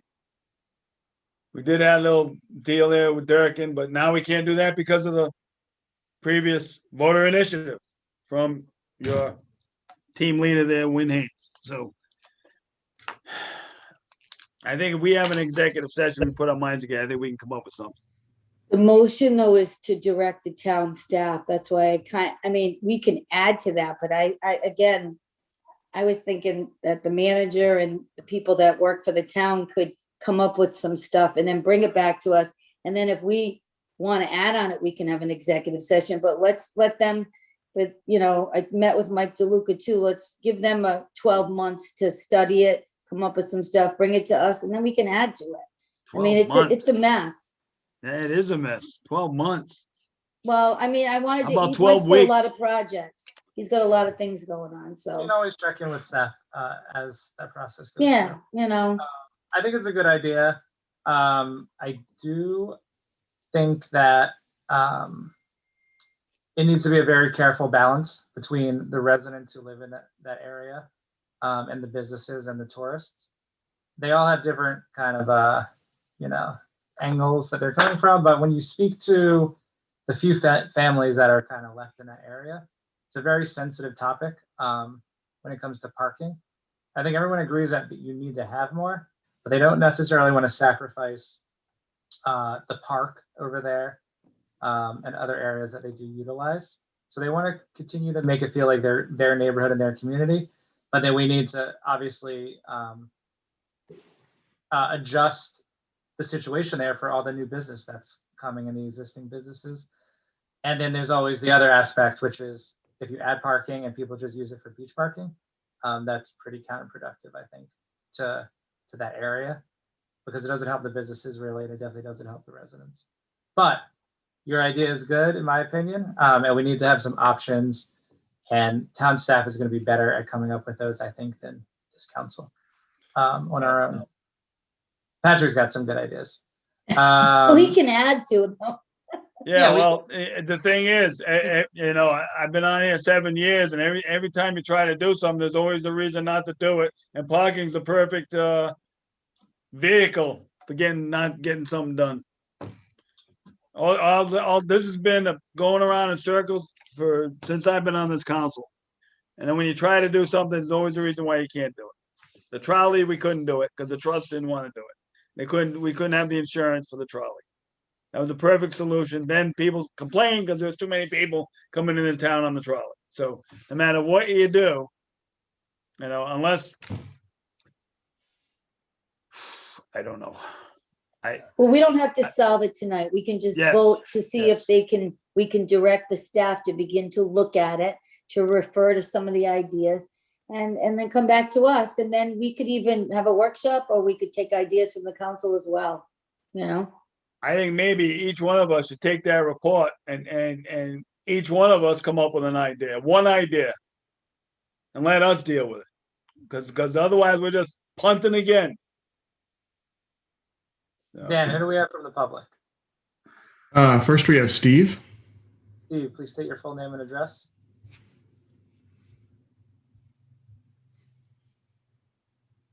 You're muted right now.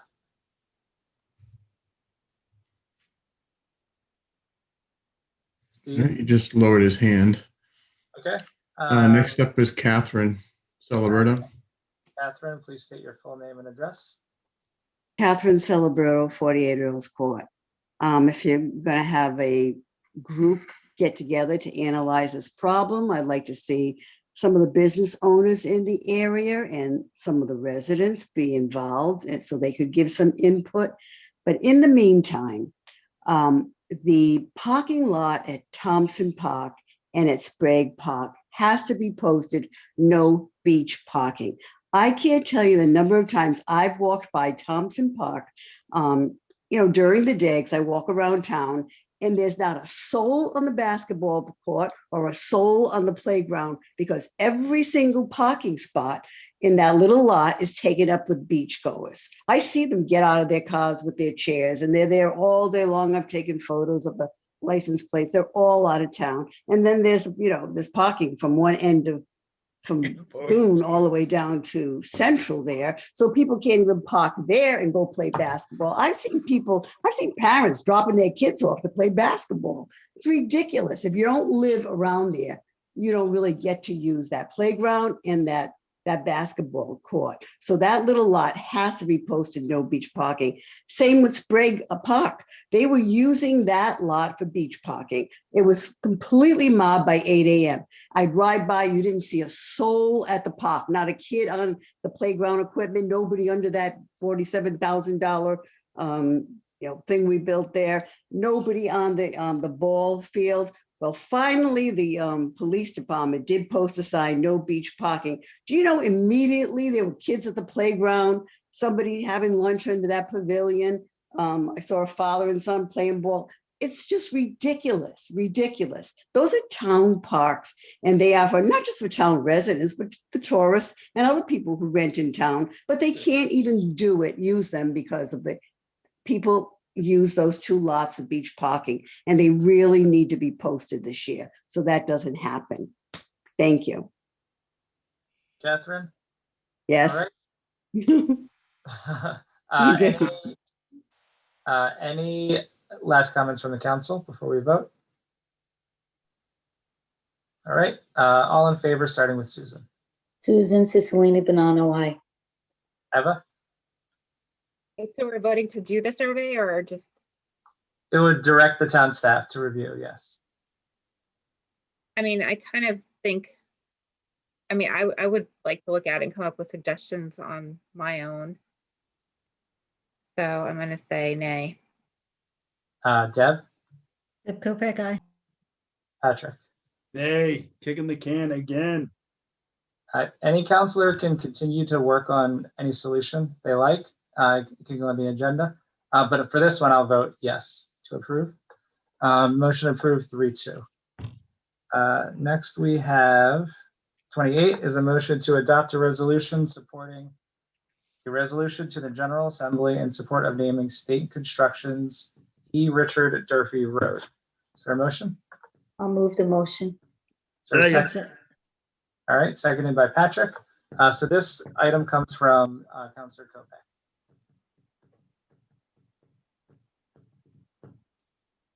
Deb, do you want to? I am. See, I've been using my space bar to talk. Sorry, Deb. This will maybe be the last. Can we have a motion to extend 15 minutes? Oh, sure. I'll So make the moved. motion to extend 15 minutes.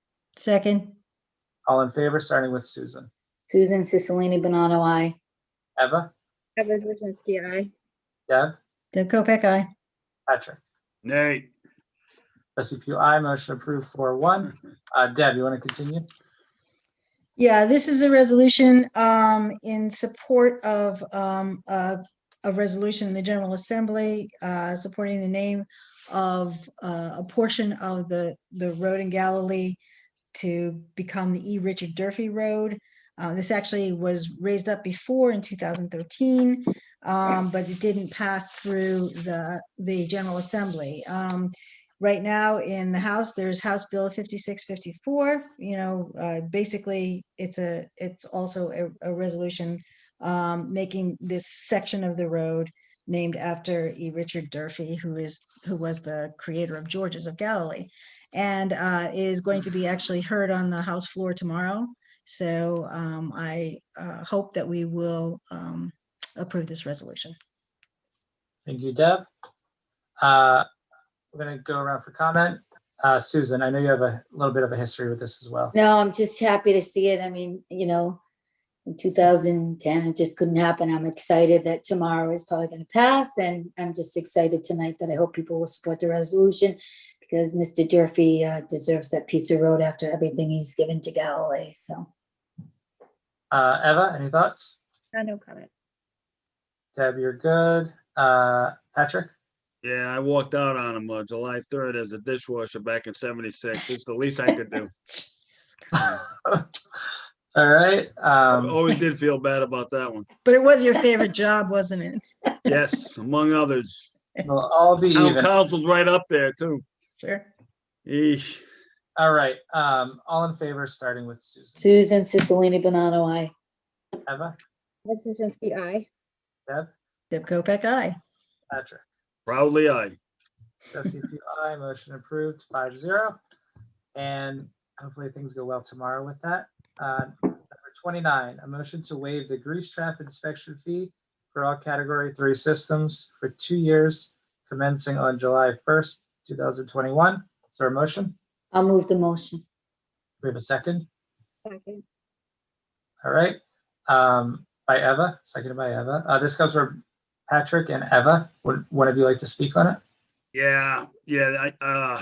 This is a pretty Arcane. glamorous one here. Eva helped me with it. All right, we have what we did here is if you're a restaurant or a food service business, there's an inspection once a year for businesses to make sure that the grease trap is clean. Now, this is COVID related. Businesses have been taking a hit for the last year or so. And this would waive the fee, that $300, they'd still have to go through the inspection process, but the town would waive the fee for 2 years. There's approximately 82 businesses in the Category 3 grease trap inspection process. So that's approximately $49,200 that we would waive. And the beauty of this comes out of the enterprise fund for the sewers. And John is gracious, our chief engineer, has graciously accepted this proposal. And this is just going to give a little relief of our local businesses who have been, gutting it out through these tough times.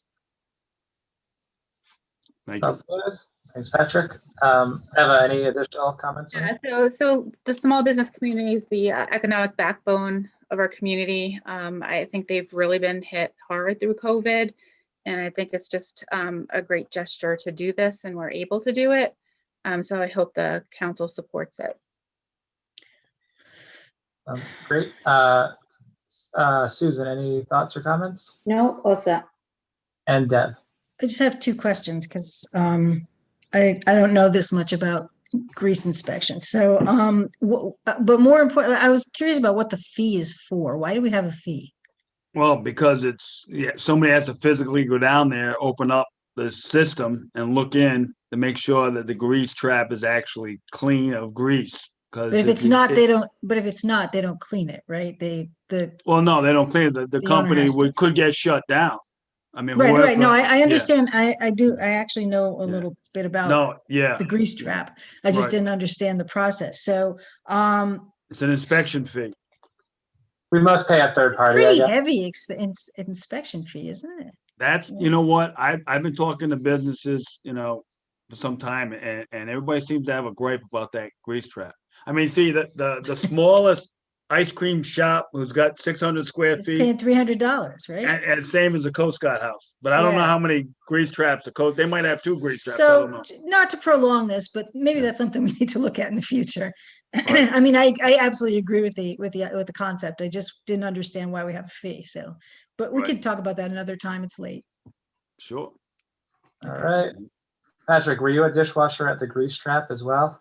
I am. I've had just about every other job. It's a miracle I even got elected here because, I've actually seen the inside of a school cafeteria grease trap. It's pretty disgusting. I let me bet tell that's you. I bet that's glamorous. You don't even want You to should think have been about on it. this one. Yes, really. Yeah, Can't do well, three. All right. I think it's a good gesture as well. Why don't we go ahead and take the vote? Start with Susan. All in Susan favor? Cicilline Bonanno, aye. Eva? Eva Jasinski, aye. Deb? Kopek, aye. Patrick? Murray, aye. SCQ, motion approved 5-0. Do we have a motion to adjourn? I'll make a Second. motion to adjourn. Nobody? No one's interested? Let's keep on going. All right, we'll say Second. Eva and Patrick Third. second. All in favor, starting with Susan. Susan Cicilline Bonanno, aye. Eva? Eva Jasinski, aye. Deb? Kopek, aye. Patrick? Murray, aye. Smoke 'em if you Thank you. got 'em. Motion approved 5-0. Have a good night. Thank you to Thanks, everyone. Thank you all for staying so late. All right. Good night.